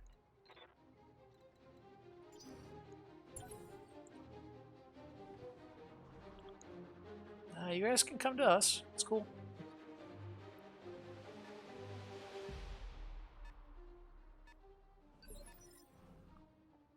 Standing by. Okay. I'm receiving you.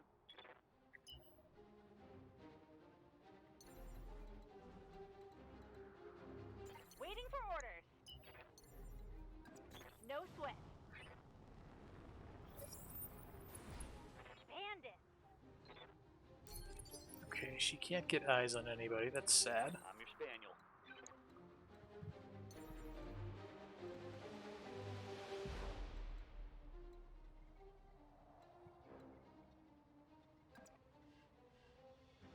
Confirmed.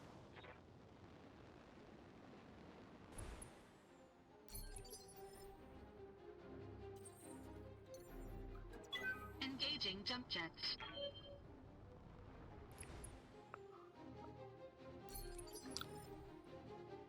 Good to go.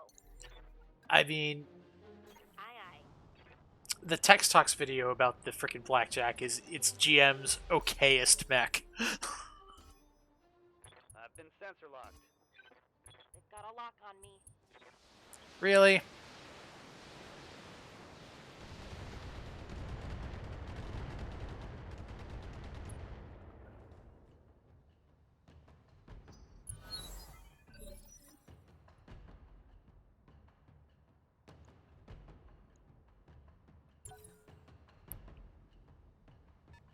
Well, come up here, dipshits. Oh, you think you're any... You want to fight... You want to go... You want to have a crab battle? We'll have a crab battle. We'll fight for the honor of who gets to be Crabulon Prime.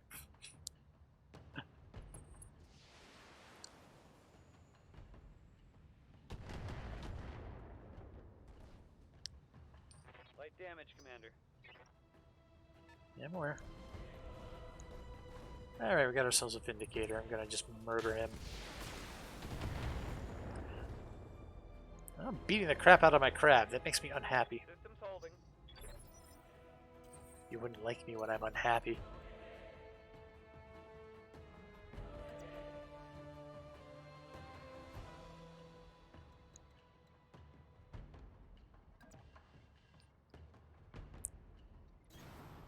Not sure if I'm gonna take out that turret.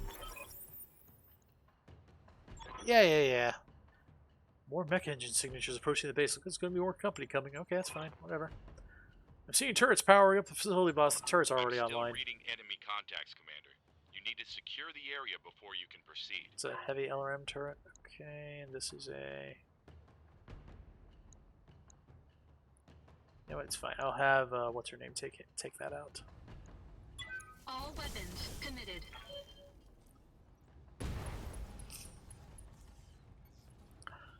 Enemy mech. Critical damage detected.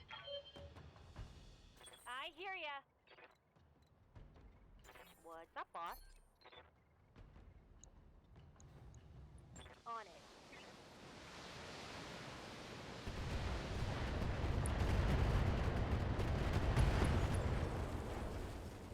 Ah, that feels better. Turret destroyed. I'm ready.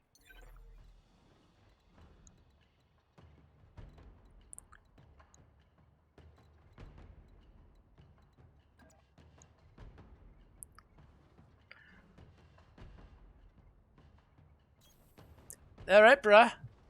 You wanna do this, bruh? We're gonna do this, bruh. You fired a whole brace of lasers at me last round. It's my turn. Punching all the buttons.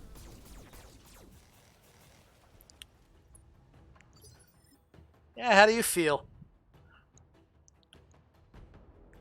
Oh, what happened? Did you lose all, like, half your armor in one go? Waiting on you, Commander. Gee, pity. How'd that happen?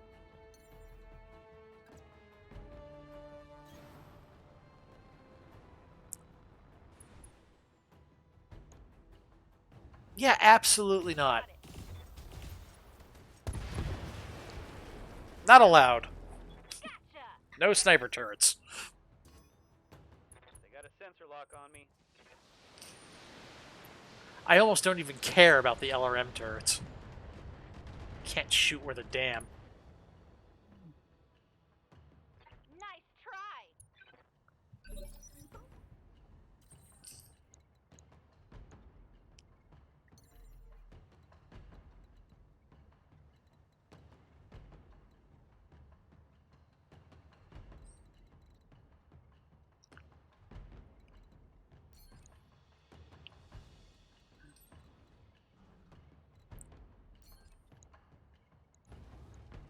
All weapons committed.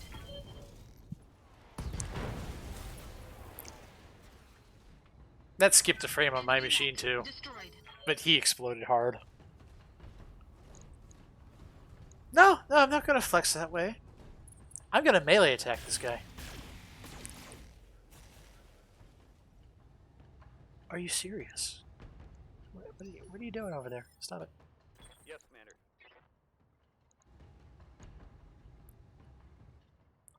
Did he move just out of range? Really? Really? Okay. Alright, fine. Moving to position.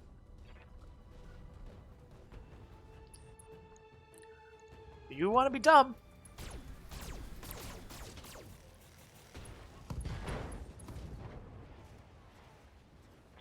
Solid connection on that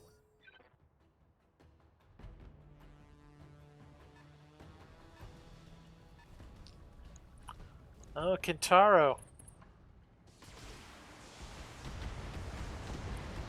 I just got this, man. Could you not? A tickle. You know what? No. No. Don't care. Moving out. This is why we have a stalker with extra accuracy on all of its missiles. This right here. This is why. You know what you did? Have some missiles. Engaging. Have a cup of missiles. You clearly don't have enough.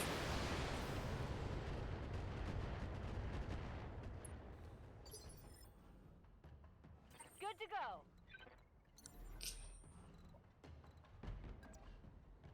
Ready, set. It's a heavy shredder turret. Okay, yeah, no. I don't want to give you the chance. This should be good. Target destroyed.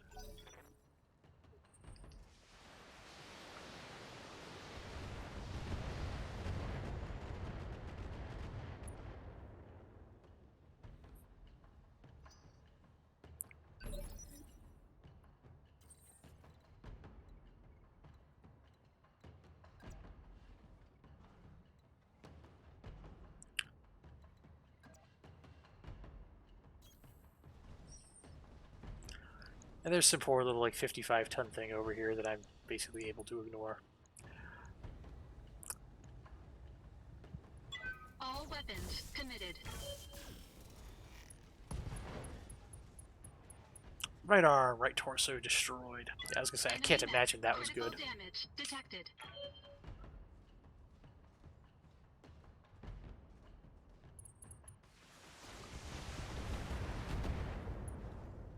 You gonna shoot my Marauder? Huh?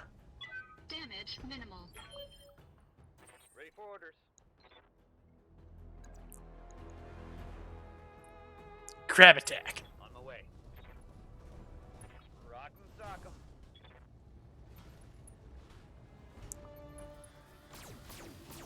I think he's toast. Yep, there he goes. Hope we can salvage that.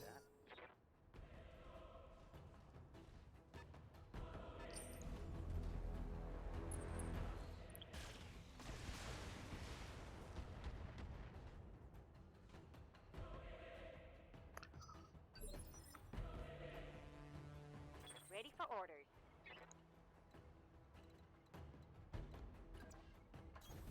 On my way.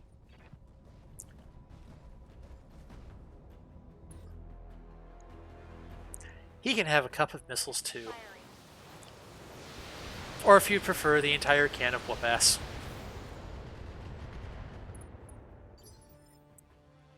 What can I do for you?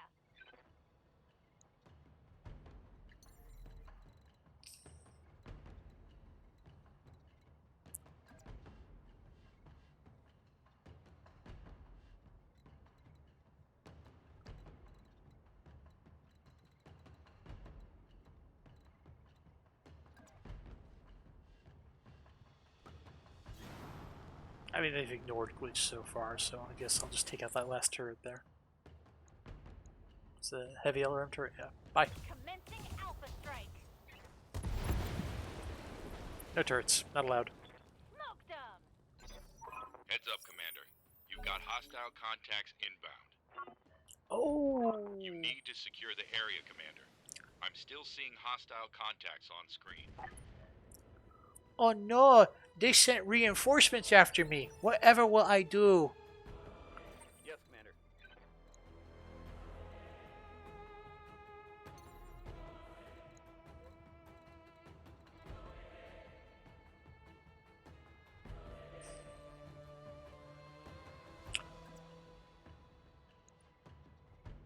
We can do better than that.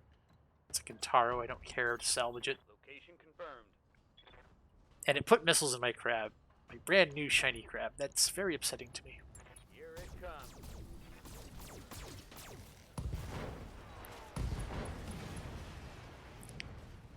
Tango down. That is a crab that can jump. And has like 7 lasers on it.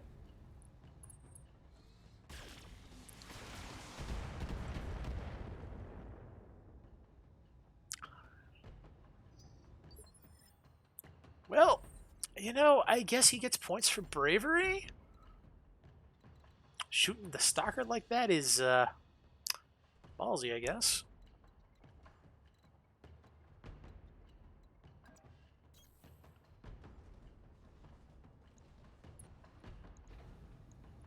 All weapons committed.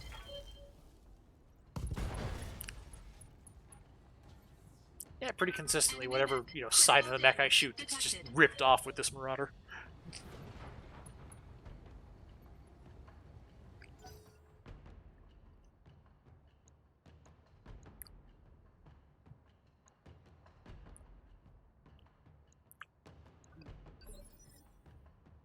Waiting for orders.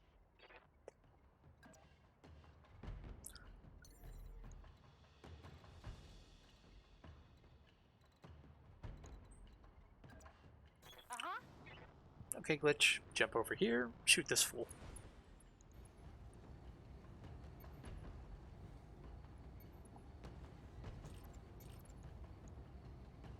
I'm pretty sure he doesn't survive, like, no matter what. Oh! I managed to just kill the head? Nice.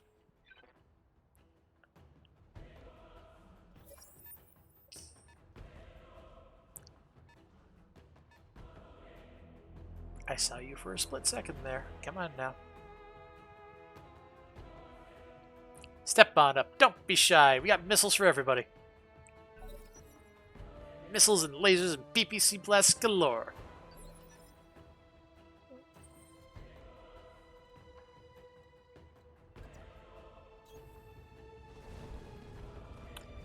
Alright, I guess we can cool my Starling Marauder off.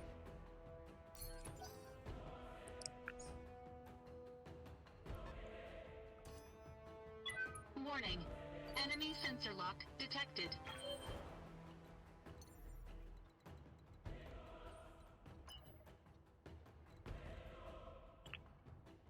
A drop pod is inbound to this location. Oh, right. Okay, that makes sense.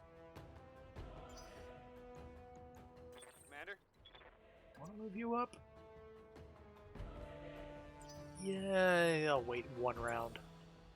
Force them to go first.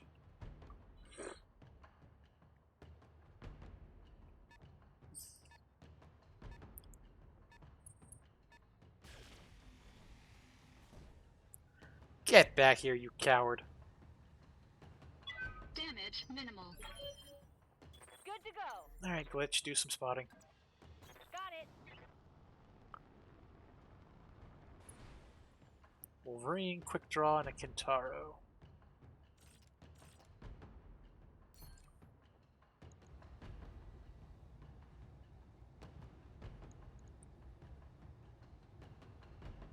Is that what I really want to do here? It's got the LRM. He's got SRMs and medium lasers. You know, let's go ahead and take that stupid Quick Draw out. Firing everything I've got. I don't think we're going to get him. We hurt him. Yeah, Commander. Move into position.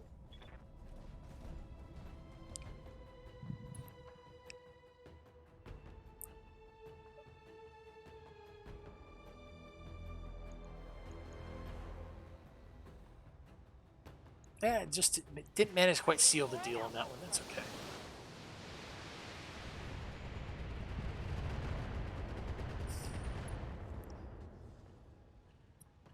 Take that. I'm receiving you.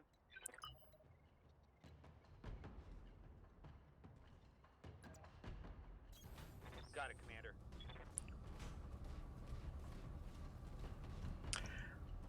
Yeah, no, I would rate the Starleague crab especially, although the normal crab's pretty decent. But the Starleague one, like, this is a totally an endgame mech. This thing is just brutal.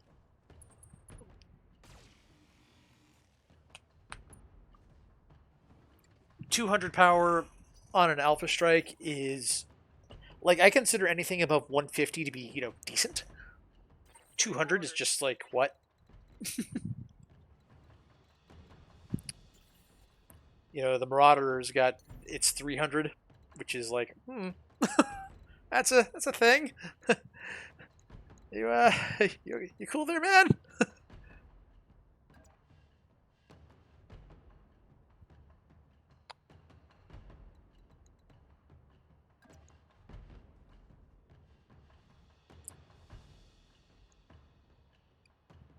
Engaging jump jet. Oh, you poor son of a bitch.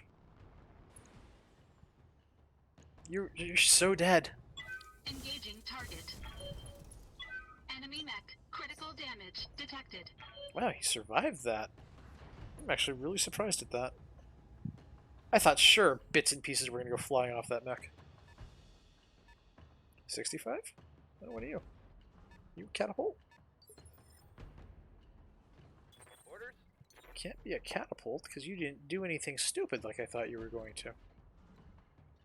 So what are you? Up high. See, look at this. Whee! Oh, you're a Thunderbolt. Don't really like you. So I guess we're gonna just shoot, Well, you're in range of all my lasers but one. So we're gonna shoot you. A lot. Firing.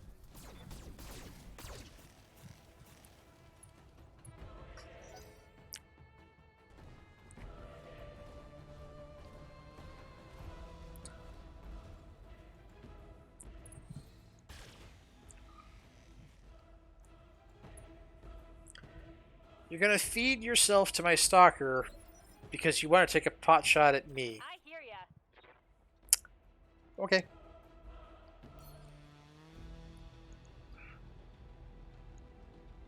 Take this.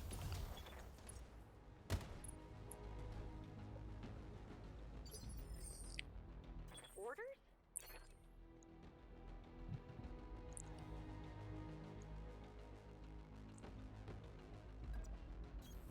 On the move. Yeah, you can move up. It's fine. Now let's see how you handle this. Shoots him. Shoots him a lot.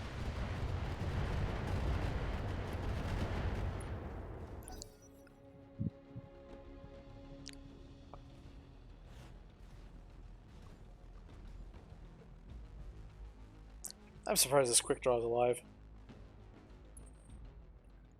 It's not really a major problem as far as I'm concerned. I'm just like, wow, you lived. That's something. Waiting for orders.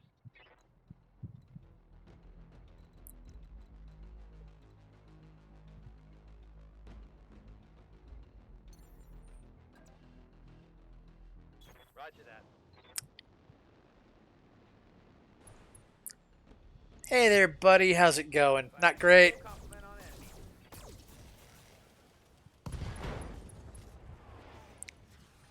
Critical hit, Commander. And that's what's brutal about the crab. Even the normal one. The double heat sinks make it just far more deadly, and ER lasers are, of course, better to have, but even the normal one can do exactly what I just did there, which is jump behind a mech from extreme distance and just unload on its rear armor. And it's got the firepower for it to matter.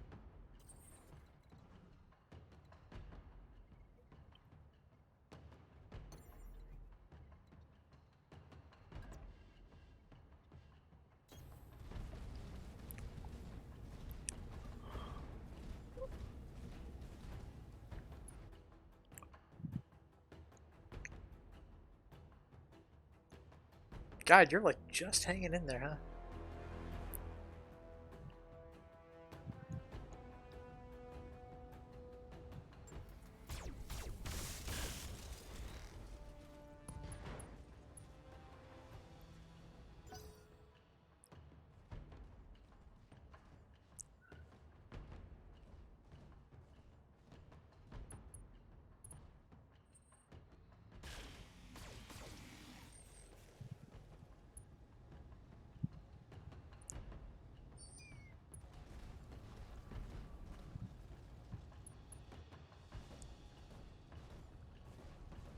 Decided against shooting me? Interesting.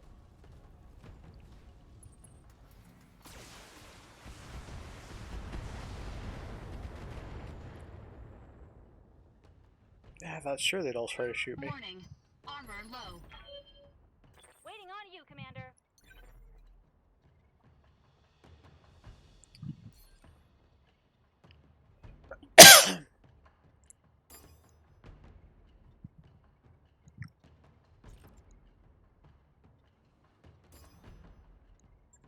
Uh-huh.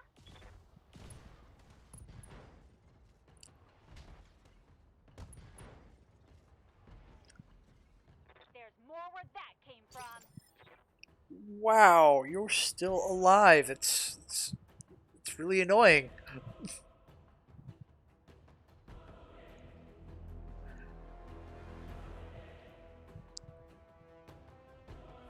So are you. I think we're gonna, we're using you for fire support primarily. Your entire job here is to hit things and hit them hard.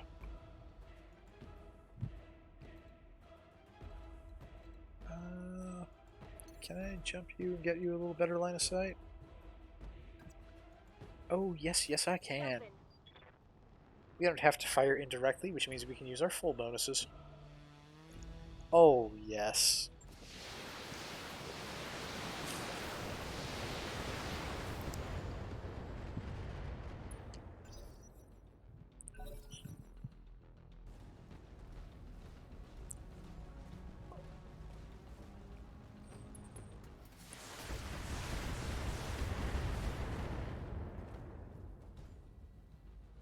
Warning. Armor low. Yeah, don't worry about it. It's fine. We're gonna jump up here.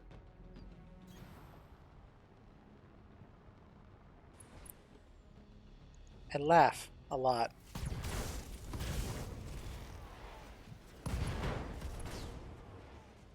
Oh. Enemy mech destroyed.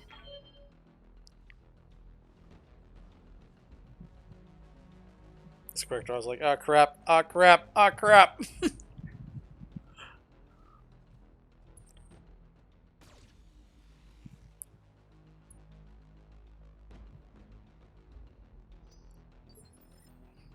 Standing by.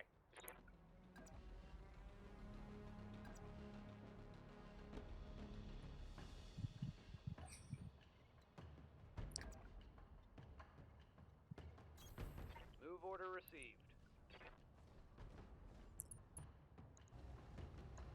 Firing full salvo. Wow, this guy is like really, really lucky there. Solid connection on that one. I figured that would have gone a lot worse for him.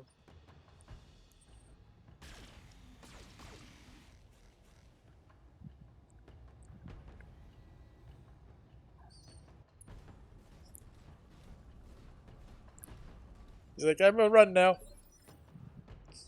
What can I do for you?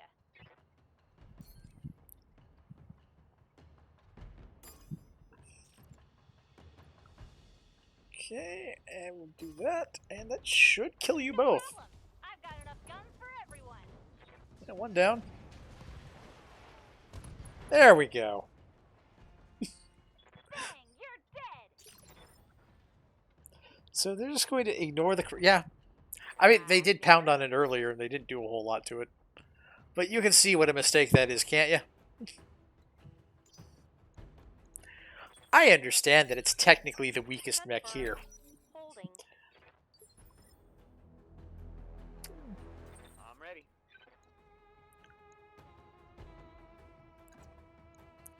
Get him. Roger that. Melee that sumbitch. I love how it attacks with its crab pictures, too. It's fantastic.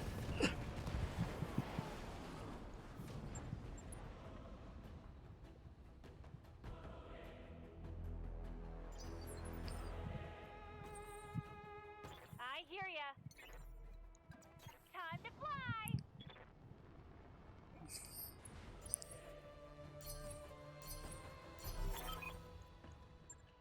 Mission successful.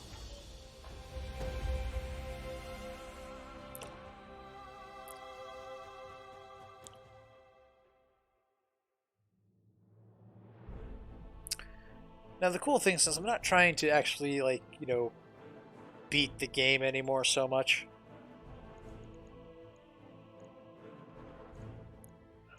I can actually start, like, building things that are more interesting, like that medium mech there.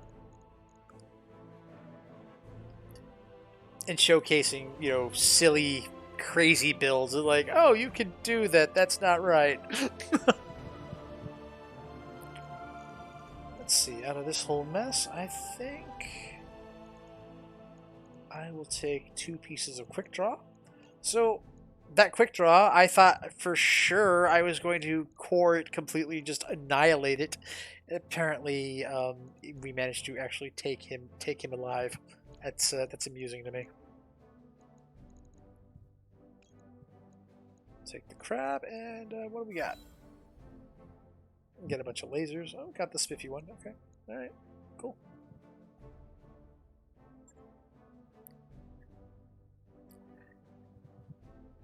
And this guy's gonna be like, "Hey, you got a mech you don't want," and I would be all like, "Yeah, yeah." That mech you asked for, that mech you wanted, is back online. Oh, I got 2 mechs I don't want. So back to mech pay then. Okay. Quick draw. Yeah, you're a piece of crap. Get out of my inventory. Okay.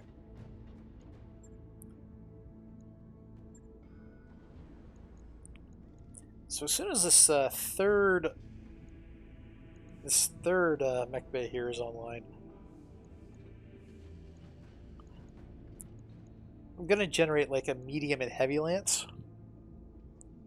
and I'll be trying to show off what we can do with lighter mechs and just, you know, just the horrifyingly efficient things you can do with, you know, relatively smaller loads of equipment. It does require some resources. It does require having the right mechs available. Anything with double heat sinks is just broken beyond all reason. It should be your top priority in any and all situations you can get them. Double heat sinks beat the pants. They beat the ever-living tar out of not having them.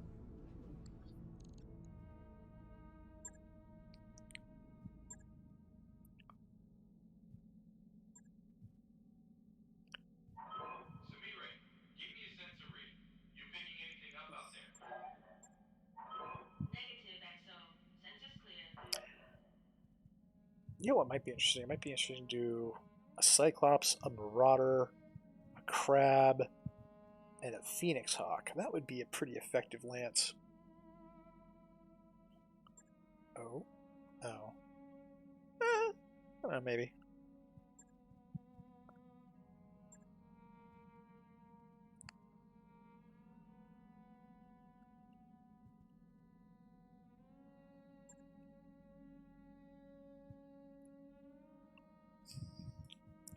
Also, I want to state for the record, I'm not real impressed.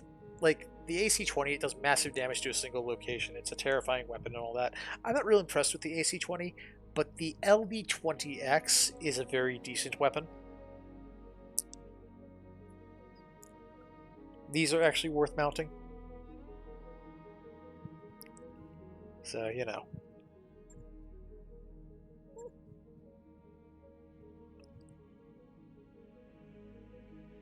It's so interesting. 1 initiative to all lance.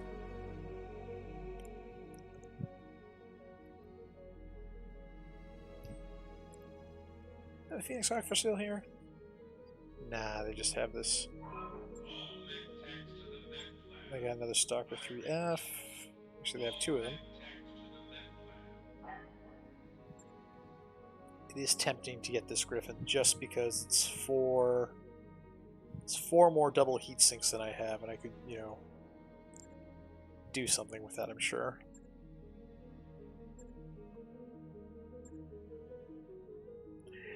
I like how every single black market I've been to, they have an Annihilator. It's like they want to make sure I have one.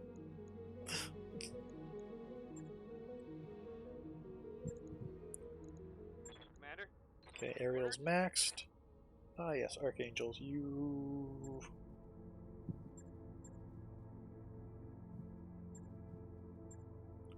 That might not be a bad idea for him, actually. I'd rather get that last point of gunnery first, though. Behemoth, you're maxed. Decker. You didn't do anything. Glitch, you're maxed. Medusa. Get another point of Godspit. It's not going to help you, considering the role I have for you. Powerline, you need more experience. And Strider, you need more experience. Okay. Alright.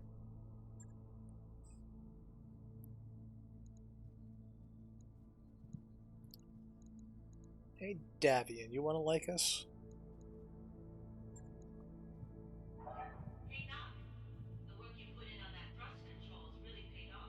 We need you to draw Fataran patrols so we can move into the base unopposed and load the goods.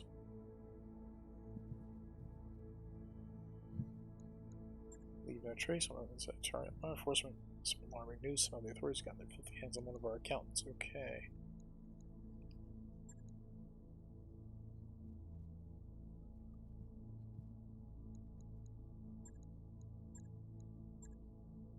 So that's going to hit the Federated Sons. Compel treachery and all that. So giving war rep with the Federated Sons. We have an ongoing relationship with a well-known mercenary in one of the elements. If they're captured, rescue, they manage to escape on their own, making their way off planet, surrounded by hostiles. Okay, we can do that. That's fine. I will say this is actually kind of a fun lance. The reason why is because it's a very, very active lance. It's got, every one of these mechs has jump jets. Most of them can move pretty good. I've got the one fire support mech.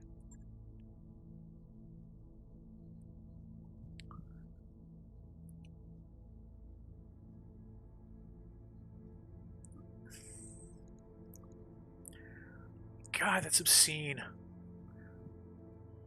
So my rifleman, I mean, it granted it needs a better weapon than this AC2 here. It's a decent weapon, don't get me wrong, but it needs something better. And it's running a snub PPC. It has an attack of 182. The crab here, we're at 230. It's 50 points different on a mech that's 10 tons lighter. That's how it goes. Beware of small lasers. Small lasers will mess you up. And something fast like a crab can actually use them. This will probably be the last mission tonight.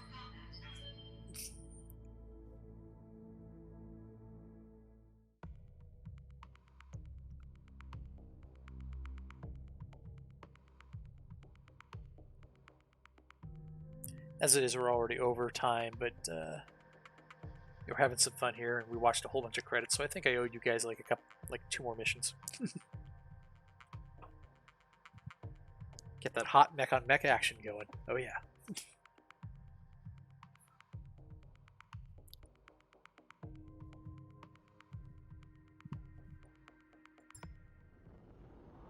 Command interface initiated. I still can't believe we're doing this. What kind of mercenary has a rescue clause? The smart kind. The kind who's managed to outlive almost every other mercenary out there. I'm currently hiding right under their idiot noses. Here. Get in range, I'll come out to meet you. Gonna have to listen to their bullshit the whole way back in orbit, aren't we?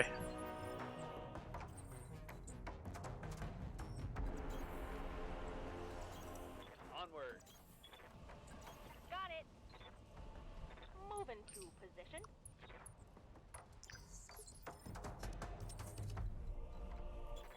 Commander?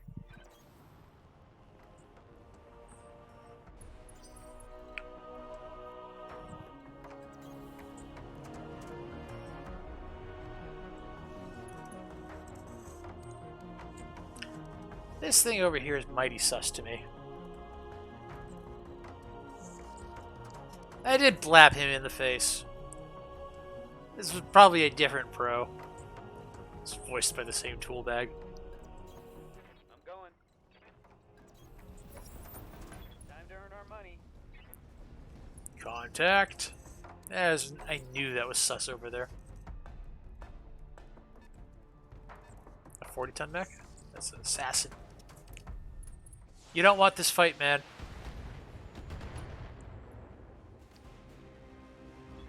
Stop. You're just embarrassing yourself.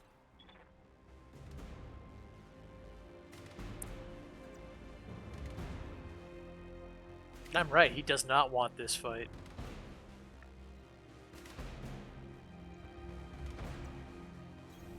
On my way.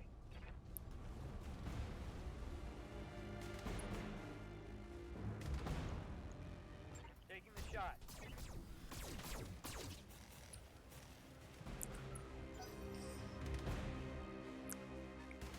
Now give him another 350 reasons he doesn't want that fight. Don't worry, you'll get yours in a minute.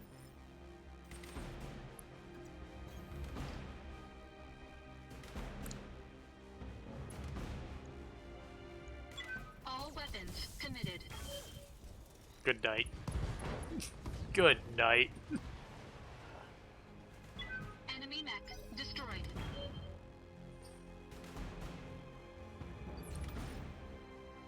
What can I do for you? Affirmative. Oh, Glitch, you can spot him? That's hilarious. It's another assassin. I'm just gonna shoot him. Commencing Alpha Strike. Yeah, Commander. Up high.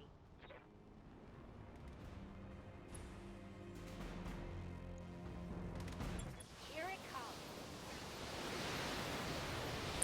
This guy in this media back. What the hell did I do? Critical hit, Commander. Well, he's still standing.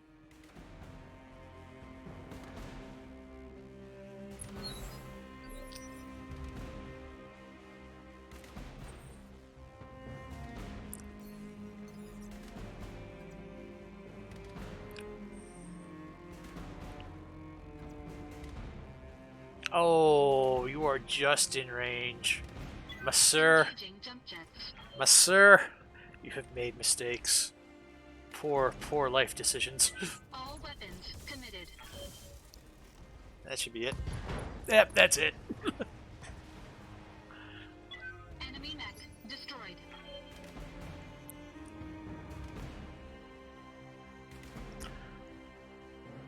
Do I have to go? I really should just make you like chat moderator. I'll have to do that sometime.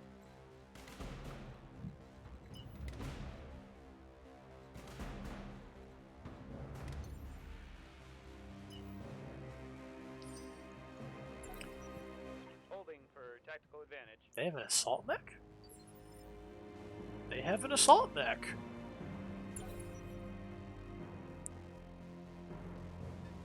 I could, but due to some concerns about not you guys so much, it's people. Waiting for orders. So I hate to talk about this. There's some real obnoxious people who do raids on people's streams and then like leave very not good things to be in your chat that Twitch will hold you responsible for. Yeah. You know what? Buddy, you can take this. Let's shoot you in the head a few times. I got him in the head. It's a Highlander. It's worth some money. Waiting for orders.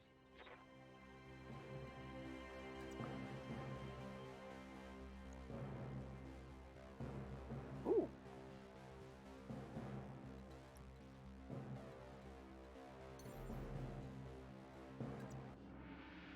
Oh yeah.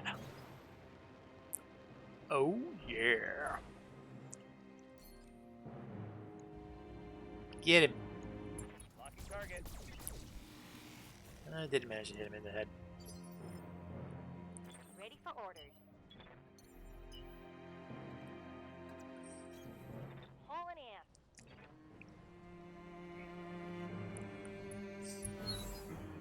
in. Yep, and unfortunately, it's a real thing that we do have to deal with, or at least be aware of.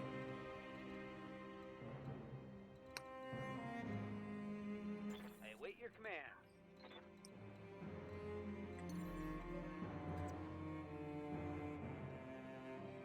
Lifting arm.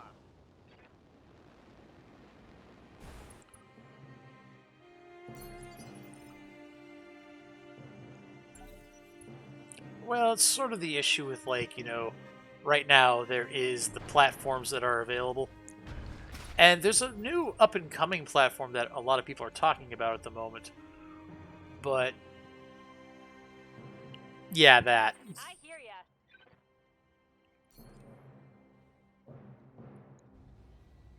Keep shooting him in the head. This should be good.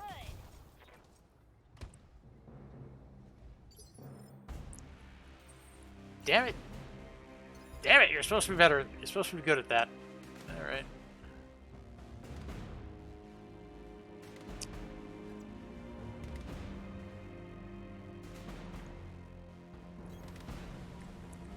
Well, you know who else is supposed to be good at that? I am. That's who. All weapons committed. Oh, I think I might have got him. Yep. Enemy mech destroyed.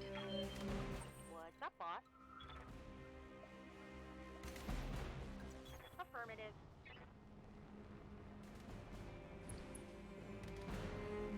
As for you, you're in a whammy. All weapons.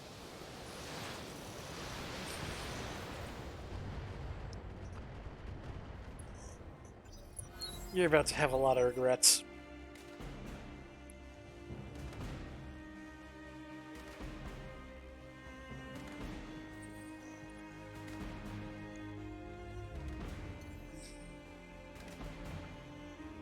Engaging jump jets.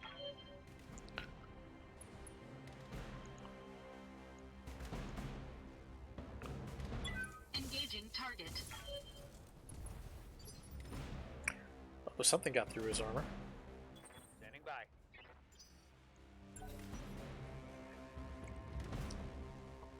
It's not part of the social media black hole.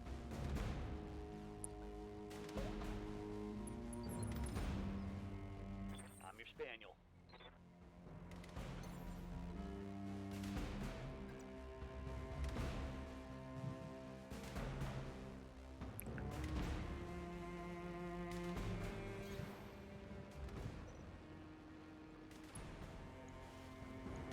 Locked and loaded.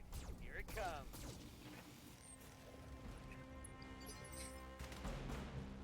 Good to go. It's not bad considering that Toolbag is, defending himself. Better try to take him too. Got it.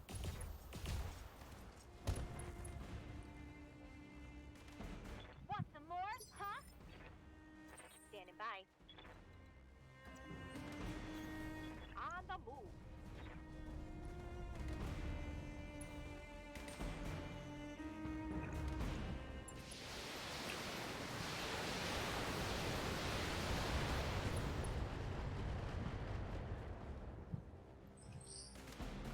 Take that.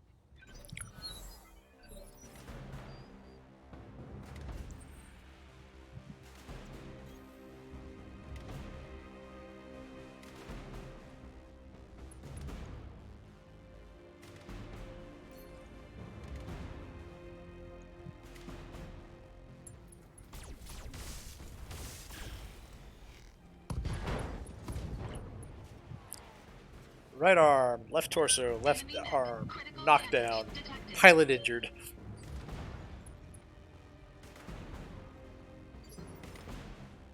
I'm receiving you. Moving to position.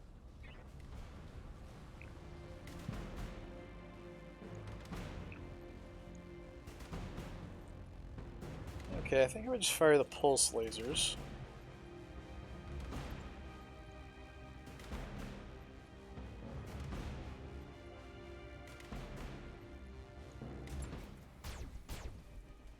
Not yet. No, not in the head. Take that.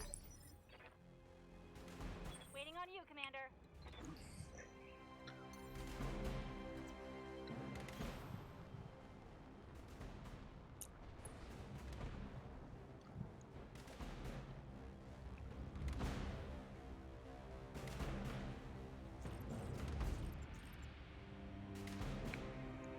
Time to dump Ah, damn it. Oh well. and stay down.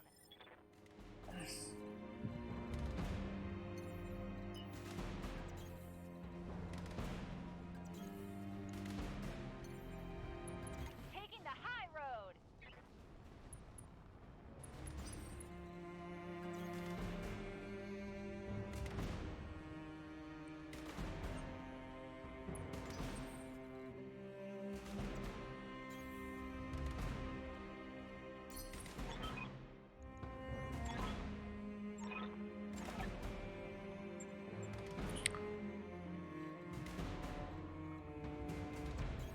Uh-huh. Position confirmed.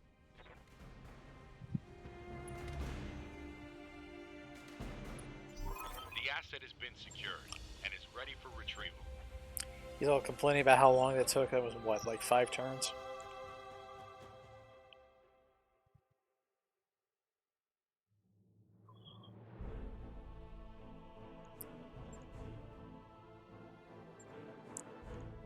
Five turns. We got a frickin' Highlander out of this. Oh, we got a Highlander, excuse me, and a Warhammer.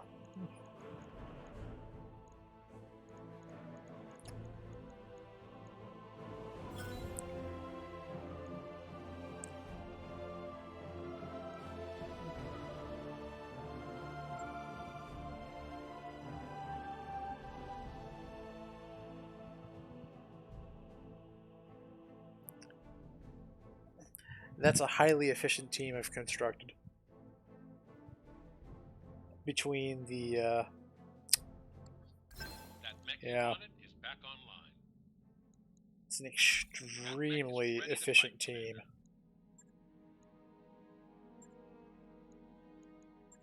Go to base, get this whammy out of my hair.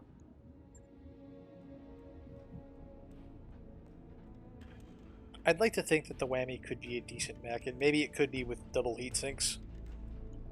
But without him, it just runs too hot. It's like the Black Knight. The Black Knight runs way too hot. Mechs cannot handle they can't handle what they're designed to do.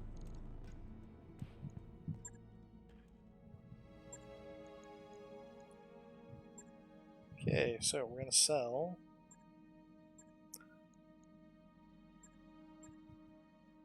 Sell a quick draw for sure. Gonna sell a Wolverine, because why do we have a Wolverine? That's a valid question in of itself. Gonna sell a whammy. And the rest of this crap I'm kind of hanging on to, because I don't know if it'll be useful or not. I don't need 22 AC5s. Oh my god.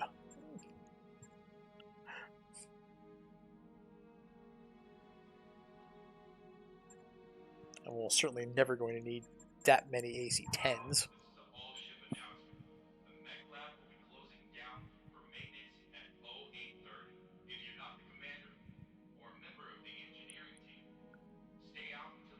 Okay. Uh-huh. Uh-huh. Yeah, the medium lasers is building up on me again. I've got 71 of them. So I'll sell 41. Honestly, I feel like I could sell 51. Let's do that.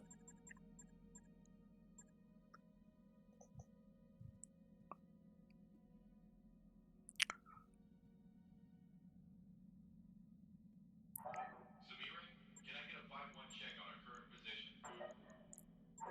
Roger that. 20 machine guns. I'll sell 12 PPCs because standard PPCs are just not very good in this game.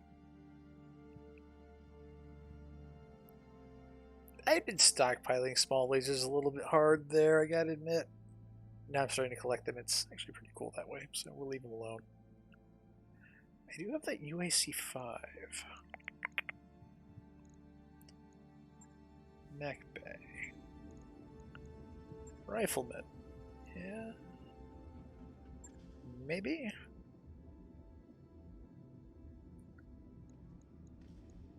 Take off the AC-2. AC-2 ammo.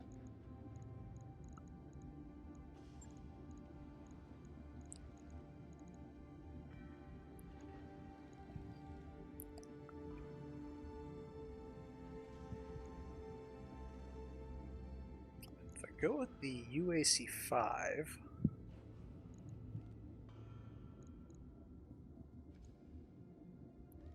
I probably can't.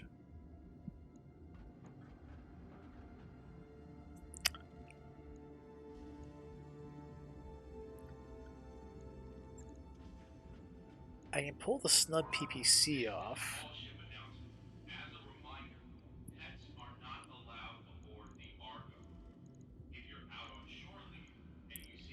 Yeah, I didn't think I could get away with that. I was like, could I do that? No. Could I? Maybe. Okay, so we need at least 2 tons of AC-5 ammo.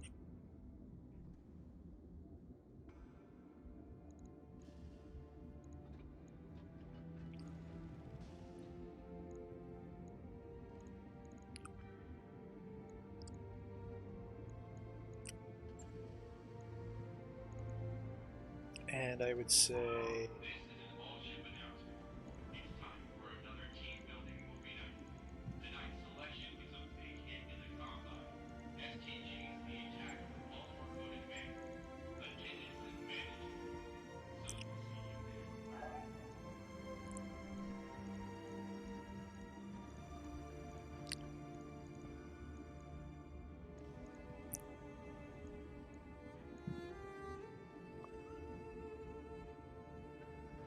I mean, all I'm really doing here is I'm trading... Well, I guess I get more range out of it, which is nice on a rifleman, because the rifleman has that whole... has this stupid thing, which is really useful. And that anti-recoil thing is nice.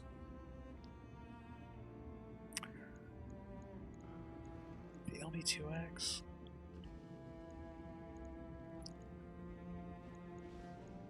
And in all honesty, I can mount a couple of, like, you know, just slightly... minorly boosted lasers. Heat look at if we do that. Do we have a double heat sink available?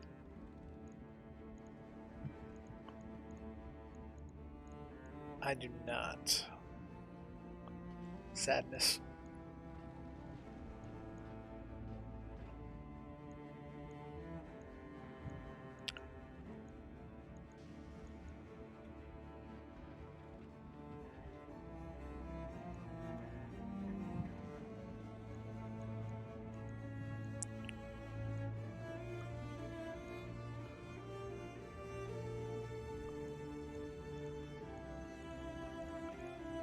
How much does Armand weigh? It's a single ton? I could put that on my... That's horrific.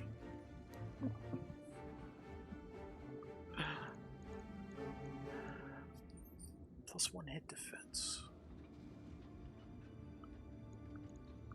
I don't know what that does.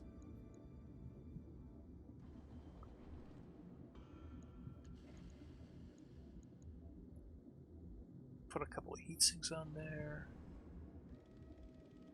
Basically, that makes it so it's able to handle its heat. It's a little bit more effective at longer range. Gives it it's up to 200. So that's that 230 level that I was saying that like the crab is at. That's perfectly fine. This is a sniper mech, and now it can hit out. You know, I had it doing. I traded the AC2 for an Ultra Auto Cannon 5. That's sufficient.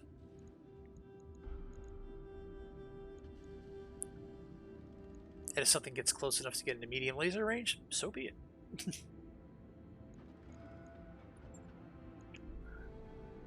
It's a pretty decent upgrade there. Right. I'll get it in the schedule. I'll make that a fun mech to use.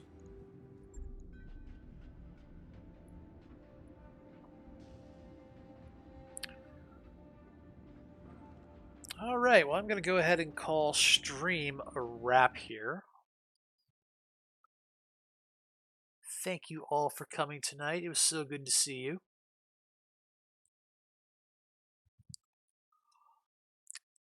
Next time, we'll do some more random adventures.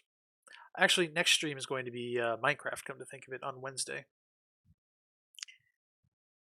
Remember to check out my YouTube channel, of course, if you have missed any streams or you just kind of wanted to see something that again that maybe went a little different way than you remember it going.